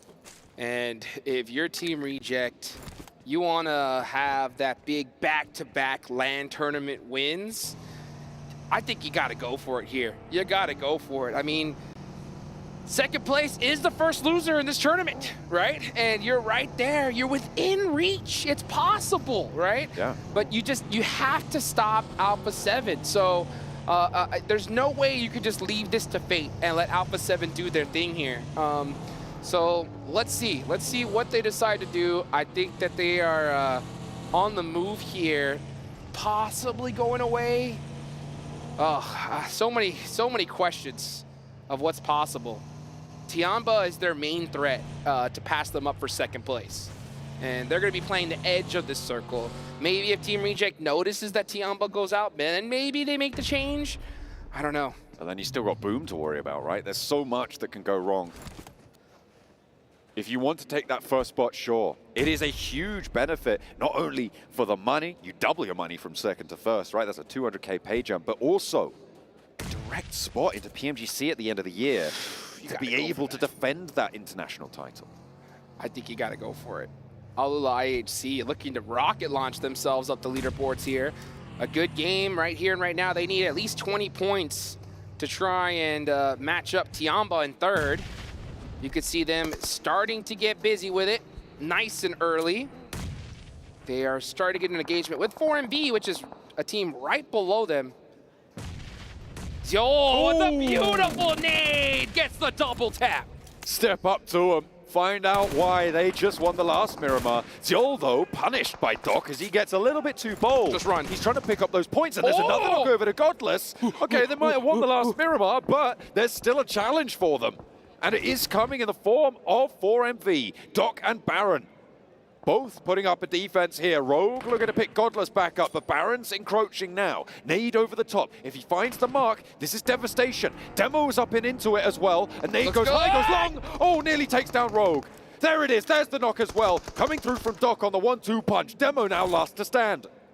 What a push from 4MV, turning their favor around very quickly here. And the last player from Alula IHC, I believe, is getting pressured on the side there from TJP. You can see Baron. Yeah, he's got to go for the pickup here. They need every single point they can get. Oh, but TJP is in the mix. That's going to make things so much more difficult for all these squads. GK first, picking up nades. The second circle just about to pop Jukes as well. Remember, that is going to be a brutal shift. I think no matter what, we'll see where it ends up going. But the nades pour in from TJB. As 4MV try to keep things together. Apex is down. I think maybe they're going to be getting on their bike as well. And TJB looked to disengage just a little bit. It centers up, and it centers up to Montenuevo. TJB got to just full send this. They need every elimination they can get. They want to rocket launch themselves up these leaderboards, and they're giving these teams way too much room to breathe. Here goes Flower on the rotation, gets caught by Apex. GK first is now in the mix. Doc and 4MV are just trying to keep their tournament alive here. This is the final match, folks. What can 4MV do? Let's see, Doc has that nade up close and personal. He's a surgeon with those things. Uh-oh. That nade was too close for comfort. But let's see what they could do. Only S, he's just barely trying to get it over, but the off angle takes down Doc. Apex now with Baron as an off angle on this high ground. Doc back behind some crates. I don't think that GK First can peek out for this elimination to confirm it, to get the flush. I take that back, actually. He's sending all the way around the edge, and Baron doesn't have the angle to stop it. But he is behind the crates, and will be able to dash back as well.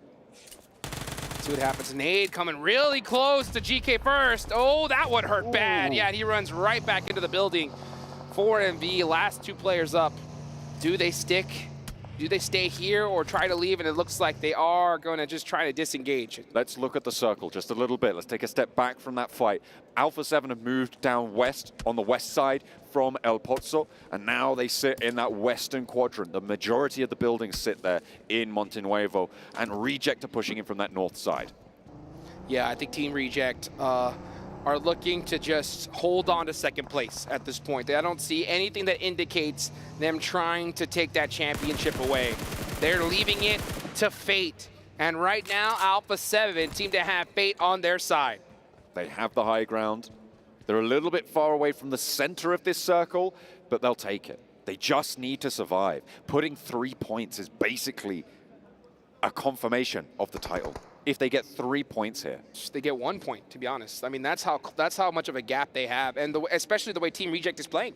Like, they are just big chilling here. They're not, you don't see them kind of hunting down those third-party opportunities on the edges. We'll have to see. We'll have to see. It's still very early in the game, but if I'm a team that knows that I need to have a record-breaking game in eliminations to try to get this championship, I would definitely want to see Submergency.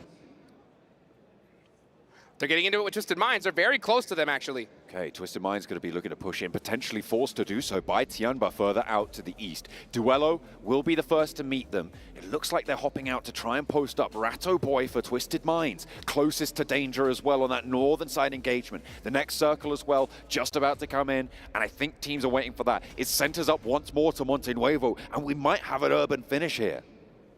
We just might. Let's see how this all turns out, folks. Yeah, Team Reject, like I mentioned, looking to at least hold on to second place. They are going to avoid that engagement. A lot of indecision from them here.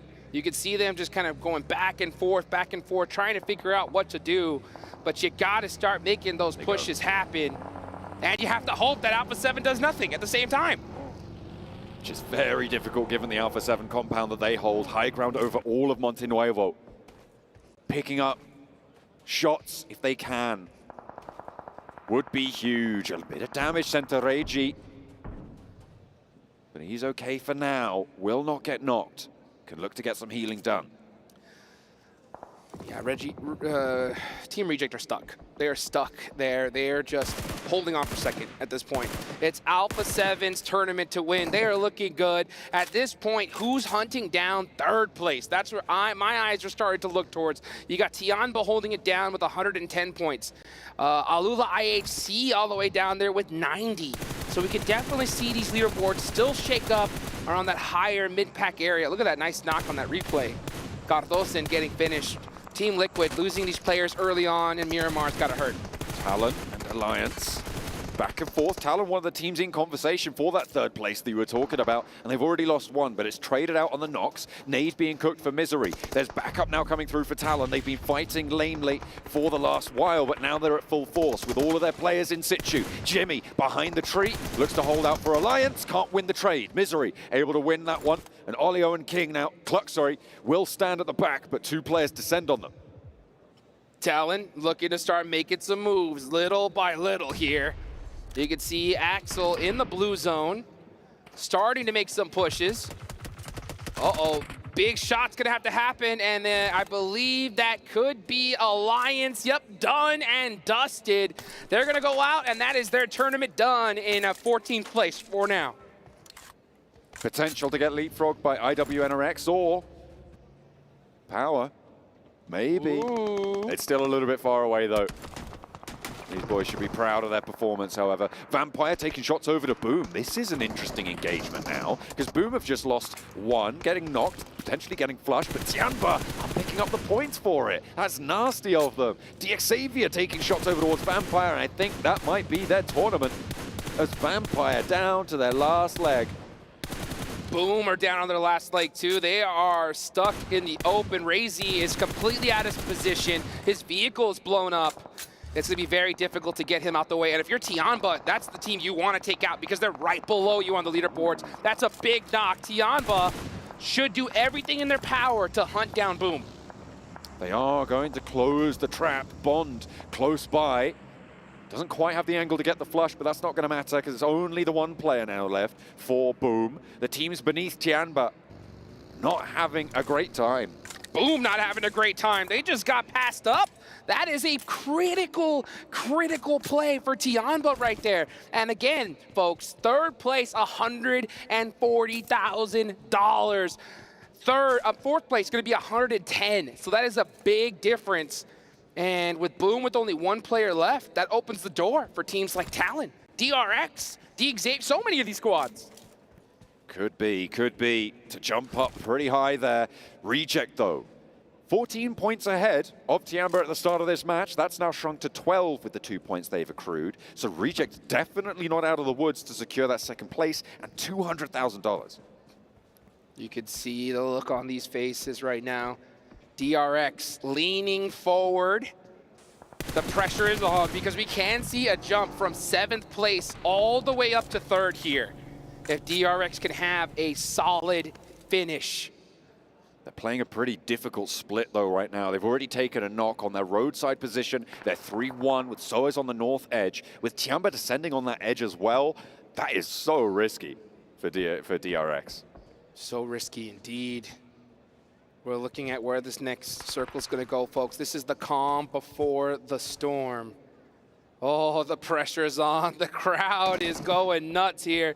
Oh, Frenzy from Boom was able to get a knock, but gets taken out. That's Boom Esports done for, and you can see DRX fans rubbing their hands together because this is looking mighty appetizing. They just want to keep going for DRX. Tianba, though, with Soes on that north side, has got a monumental task.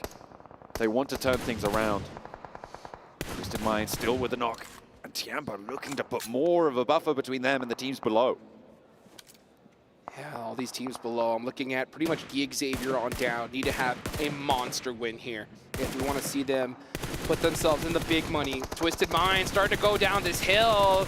They are able to make it across, and Guizal with a nice knock there onto Tiamba helps slow him down a little bit. Uh-oh. Guizal's got that pop shot. Peeks right back on down. This is definitely the calm before the storm. Oh, Tiamba trying to go for that res there, but I believe that is DRX from the other side applying pressure as well, so both these teams are in big trouble. Let's take a look at Alpha 7 quickly. Their position on the high ground is excellent to not die, but descending from it is going to be tricky. They are slapped on that edge of the circle, right at the edge. They need to go back to those edge play routes and see what they can do. Reject, they're also on that western edge. The next circle's just about to close, but they've got a couple more options when it comes to rotating out. None of them too strong, it has to be said, but maybe better than taking a tumble off a cliff. Speaking of a cliff, Alpha 7, right? The team that is looking to be our first PUBG Mobile World Cup champions are now outside of the circle. They're going to have to leave the cover for that hill, but they get a critical knock onto Team Reject. That's Duello knocked, and that could force them in a bad position. Mafioso, now you see them in the buggies. Where are they looking to go? This is going to slow down Reject's rotation as well. With that knock, they have to spend the time to get the res. They can't start to establish those sight lines until they're back at full force. But IWNRX out here on the off angle. Mafioso goes down to Swain, and they've already sent Carrillo down. That's going to slow it out. McGrellin as well, looking to try and challenge. They're getting across the road, but Carrillo's going to roll straight up to IWNRX. This is a chance for IWNRX to stop Alpha 7 and lock in the 151 top spot. Alpha 7 are in big trouble. They're in the worst position. So many teams are focusing right onto them. We talked about fate being in Alpha 7's favor.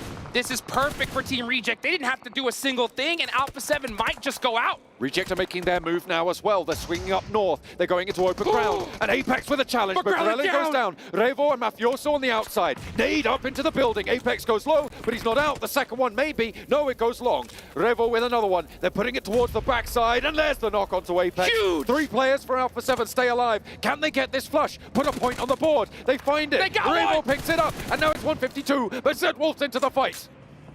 152 might just be enough. I don't know how anybody is in their seat right now. Get on your feet. This is the final moments of this tournament. IWNRX got their eyes locked onto Alpha 7. There it is. They're focused on the edge. That's 2 down. Carrillo now last to go. He's into the buggy. What is he doing? Are they going to take the spray? They have the team shots. It goes low. He takes one, but he's fine. Over towards Baron, who's not got his attention turned his way. A roll down for Carrillo. They get a second point. They get 2 points, but they're down. And there it is. 1-5-3. Reject, are you up to it? What have you got? 1-5-3. That is the number to beat. Can Reject do it? They need to have a record-breaking game here. They are on the edge of the zone of Monte Nuevo. The problem is, though, all of these teams that are left, there's only so many eliminations. Team Reject, how could they be sitting still? At a certain point, you gotta start pushing squads. With the tie-breaking rule, Rejects lose. They need 20 eliminations and a chicken dinner. That is tough going for them. That's almost his whole lobby. Misery goes down. Talon out with them. Reiji also will fall. 34 players remain, and 4 of them are Rejects, which means there's only 30 points left in the lobby for them, and those will start to drain away. The longer they sit, the longer their task will seem. The shadow of it towers in front of them. And the longer this goes on, the safer Alpha 7 sit. Alpha 7 are looking really good right now. They got to be very, very happy because Team Reject are in a dire position. But we got a bigger problem, John. Tiamba. Tiamba are right next to Team Reject, and they could look to steal away that second place position. The open ground that sits beneath Tiamba is where Reject are gonna need to go. If Reject go down now, they get 0 placement points. 14 points was the difference. It's now 10. Tiamba, very capable of jumping that gap. Absolutely. Tiamba have a good feeling that this team across the road is one they need to take out. And they took out all of Team Reject's vehicles, so they're stuck on foot here. Gonna have to make something happen with the weapons on their back. If they want to be the new champions, they're gonna have to do something special here. And it needs to be now. There is no time. There is no more waiting. Oh! Tiamba spotted. So is the one to do it. Devastating. Devastating play for Tiamba. They got backdoored. They didn't even see DRX. They do end up getting that revenge, but they lose a critical player here. Now they are going to be able to get another elimination point. That gets them a little bit closer to Team Reject. Team Reject stuck, just trying to play this safely. At this point, they know that to try to get this championship is going to be very difficult. But can we at least hold on to second place? That's the challenge. But the nades are coming through. They are cooking them in response, but they are just pouring over towards Reject. Sara in the smoke on the roadside. Launches one towards QZ. Is that good? No, it's short. Spray over to Sara. Down. And Bond finds the knock. Will look for one. Reggie as well. That's two. The next to go down, and Rejects are starting to crumble. Two players fall. Divine in the smoke has to push forwards now. You've got to do it. Duello's there. One Divine more. is down, and Duello might just be the last chance. He's out. Reject still with one player left, but it's in the blue zone, and down they go. Japan fall, and Brazil rise. Alpha 7. They've done it! Alpha 7 are gonna be the first ever PUBG Mobile World Cup champions! Out comes the hugs, and Brazil are screaming at the top of their lungs! And they know that they've done it! Alpha 7 elation! What a way to do it! Tiamba, though, with the chase. 3 of their players still alive. Can Reject fall further than this? Whoo! $400,000 in the bank, baby. What are they gonna buy first? That's gonna be the question. But the big question is, can Tiamba steal some serious money away from Team Reject? There they it have is. 6 eliminations already. 6 teams remaining as well. Those placements are going to add up. They sit 6 points now behind where Reject are. With those 8 eliminations, they're on 118 to the 124 that Reject have. By the way, DRX are in 7th place. They're still alive here. DRX have 103 total points. They could definitely make some moves up this leaderboards and make some big money. They could easily pass up Boom. There's only 5 more points they need to get to tie with them. Absolutely, and those placements do start to rack up fast. You pick up a point, you pick up 2 elims, something like that. You stay in late because the circle keeps them on. Team Liquid, the opposing force on the northwest flank. Let's see just how many points, how many placements these teams are going to move up. You can see even IWNRX have 7 eliminations here. We can see them put themselves in a really good spot if they're able to finish this game with a chicken dinner.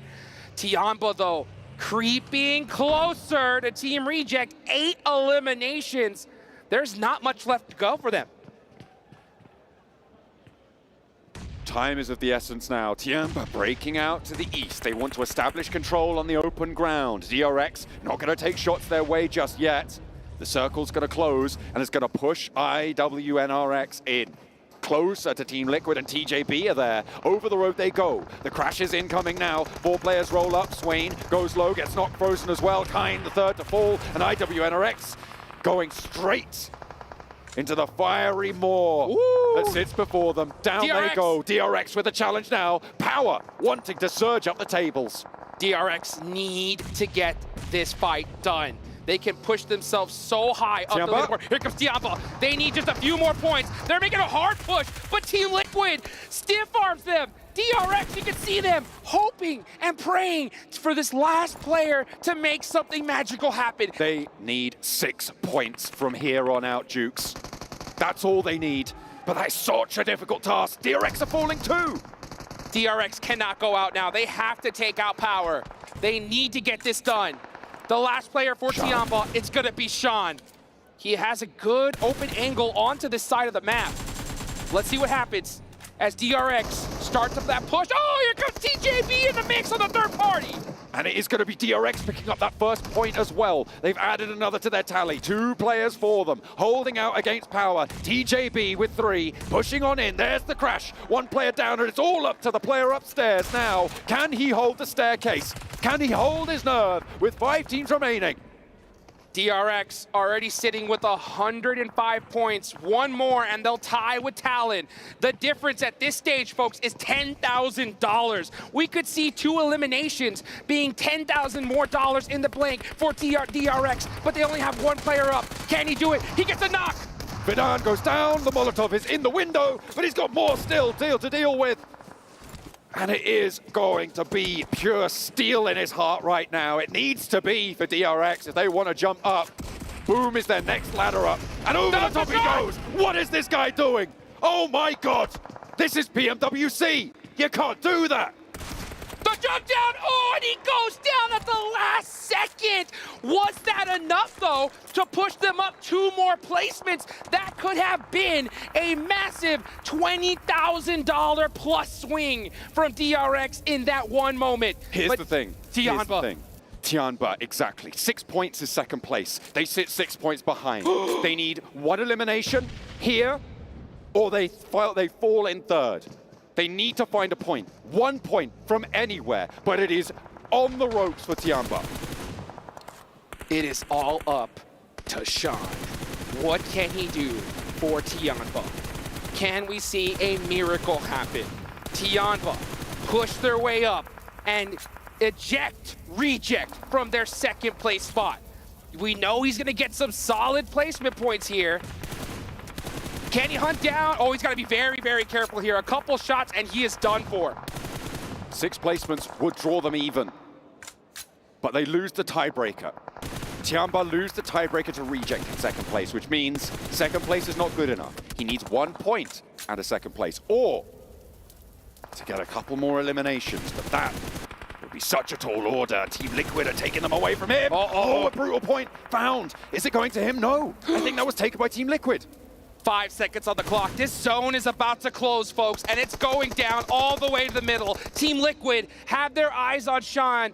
How many smokes does he have left? That is the question. Team Liquid are going to be looking to take this chicken dinner. They're going to push themselves up the leaderboards. That's right. How far? We're about to find out as TJB are playing on the edge. Can Sean outlast TJB to get a few more of those critical placement points? He is now in the blue zone. And this is gonna hurt. The nades bring on out, and that is Sean. God, did he do it? TJB went down first. I think they might have gone down. I'm not entirely sure. It might be a dead heat. We'll have to go to the leaderboards, but the big story is the old legacy laid in the dust for Alpha 7. They have broken the curse. The shackles are broken. An international title has been claimed. Put the belt.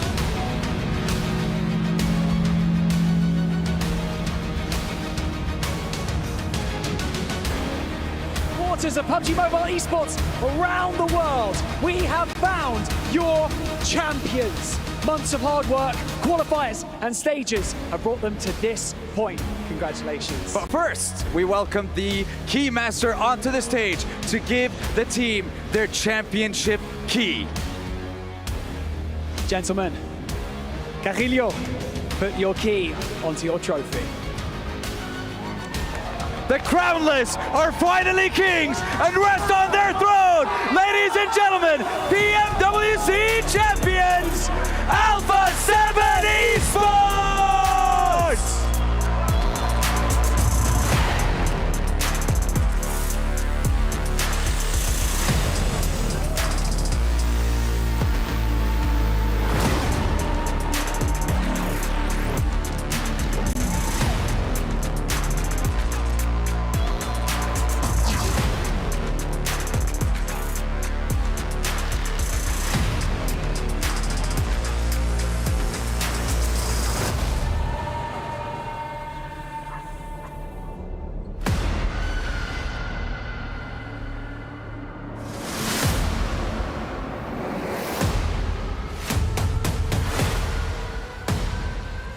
Boys, congratulations.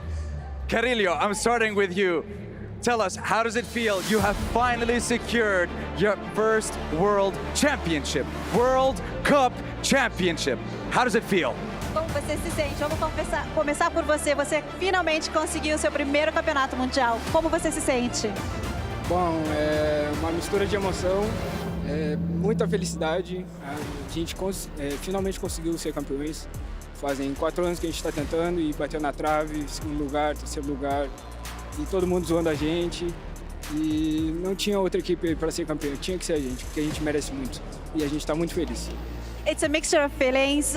We've been trying for a long time. It's a lot of emotions. We've been trying second, third place, people making fun of us, but there was no other team. It had to be us. Well, they're not making fun of you, any of you more now. This right here proves you are the best. It's true, it is true. Carillo, I'm going to come to you one more time. We have a very important question to ask you.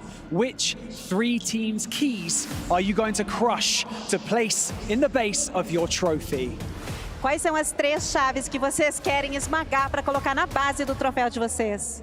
Bom, nós decidimos juntos e nós vamos colocar a Vampire, a IHC e a Reject. Mas é porque a gente respeita muito esses times, eles são muito fortes. We decided together we're going to do Vampire, Reject, IHC.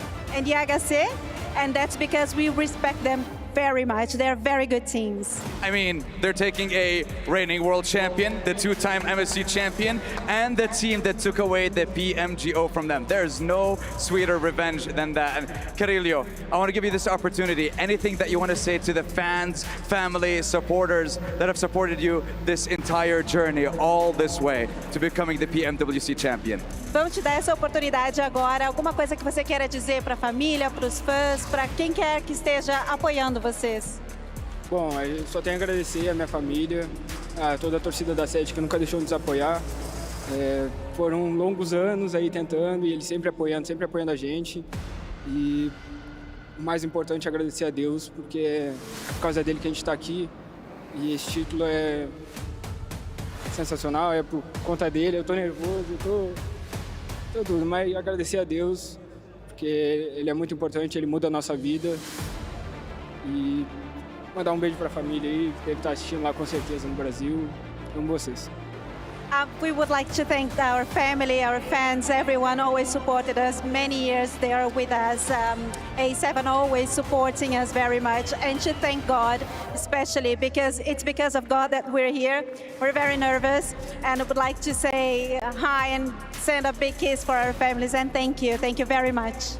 Love to hear that. Once again, congratulations, Carillo, Alpha 7, incredible performance. You have proved time and time again that you deserve to be here and you deserve to be the champion, and you have also earned the right to immortalize Alpha 7 and yourselves in the history of the Esports World Cup by placing your key later on into the totem. That is right, so we're going to give you that opportunity one more time to lift that trophy and cement yourselves as the champions. Ladies and gentlemen, make some noise for Alpha 7 Esports!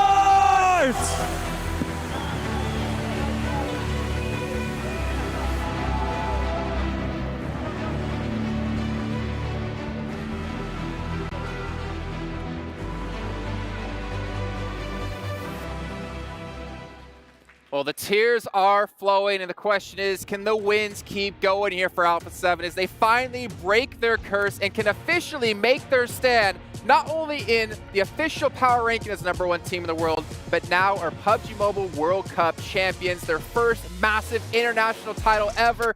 And you heard in that interview, Kriya saying, we finally get to prove all those people talk about us wrong, man. They finally get the victory, and you can see what it means to them. For the people joking around saying second place, we're going to be second place again, finally we get Alpha 7 being able to get a global championship, being able to be on top where this team has deserved to be for a very, very long time. And it's good to see that the hard work for many years for this team has finally paid off. We've been saying it like event after event after event. It is eventually going to be Brazil's time to claim one of these trophies, and it's happened right now here at PMWC. And what a great achievement for them, man. It's so many years of work to make it happen, and this was their time. And Kalaris, I think you said it perfectly when we were watching the games about Alpha 7. Honestly, it's it's actually hard to get the words out a little bit because, as you say, we've been waiting for it for so long. But it's not only the fact that they are the PUBG Mobile World Cup champions here. It's not only the fact that they do it in amazing style. If you think about second place after second place after second place, first place in the power rankings by a country mile, and now crowning themselves here. Honestly, for me right now, I imagine for a lot of you guys as well, they're the current era GOATs. They are undisputed, the current era GOATs, and I don't see how anybody can contest with them just yet. Yeah, we need to go back in our ranking that we did for top 10 GOATs of all time and put them at #1, man. This team, phenomenal out of them, and also to be able to settle on a 4th player. I mean, McGrell, we've talked about this a couple of times so far on the show. We're not sure if he's going to be staying with the team. I think from what we have been hearing, he won't be staying with the team, but that is a way to make your name for yourself and also basically have the pick of the litter of what team you want to join in Brazil after Alpha 7. Good for your resume. I feel like, okay, shall we get the PMWC champion on our team? Actually, you know what? Might be worth it, yeah. This has been honestly amazing, and maybe we should also give some credit to some other teams out here. Reject, Yes. a lot of questions around them after PMGO. Like, can they replicate this kind of performance? Finishing second, but just barely clawing at the end. And actually, that really came down to the wire, wasn't it? Tiamba, if Tiamba had gotten one more elimination, they would have been able to get themselves into second place. I think right now it's on a tiebreaker based on the winner-winner chicken dinner. Yep. So that is insane, all things considered, but here it is. You know what, Tiamba, looking at it, right, they've had an amazing 3rd day. And this is going to give them a lot of really great experience for their next global event. I feel like Tiamba, the next time we see them at a PMGC, a PMGO, or PMWC next year, this team can really compete for the very top because they have that experience under their belt. I'm really, really excited to see them play more. Also, as a little side note here, Brazil's got to be happy in general because they get an extra slot for PMGC because of this, which is huge for the region considering the powerhouse teams we've had.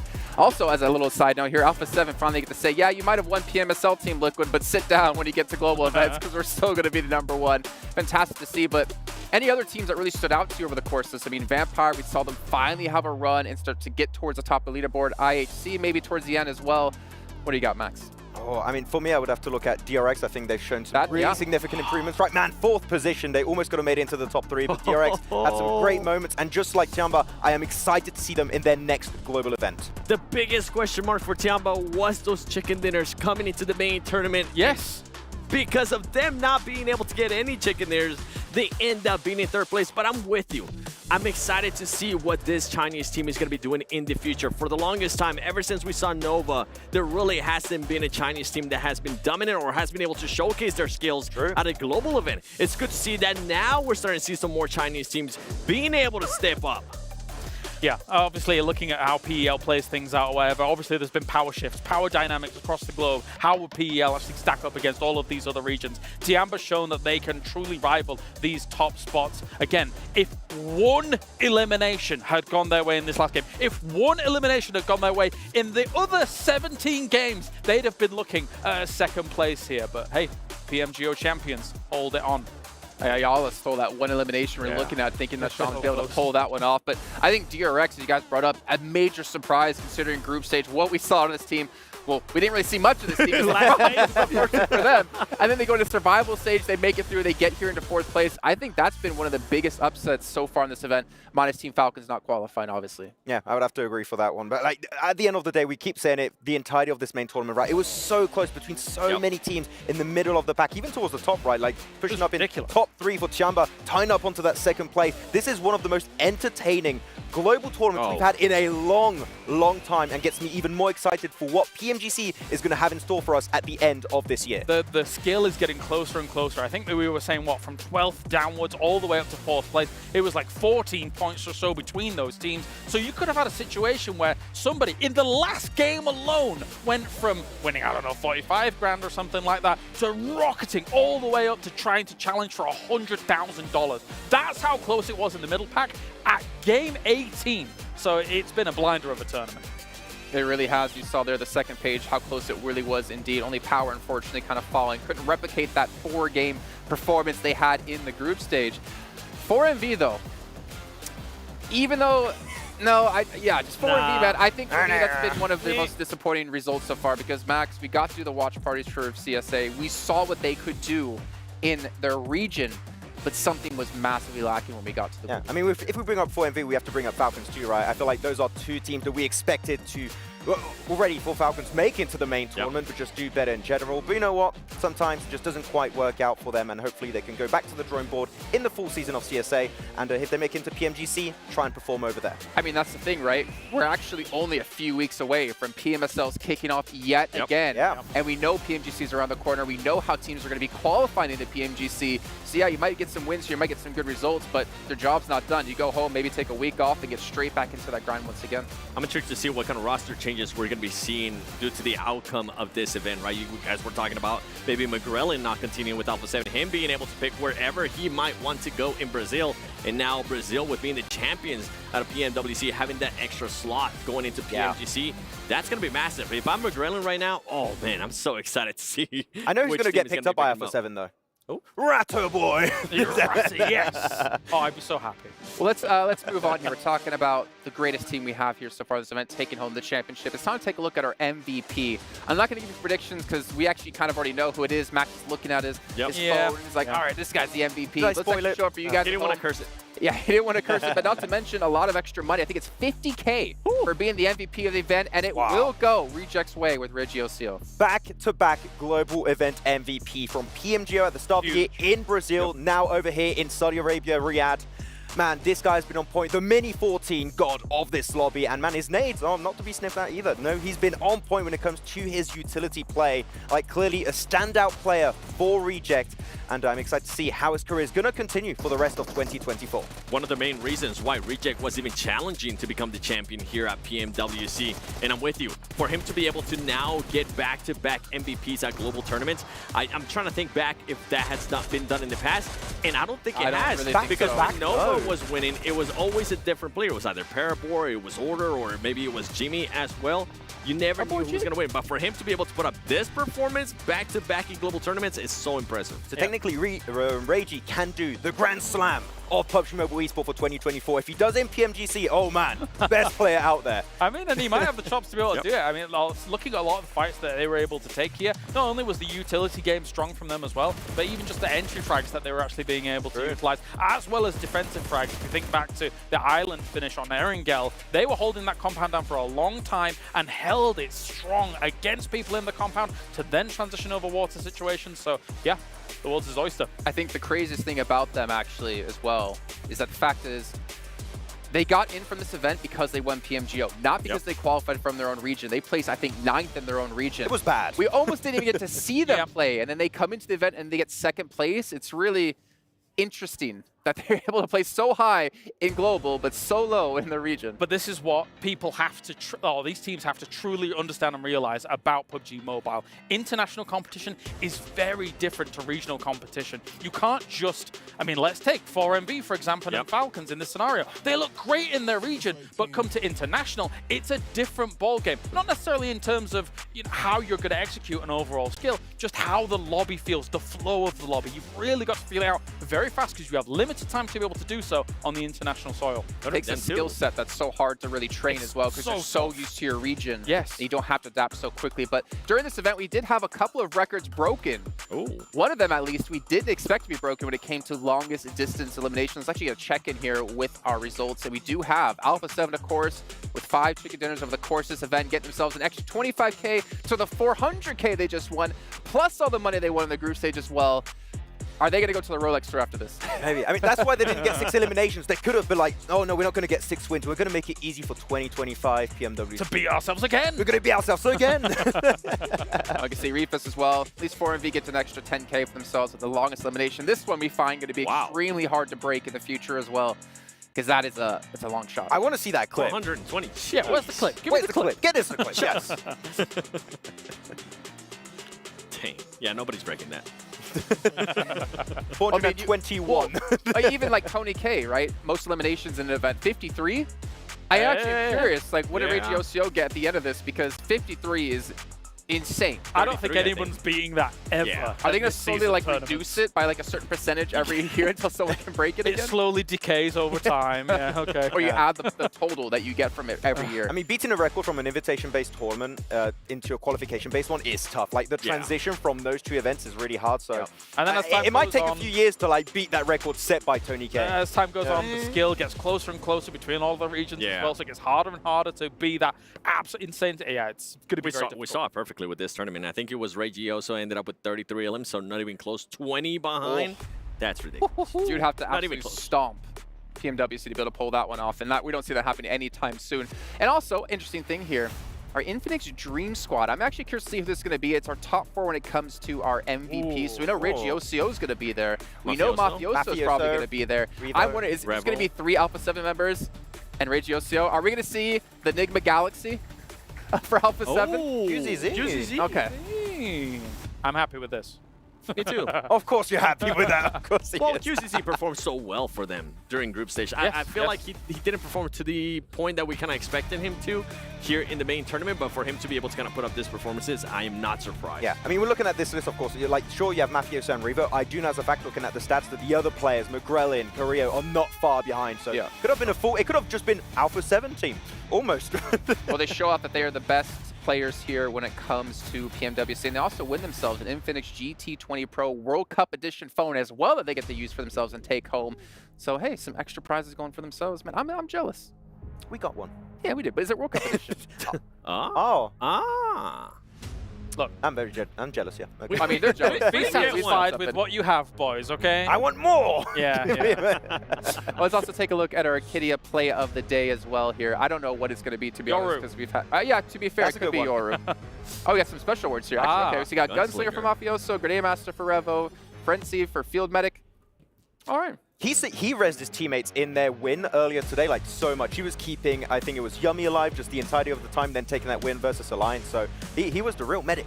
Not gonna lie, for Grenade Master, after what happened in group stages and after you got me so hyped on it, I was expecting 4MV Doc to end up being the leader in that. And by the way, Alpha 7 overrated, Doc? I don't know about that. That's gonna chase him for years. We're never letting that go. Oh, that's a bad take. We're queuing that clip up for PMGC already, actually. Yes. Can we just get that clipped out for later on in the year? Well, now we can take a look here at Arcadia play of the day.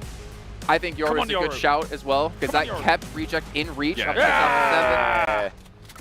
Brilliant. It was such a good hold, and these plays don't happen too often. Also, if you're going up against players with S12Ks compared to the DBS, you've got that slight reload time between the 2 shots. So you've got to be so on point with the DBS to make that happen. And actually, even after the clutch try, he was using so much utility and smokes that he made it look like there were 3 players in that compound. And it slowed down power significantly, so it kept the hopes of talent alive quite a bit longer in that Erangel game. Of course, Yo coming in. Oh, yeah.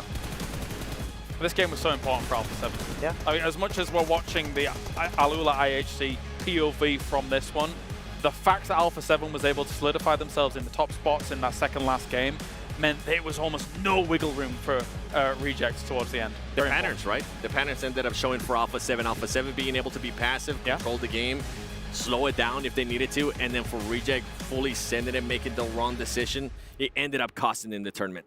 Hashtag mature team. Yeah, that's what it is. And actually, to be fair, I mean, we kind of meme about it a little bit, but Alpha 7 really have matured as a team over time and have definitely showed they've come willing to play a different style, a slower style. Hey, that's you, Caloris. Hey, and willing to adjust, because what was going on in the past wasn't allowing them to win titles, and finally they're able to do it here. Yeah, I want to take that trophy. I know, that trophy it looks great. At least they found their key again. Yeah, they found it again. They dropped on the floor when they tried to lift it again. Where are they going? Are they coming to us? Are they coming to us? I want to say, because I know this area. Yeah. And they're walking towards the They're going to give it to you, 7. 7, as our #1 supporter. Here's the trophy. No. I'm good. I'm good. People are already saying that I was going to curse them. I saw all those Instagram posts. Let's be real, though. I'm not Max. This image here, it feels like this should have happened 3 years, 2 years, 1 year ago. Them carrying the major trophy through the halls, escorted by security. This is they are coming in here. For them. No. They're going. They go to early? the club championship. Okay, well that makes more sense. Yeah. The totem. By the way, as we heard them say and Sandstorm say, I love the teams they chose. It's the keys they add to their trophy. That is hilarious. to have the team who won PMGC over them, the team that won PMG over them, and the team that always wins these mid-season events. Honestly, I'm so happy they chose those 3 teams. I mean, we're thinking maybe they were going to end up picking Team Liquid, but that's a mean pick. Team Liquid, keep beating them in Brazil. It doesn't matter. You're still falling short when we get to global events. I'd love to know your guys' opinions. Is there any dispute that they are the current era GOATs? Oh, no, for sure. Like, they are. I think even before this event they were, but now they just solidified themselves. We won. This is the only thing they were missing, is winning a trophy at one of these global events, and it's finally happened. There was so much memeing. We heard the players say it. We've been made fun of for being second place, but that it's crazy when you lose track of that, for a team to be able to be so consistent, to be able to get second place so many times over and over again. Yes, it's unlucky. Yes, they haven't matured enough. Guess what? They are now mature enough. Now they are able to put their key in that zone. Of course, join all the other champions here at the Esports World Cup. You can see on the board at the moment the likes of T1. That organization has a legacy behind them. Alpha 7 have a legacy behind them that's continuing to grow and continuing to improve as we continue through the growth and development of PUBG Mobile Esports. And man, they're almost crying. It's almost making me to tears, and I don't cry easily. To be honest, I'm in shock that this is the first global trophy for Carrillo too. With how well he has been for so many years, I would put him up there as one of the GOATs now for PUBG Mobile 2. We were talking about how this team is one of the GOATs right now of our current era. Carrillo, with the way he's been able to play, with so many ups and downs that he has had, with the switching of teams as well, going from loops now to being in Alpha 7 for such a long time, and being able to perform over and over again, pretty much silencing the doubters.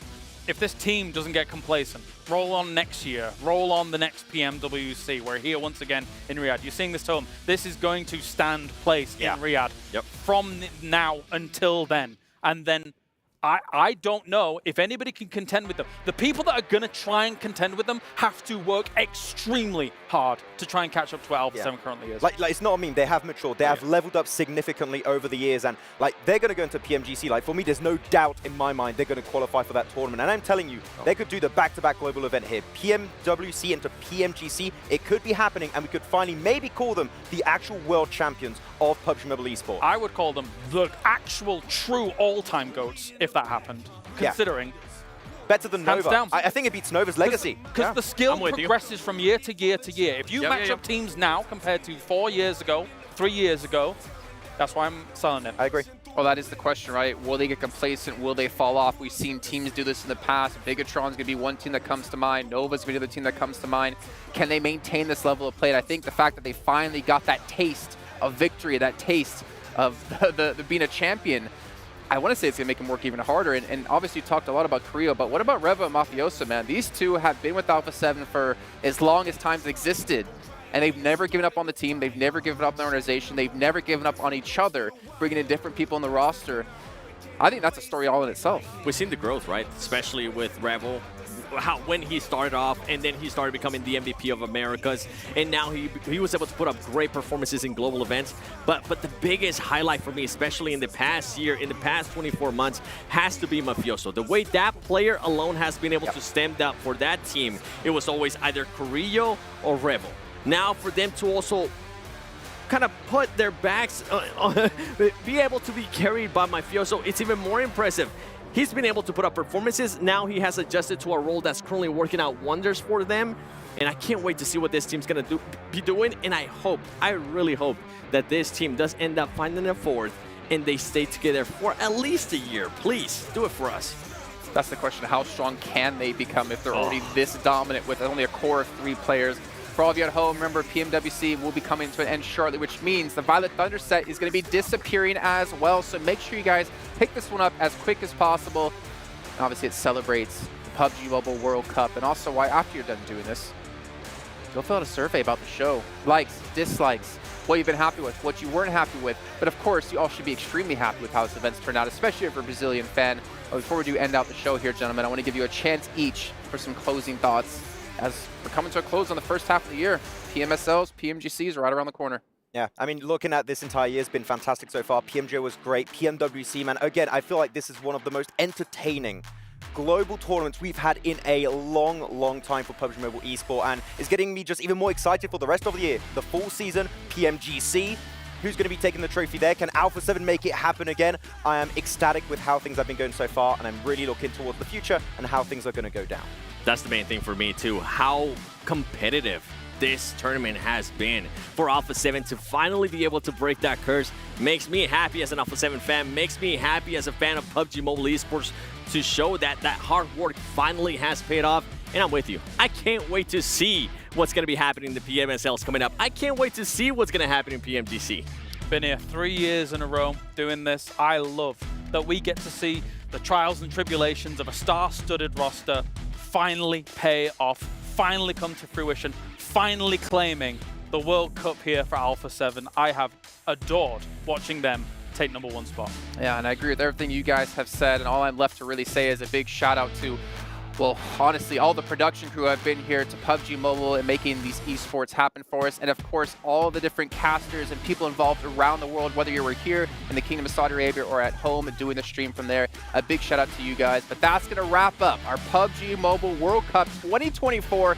But remember, PMSL's around the corner. PMGC at the end of the year over in the UK. You're not going to want to miss out what PUBG Mobile Esports has in store for you for the remainder of this year. Thank you again for tuning in. And of course, we'll be back like always for some more PUBG Mobile action.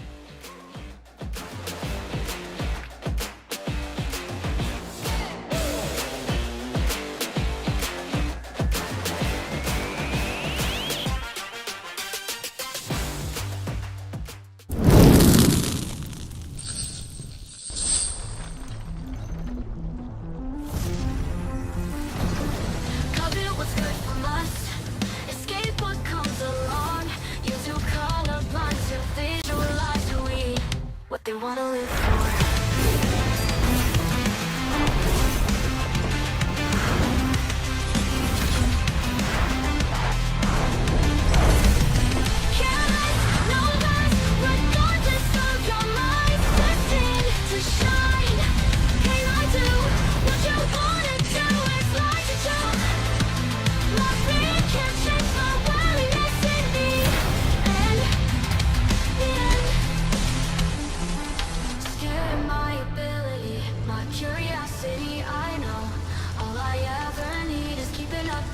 Why'd you prison me instead? Covet what's good from us. Escape what comes along. You two colorblind to visualize who we are. Light, careless, no less. Regardless of your mind, destined to shine.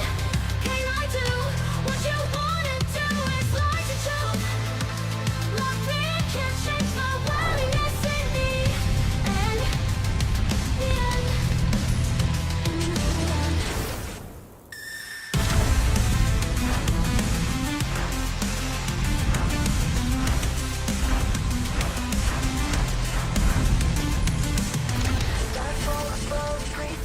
Wonder what they wish for, what they want to live for.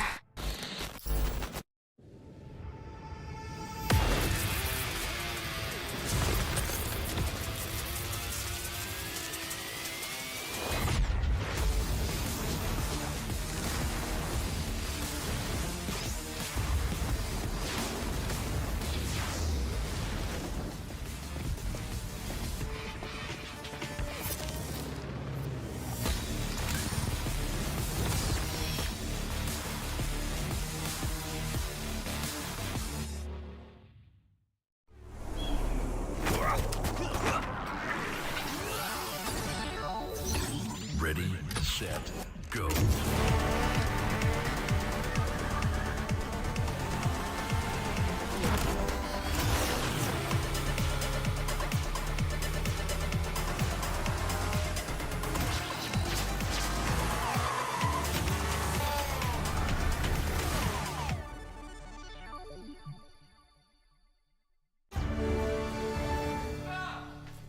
You ever wondered how a Hollywood movie is shot? On a Sony. You review it on a Sony. And how do you make that sound epic? You record it on a Sony. Lunch break on a Sony. So why wouldn't you watch it on a Bravia by Sony. لحظات البداية عاشت معنا، كنا نحسبها وقت للتسلية بس، نحسبها بس ذكريات. عبود أعطي أختك اليد يا ولد. ابتكرنا فيها ابتكارات، وإذا بغينا قلبناها خرافات. كنا نحسبها بس لمة وصحبة وسهرات، انتبه نوب ترى نوب. لكن كنا نشوف عالم ما حد يشوفه. ليت يشغل وقته بشيء يفيده. الله عليك على الصوت. عالم كبر وعاش فينا، عالم الحماس فيه يوصلك كل مرة لحلم أصعب بس ما يصعب عليك. بارت معك وين ما تروح.